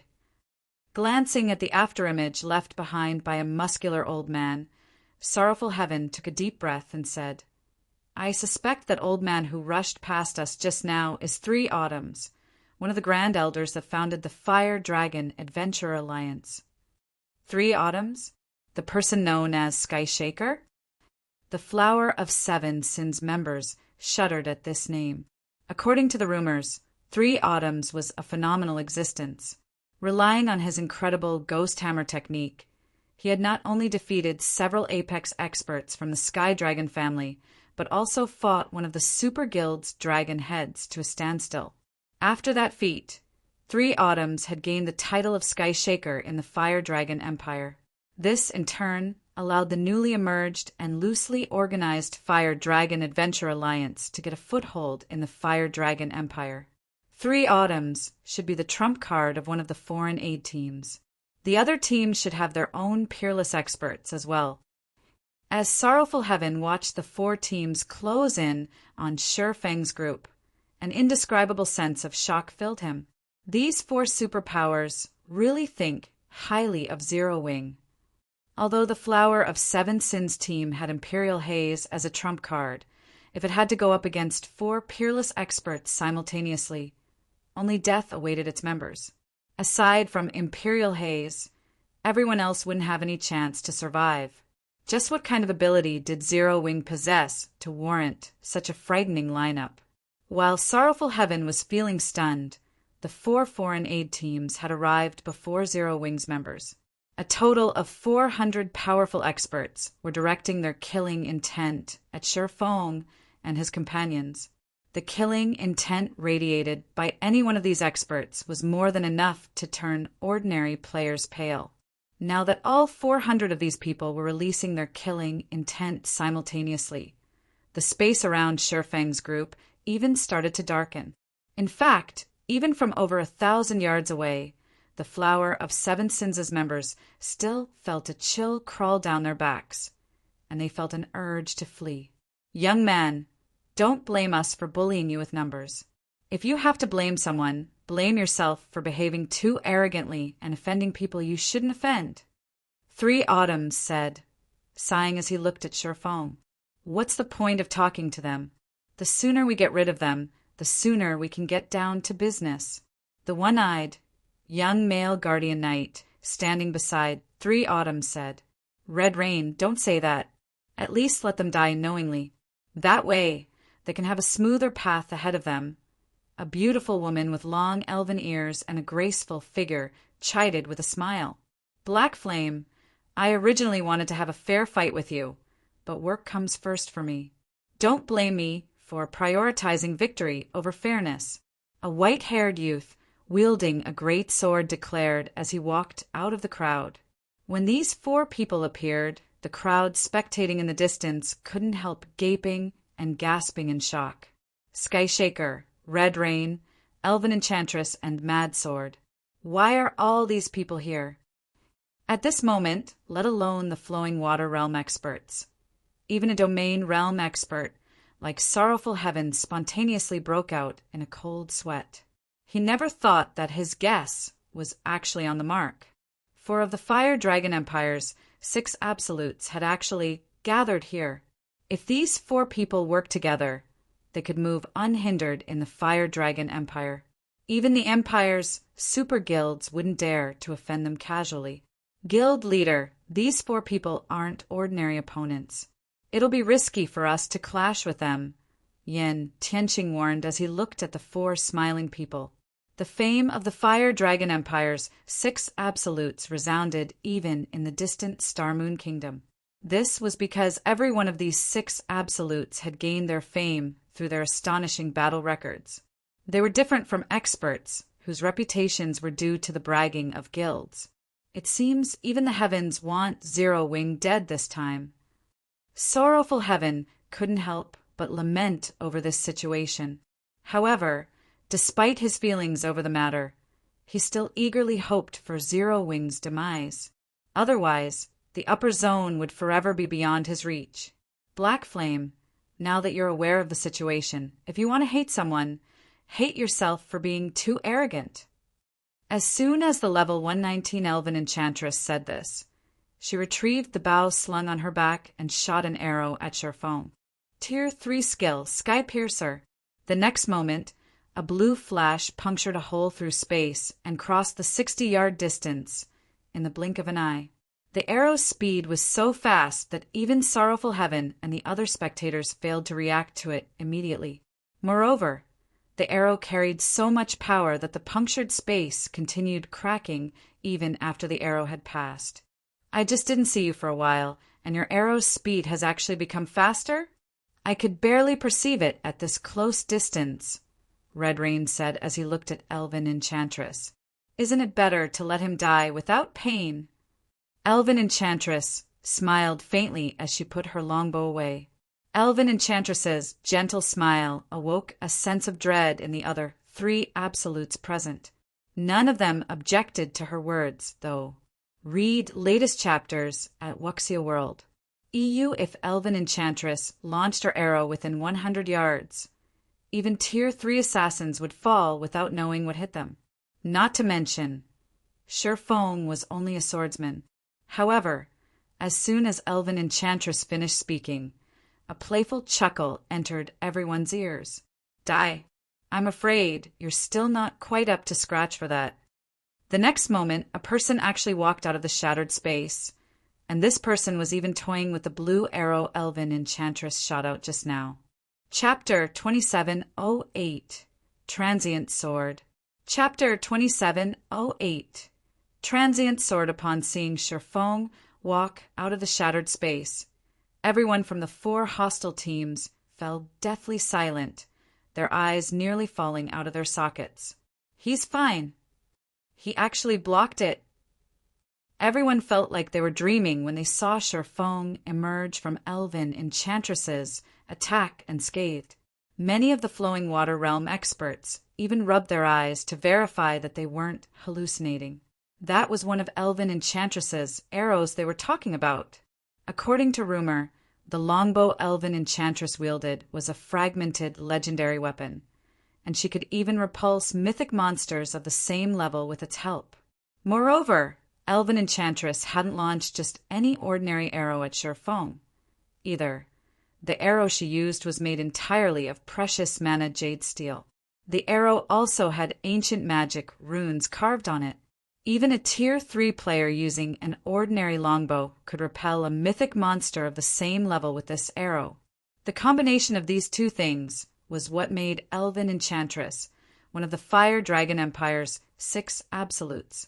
He actually blocked such a fast arrow. Black Flame is even stronger than what we heard. It seems the rumors of him being a peerless expert are true. The Flower of 7 Sins' Tier 3 members spectating in the distance couldn't help but marvel at this scene. Previously, they had failed to respond to Elven Enchantress's arrow despite having a bird's eye view of the battlefield. If they were targeted by such an arrow from a distance of several dozen yards, they didn't dare imagine what would happen. He blocked it. Sorrowful Heaven eyed his subordinates with contempt when he overheard their discussion. You think he merely blocked it? Sorrowful Heaven's words only confused them. Look carefully. What is he holding in his hand? Sorrowful Heaven questioned angrily. He's holding an arrow. Everyone grew even more confused. You bunch are really stupid. Sorrowful Heaven was momentarily rendered speechless by his subordinates. He then turned to look at Sherfong in the distance, horror surfacing in his eyes. Arrows are considered consumables in God's domain. So long as they hit something, they will disintegrate, even if they get blocked by a skill or a weapon. Then, the arrow in Black Flame's hand, the Flower of 7 Sins members subconsciously turned to look at the blue arrow Shifeng held. Immediately, a chill overwhelmed their entire bodies. That's right, the arrow never hit him. Instead, he snatched the arrow out of the air. When Sorrowful Heaven finished speaking, rank disbelief filled his eyes. At this point, Sorrowful Heaven wasn't the only person to notice the crux of the problem. The 4 foreign aid team's domain realm experts also noticed it, and their faces turned ashen. Guild leader Yan Tianxing also stared at Shifeng in surprise. Elven Enchantress's attack was most likely top-notch even among the peerless experts in the current god's domain. Nonetheless, Shifeng had caught the arrow. Was this really a feat players could accomplish? However, compared to the Apex experts present, Skyshaker, Red Rain, Elven Enchantress, and Mad Sword found this situation even more unbelievable. How did he do it? Elven Enchantress's expression turned solemn as she gazed at Shifeng. She knew better than anyone just how fast her simple attack was. If she launched this arrow of hers within 100 yards of her target, she was confident that even the other 5 of the 6 absolutes wouldn't be able to block it. Even speed-tight mythic monsters would get struck. Everyone, Black Flame is much stronger than we expected. I'm afraid the 4 of us will have to work together to take him down, 3 Autumn suggested with a grim expression.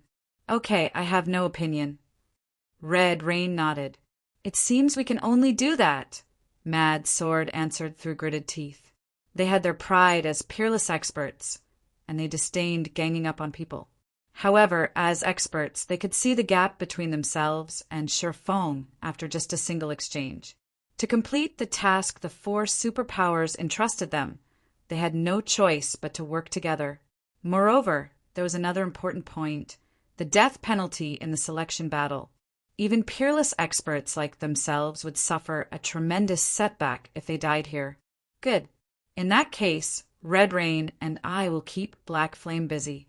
Mad Sword, you and Elven Enchantress support us from the sides. Red Rain and I will use everything we have to create an opening. Once you find a chance, don't hold back, 3 Autumns commanded quietly. Also, everyone else, once the 4 of us pin down Black Flame, use everything you have to get rid of Zero Wing's other members. Do not let them support Black Flame. No problem. Leave it to me to block him once the battle begins. Red Rain nodded confidently. He was a guardian knight, while 3 Autumns was a berserker. This was an excellent melee combination for dealing with stronger opponents and creating opportunities. In addition, Mad Sword was a great sword-wielding swordsman, and Elven Enchantress was a ranger. Their classes were adept at executing finishing blows and ambushes. Black Flame, I truly underestimated you. It's no wonder those 4 superpowers are willing to work together to eliminate you. Elven Enchantress also grew serious as she took in Shifeng's nonchalant attitude. She then responded quietly, "Although I don't want to, I'll do my best to support you this time." As a ranger, having her arrows caught barehanded was a huge humiliation. Playing a supporting role in a fight was also the last thing she wanted to do. However, she couldn't care less about her pride right now. Completing the mission had priority. Vice Alliance leader Autumns, leave Zero Wing's other members to us. We won't let any of them assist Black Flame. That's right, they're but 16 people. It'll only take us a few seconds to get rid of them.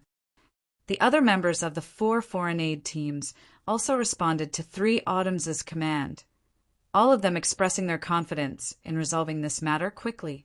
Good. In 3 seconds, we'll take action together. Since nobody had any objections to his commands, 3 Autumns nodded and focused his attention on Shifeng, who stood 30 yards away. As for everyone else, they promptly spread out, seeking the optimal position to coordinate with each other. However, after the foreign aid team's members got to position, an indifferent voice broke the silence and made everyone shudder involuntarily. "It seems you are finally ready. In that case, I can make my move now." Shifeng's voice was indescribably calm. However, The meaning behind his words couldn't be any more obvious. He was basically making fun of the four absolutes' determination to work together. What arrogance! Read latest chapters at Wuxia World. EU furious at Shifeng's words, Red Rain immediately activated the Tier 3 Justice Sprint and charged at the swordsman with his shield raised. The space around Red Rain turned blurry and chaotic, making it difficult for others to time and dodge or block his attack. Go! Upon seeing this situation, 3 Autumns commanded everyone to take action before joining the charge himself. However, before 3 Autumns could even take a step forward, everyone present suddenly felt as if time had switched to slow-mo. This illusion lasted for a moment, then everyone gasped. Before they realized it, Shifeng was already standing behind Red Rain. A longsword as dark as night had also pierced Red Rain's heart. Immediately afterward, Shifeng pulled the longsword from Red Rain's back, and the Guardian Knight's HP drained away until nothing remained. Red Rain then collapsed onto the soft grass, his eyes wide with horror and confusion. Chapter 2709, Difference in Strength? Chapter 2709, Difference in Strength Impossible. What happened? I must be dreaming. Red Rain's sudden death paralyzed the foreign aid team's members, who were thinking of attacking Zero Wing's other members.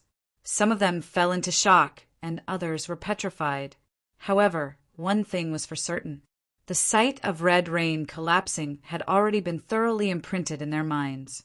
They would never forget this scene for the rest of their lives. Is he even human? Sorrowful Heaven, who was spectating from a distance, was stunned.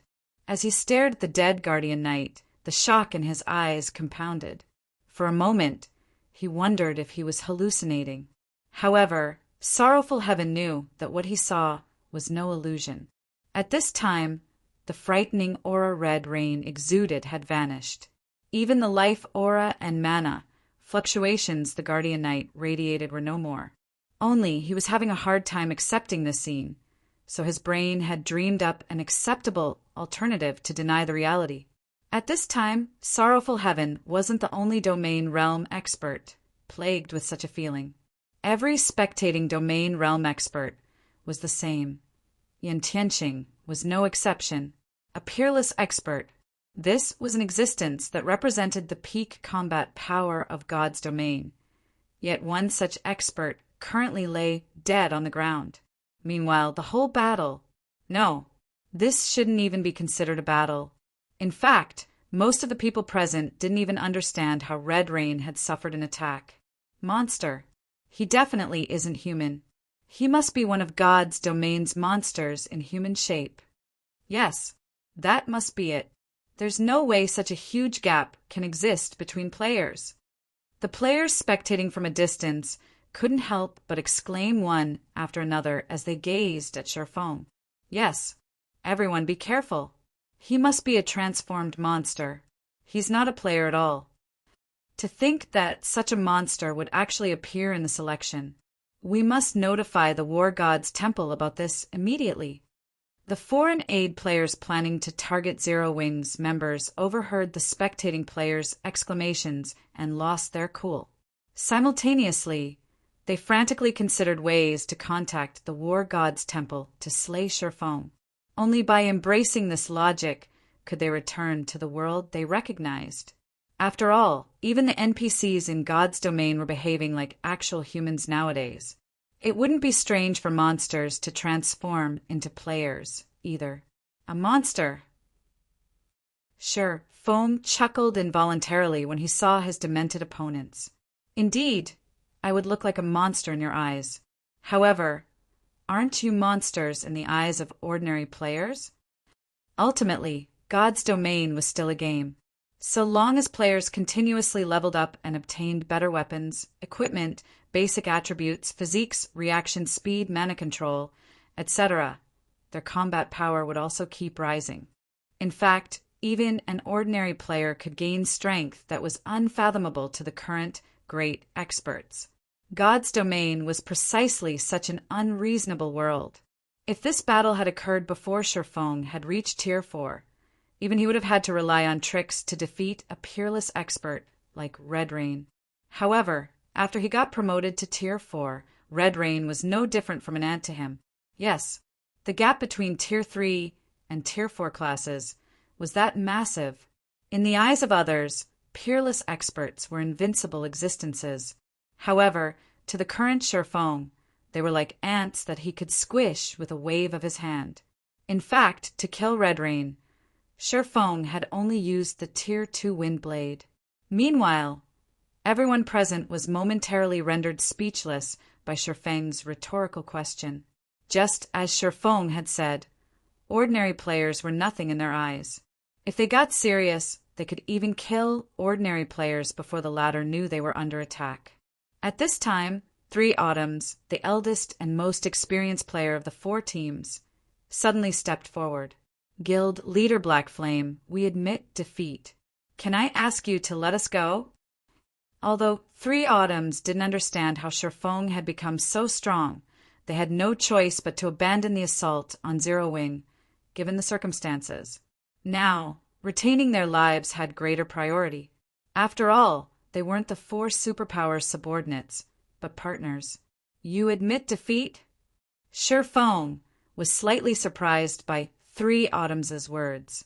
However, he quickly understood the elderly man's reason for doing so. The death penalty for the selection battle was exceptionally heavy, let alone apex experts. Even peerless experts like 3 Autumns would suffer a major setback. Yes, 3 Autumns nodded. None of the 4 allied foreign aid teams members objected to 3 Autumns' decision either. After all, they truly couldn't imagine what would happen if they fought against a monster like Sherfong. After scanning the silent crowd around him, Sherfong said calmly, "Sure, but you need to sign a contract with me. Once you leave this place, each of you must kill 5 experts belonging to the superpowers backing you, and these experts must be of the same standard as yourselves." As soon as Sherfong finished speaking, the 4 teams' experts immediately clamored in protest. Guild Leader Black Flame, aren't you going too far? Elvin Enchantress frowned, a glint of anger appearing in her eyes. If we really do as you say, do you think those superpowers will let us off the hook? They would, at most, lose 5 levels if they died on this battlefield. However, if they offended the superpowers backing them, they wouldn't just lose 5 levels, but would most likely get hounded out of God's domain. After all, if these superpowers did nothing after getting stabbed in the back by their so-called partners, who would take them seriously in the future? Going too far. Sherfong chuckled. I don't think so at all. From how I see it, you take Zero Wing for a pushover. If Zero Wing were one of the 5 great super guilds, would you still find this condition to be too much? Guild Leader Black Flame, is there a need to make such assumptions?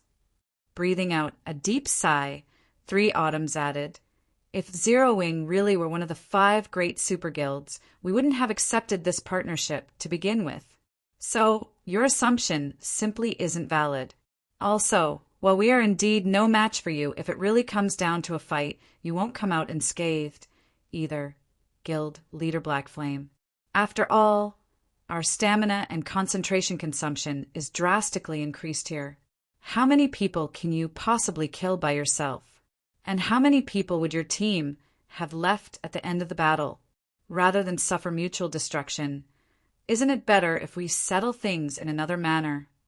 3 Autumns clearly stated the various possible scenarios and listed their respective pros and cons. At this moment, let alone Yulon, Gentle Snow, and Aqua Rose, even Sorrowful Heaven, who is also in a leadership position, felt that this was the best option. After all, both sides weren't mortal enemies. To ensure Zero Wing's continued development, it was in Sherfang's best interests to avoid unnecessary losses. However, defying everyone's expectations, Sherfong shook his head. Guild Leader Black Flame, are you intent on mutual destruction? 3 Autumns' expression twisted slightly. As a peerless expert of God's domain and a Vice Alliance master of the Fire Dragon Adventure Alliance, It was already unbelievable that he was taking the initiative to admit defeat. He never thought that Sherfong was actually a lunatic. Read latest chapters at Wuxia World. EU meanwhile, upon seeing that Sherfong refused to back off, Elven Enchantress snarled, "Black Flame, you'd better not go too far. You should know that we also represent the superpowers backing us this time. If you annihilate our teams, those superpowers definitely won't let you off the hook. Zero Wing won't be able to bear the consequences.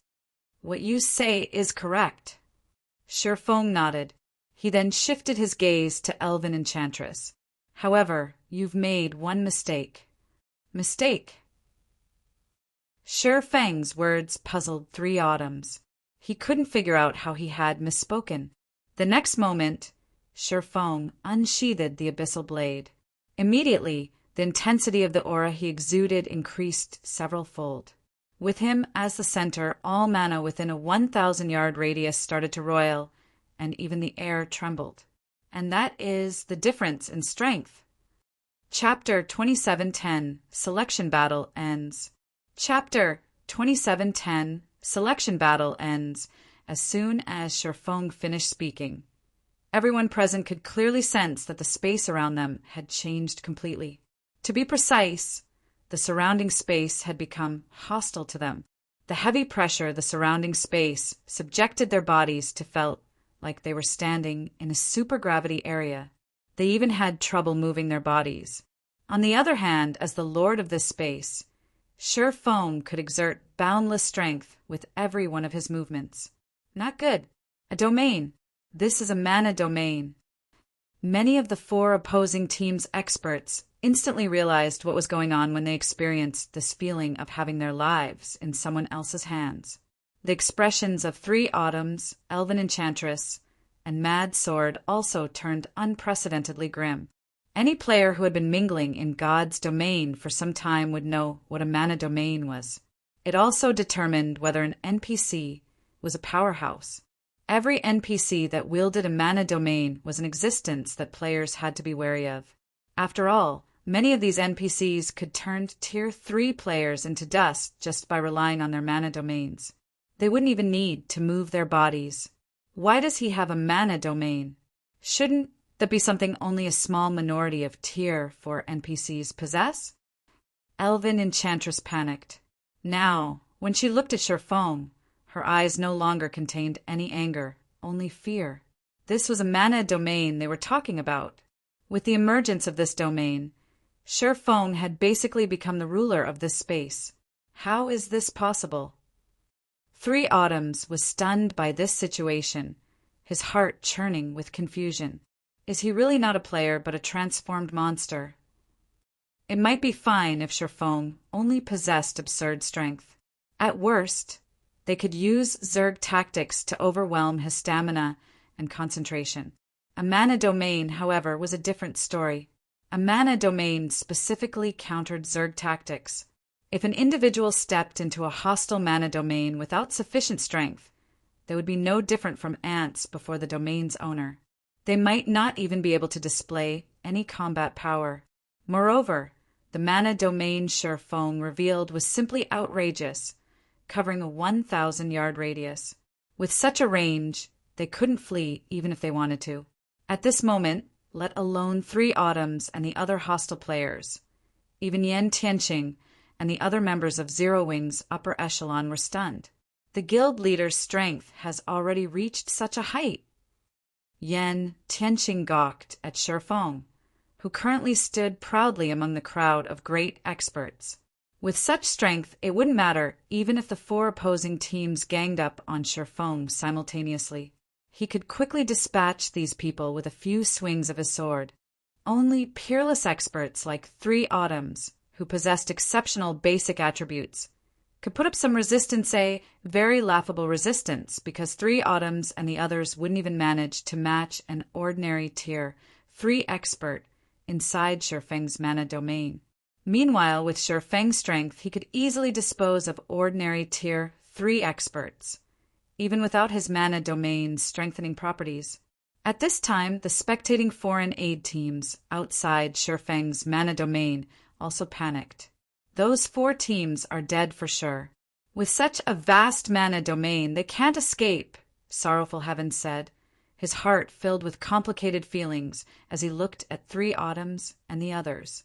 A joint team made up of 4 peerless experts and several hundred tier, 3 great experts was an incredibly powerful force. Even in the Fire Dragon Empire, nobody would dare oppose it. Now, however, such a team could only wait to die. Boss Sorrow, what should we do now? A level 117. Tier 3 assassin asked helplessly. With just a thought, Zero Wing could decide the fate of the 4 foreign aid teams opposing it, what more the fate of their small team. Escape! Sorrowful Heaven replied instinctively as he looked at the gray space ahead of him. Although their team currently had no enmity with Zero Wing, the Flower of 7 Sins had come into conflict with Zero Wing several times in the past. If Shifeng was in a bad mood, he might decide to take care of them in passing. Escape! Looking at the special space around them, the Tier 3 assassin asked anxiously, "But, boss, where do we escape to? This area isn't particularly big. It won't take more than half an hour to run a lap here."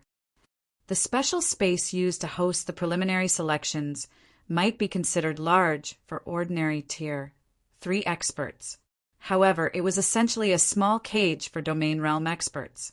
Shifeng could easily reap the lives of the people in this cage at any time. Forfeit. Everyone forfeit immediately.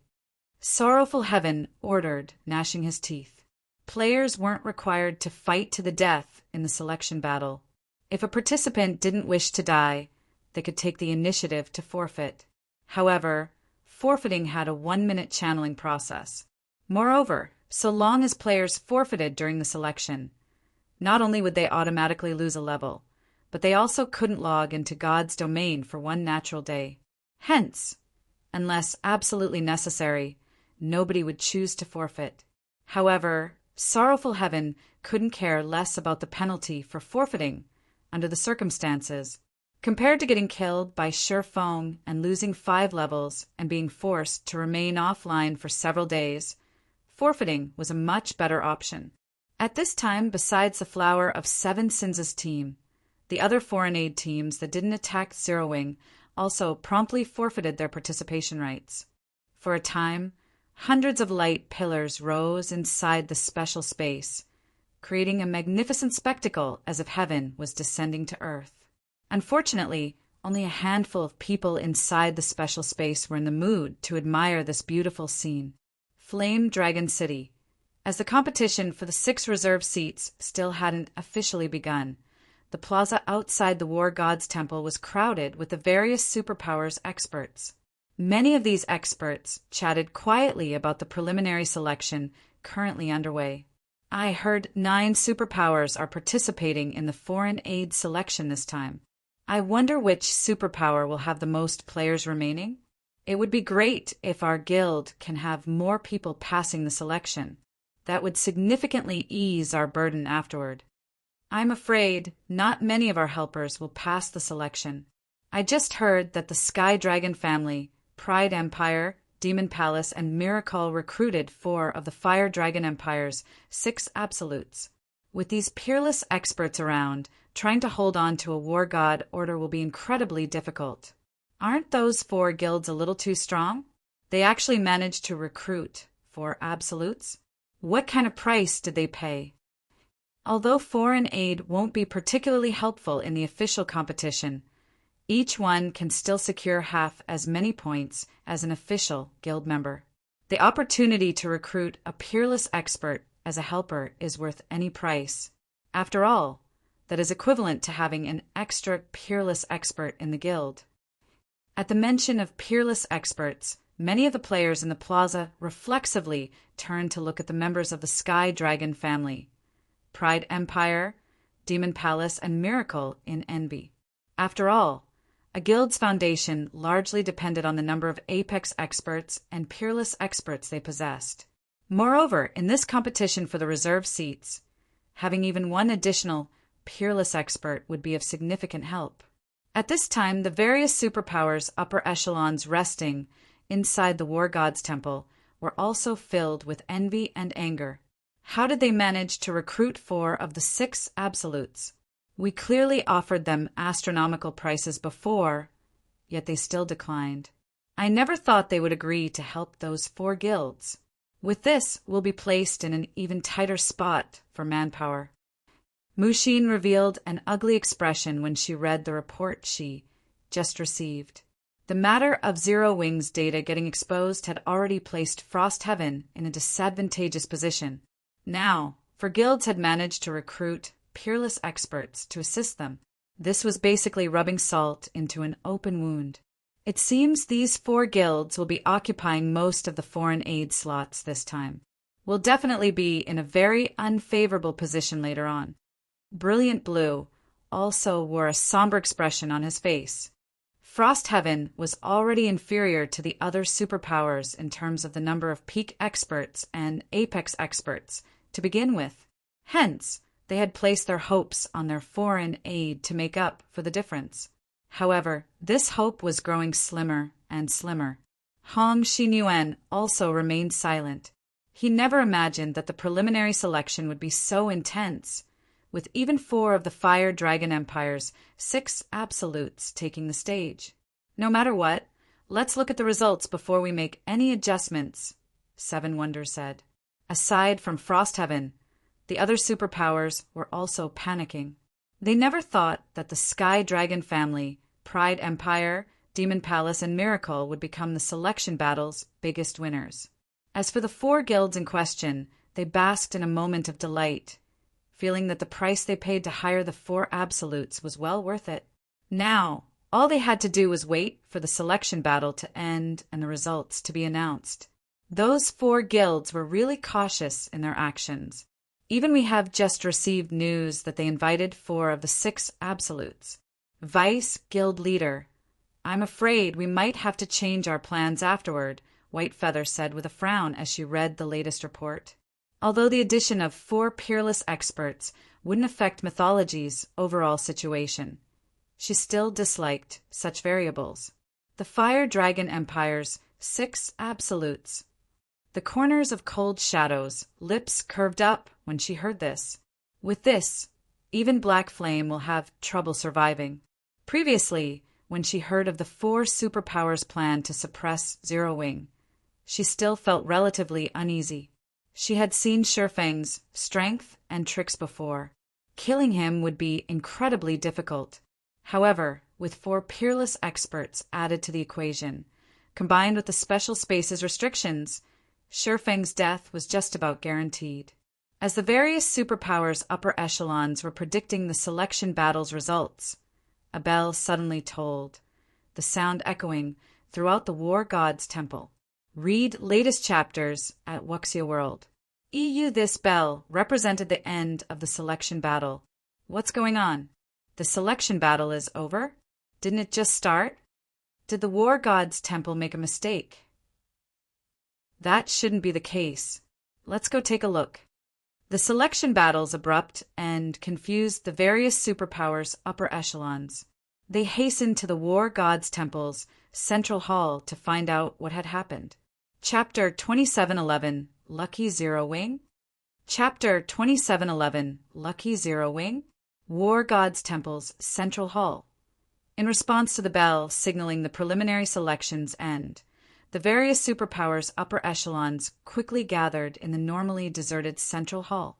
In just a few moments, players filled 1/3 of the hall, which was the size of half a football field. The selection battle began less than 10 minutes ago, yet the ending bell already rang. Did the selection's rules change? That shouldn't be the case. The rules were verified before the competition, but it ended in less than 10 minutes. I doubt anyone can do anything in such a short time, right? The various superpowers' upper echelons curiously discussed the selection battle's abrupt end. All of them wanted to know why the selection ended so soon. Amid the various discussions, a huge teleportation array appeared in the middle of the hall. A moment later, a stone steel emerged from the magic array. The appearance of the steel instantly attracted the various superpowers' attention. This was especially true for the 9 superpowers that had recruited foreign aid. This was because the 9 superpowers' names were gradually appearing on the steel. The announcement of the number of players that passed the selection for each guild was evidently forthcoming. What? The results are actually out so soon. I wonder which guild will have the most helpers? If anyone can get over 20 official foreign aid slots, it would be of significant help in the official competition. According to the information we received, Miracle should have the best odds. After all, they recruited Elven Enchantress. She's top-notch when it comes to long-range sniping and sneak attacks. She can easily snipe the War God Order holders. Also, compared to the 5 other absolutes, her attacks are the trickiest to block. The various superpowers' upper echelons excitedly made conjectures as they watched the words slowly appear on the steel. On the other hand, Frost Heaven's members grew nervous. According to the intelligence they secretly acquired, Frost Heaven's overall strength could only be considered average. If they lacked sufficient foreign aid, they would most likely lose all hope of gaining one of the 6 reserve seats. The official competition for the reserve seats would be a struggle for land and resources. The greater the number of powerful experts one had, the more advantageous one's position. After a guild occupied a resource node, it would acquire a resource emblem. And when a player wore the resource emblem, so long as they did not leave the node's range, the guild they belonged to would continually earn guild points. Hence, the player wearing the resource emblem had to be incredibly strong. Otherwise, it would be very easy for other guilds' experts to ambush and kill the emblem holder. 10. Just 10 people is fine. Mushin prayed quietly as she looked at the monument. She didn't place much hope in having many of their helpers pass the preliminaries. She only hoped that Frost Heaven's foreign aid count did not lag behind the other superpowers. 10. She sure knows how to dream. 1,000 Miles, a vice guild leader of Miracle, sneered when he overheard Mushin's mutterings from nearby. It's a pity she invited Zero Wing. This dream of hers will never come true. Miles, you've gone too far this time. I only told you to instruct Elven Enchantress and the other 3 guilds to suppress Zero Wing. Yet, you actually told them to annihilate Frost Heaven's other helpers after eliminating Zero Wing. Shredded Soul, Miracle's first vice guild leader, berated while shaking his head. If Frost Heaven's people find out about this, they'll definitely create a lot of trouble for us in the future. We're going to have to reduce the other guilds' foreign aid count anyway. It doesn't matter even if we have Frost Heaven suffer slightly greater losses. It's Frost Heaven's fault for seeking Zero Wing's help. To begin with, 1,000 Miles countered contemptuously. He bore a massive grudge against Zero Wing. It was all because of Zero Wing that his status in the guild had repeatedly fallen. He naturally wouldn't let go of an opportunity to take revenge. In fact, to deal with Zero Wing, he had taken the initiative to persuade the guild to partner with Saint's Hand and collaborate with the 3 other guilds to take action together. At this time, Cold Shadow couldn't help looking at the distant Mushin with sympathy from a corner of the hall. If not for Zero Wing, Frost Heaven wouldn't have fallen into such a passive state. Cold Shadow sighed ruefully. Under normal circumstances, Mushin's decision to recruit Sherfong as foreign aid would have been a good one. Unfortunately, aside from being strong, Sherfong also didn't know the immensity of heaven and earth. He had simply made far too many enemies. Otherwise, Miracle wouldn't have decided to take action against Zero Wing so decisively, going as far as to ignore Frost Heaven's influence. While the various superpowers members were discussing excitedly, several flashes of light appeared above the central teleportation array. In the blink of an eye, 17 figures appeared before everyone's eyes. As the teleportation array's brilliance dissipated, the appearance of these 17 figures became clear for all to see. They were none other than Zero Wing's members, whom the various superpowers felt would fail the preliminary selection. How is this possible? Aren't they way too lucky? Did they not encounter any other foreign aid teams inside? For a time, the hall was in an uproar. None of the various superpowers members could believe their eyes. This was especially true for the Sky Dragon families, Pride Empires, Demon Palaces, and Miracles, upper echelons. Every one of them gaped at this situation. Why are Zero Wings members still alive? Thousand Miles was bewildered when he saw Sure Fang's group walking out of the teleportation array. At this moment, let alone Thousand Miles, even Shredded Soul, and the distant Cold Shadow were puzzled by this situation. After all, nobody knew better than they did the situation inside the special space. Those were 400 great experts they were talking about. Of them, 4 were even peerless experts, and over a dozen were apex experts. With such a force, one could roam unhindered even in the Fire Dragon Empire. Taking care of Zero Wing should have been child's play. Yet, Zero Wing actually exited the battlefield with 0 casualties. How could they possibly bring themselves to believe this situation? Did those 4 absolutes not go after them? No matter how Cold Shadow racked her brain, this was the only possibility she could think of for Zero Wing emerging unscathed. Frost Heaven's members were also surprised at this situation. They sure are lucky. They actually managed to come out unscathed even in such a situation. When Brilliant Blue saw Sherfong and the others, he shot a glance at Hong Xin, then continued, "However, just returning alive is useless. In the end, it will still depend on whether they acquired any War God orders." In Brilliant Blue's opinion, Sherfang's group must have deliberately avoided the other foreign aid teams and did not fight any battles at all. Hence, they were able to return safely. Otherwise, with Zero Wing's exposed data, there was no way the other foreign aid teams wouldn't target Zero Wing's members. In the end, the various participating superpowers present only treated the return of Zero Wing's members as a small interlude. What they were really concerned about was the issue of how many foreign aid slots each of them would receive. Everyone returned their attention to the teleportation array in the middle of the hall, waiting for someone else to return so that they could inquire about the War God Order's distribution. However, after Sherfang's group left the teleportation array, the various superpowers members were dumbfounded. The teleportation array that should have continued teleporting other people back to the War God's temple actually started disappearing. What's going on? Why did the teleportation array stop teleporting people? Read latest chapters at Wuxia World. EU, could it be broken? Questions emerged in everyone's mind one after another. None of them could figure out what was going on. The hall devolved into pandemonium because of this situation. However, after a short while, the entire central hall fell into a deathly silence. The line of text that appeared at the top of the stele rendered everyone in the hall speechless with shock. Preliminary selection participant count 900, passing count 17. Chapter 2712, Arrogant Person. Chapter 2712, Arrogant Person Exodus Tales. Chapter 2712, Arrogant Person. Only 17 people passed the selection. Zero Wing's team seems to have 17 people. What exactly is going on here?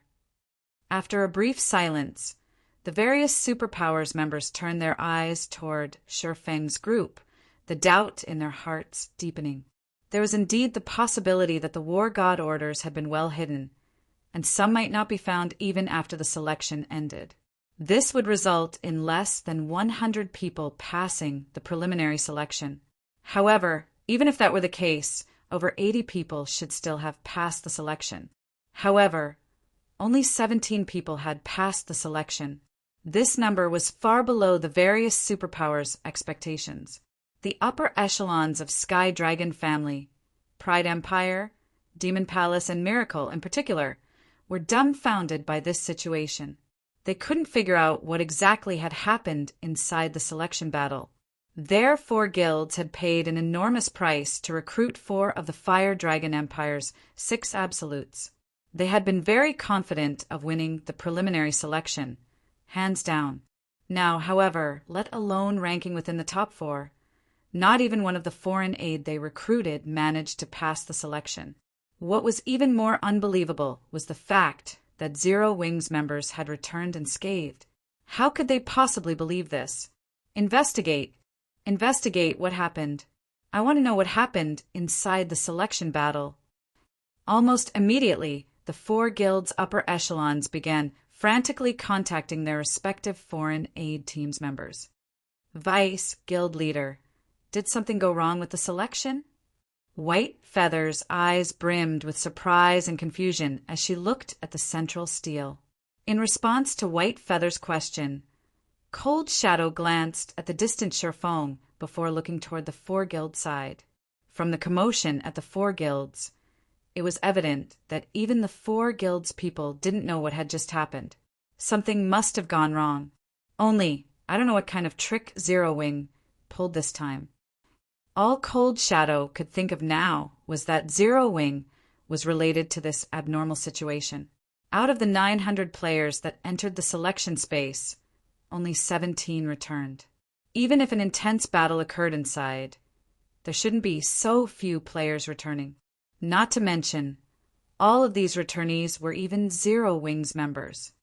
As the various superpowers were investigating this strange situation, Frostheaven's side was similarly at a loss. Guild Leader Black Flame, what happened inside? Why are you the only ones to return? Mushin couldn't help asking Sherfong. Since Sherfong was an insider in this situation, asking him would be much more efficient than asking around. Yes, what happened inside the selection battle? Brilliant Blue questioned. Where are Sorrowful Heaven and the others? If even Zero Wing's small team of 17 could return safely, there was no way the Flower of Seven Sins' team of 83 players couldn't. Not to mention, Sorrowful Rain was a domain realm expert. Following Mushin's and Brilliant Blue's questions, everyone from Frostheaven turned to look at Sherfong, curious to find out what exactly happened inside.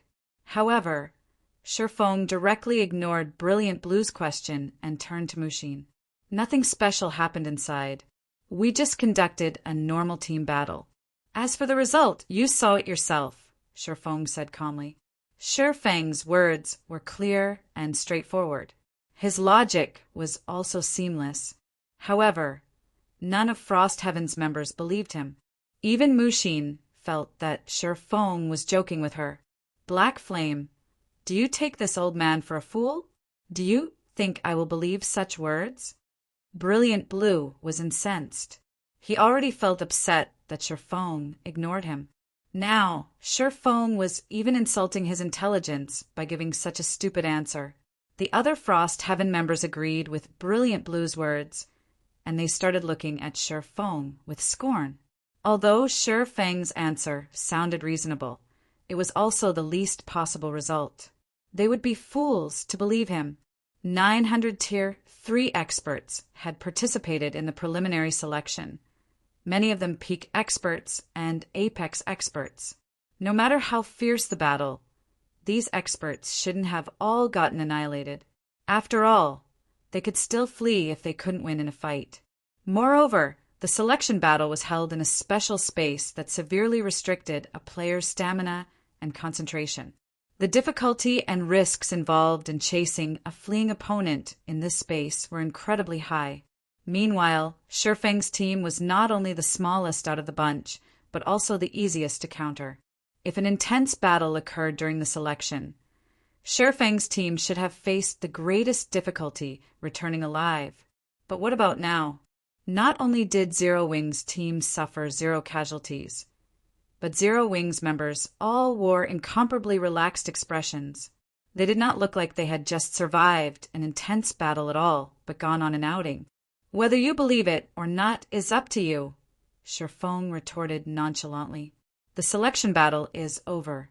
If you don't have any other questions, we'll be heading back to rest. After saying so, Sherfong turned around and left the hall, unconcerned whether Frostheaven's members believed him or not. His goal in coming here was only the 3 upper zone reserve slots. Meanwhile, after glancing at the Frostheaven contingent, Zero Wing's other members chuckled before following Sherfong out of the hall. The behavior of Zero Wing's team thoroughly dumbfounded Brilliant Blue. He was one of Frost Heaven's dignified frost pillars, as well as a great elder of the guild. Yet now he was being ignored by the guild leader of a pseudo-superpower with no background whatsoever. Brilliant Blue promptly glared at Hong Xinyuan and bellowed angrily, "Hong Xinyuan, take a good look! This is the trump card you recruited." However, Hong Xinyuan remained indifferent to Brilliant Blue's outburst. In fact, he was in a relatively good mood. After all, the return of Shifeng's team meant that Frost Heaven had gained 17 foreign aid slots. Failing to get a reaction out of Hong Xinyuan, Brilliant Blue turned to Seven Wonders and snapped, "Guild leader, you've seen how Zero Wing's members behave. They are too arrogant. They aren't even taking us seriously. If we let them participate in the official competition, the consequences will be disastrous." "Enough. Let's take a look at the situation first," Seven Wonders berated. However, when Seven Wonders glanced at Zero Wing's members' departing figures, a hint of dissatisfaction also flashed in his eyes. Meanwhile, although Shifeng had spoken in a normal tone, everyone in the hall was a great expert. Even the weakest among them was at the Flowing Water Realm. Hence, they heard Shifeng's words loud and clear. Black Flame truly is arrogant to the extreme. He's taking such an attitude even toward Frost Heaven. He'll most likely have a difficult path ahead of him. White Feather smirked when she saw the exchange between Shifeng and Frost Heaven's leadership. However, Black Flame really knows how to spout nonsense. Does he think his team consists entirely of peerless experts? Read latest chapters at Wuxia World. While Frost Heaven's members might be unaware, she knew full well that nearly half of the 900 players who participated in the selection battle had set their sights on Zero Wing. Zero Wing shouldn't have come out unscathed if a battle truly happened. However, even after White Feather ridiculed Shifeng a bunch, Cold Shadow remained surprisingly silent. "Vice Guild Leader, is something wrong?" White Feather asked in confusion when she noticed Cold Shadow's solemn expression. "News just came from our insider." Taking a deep breath, Cold Shadow said slowly, "All participating foreign aides were annihilated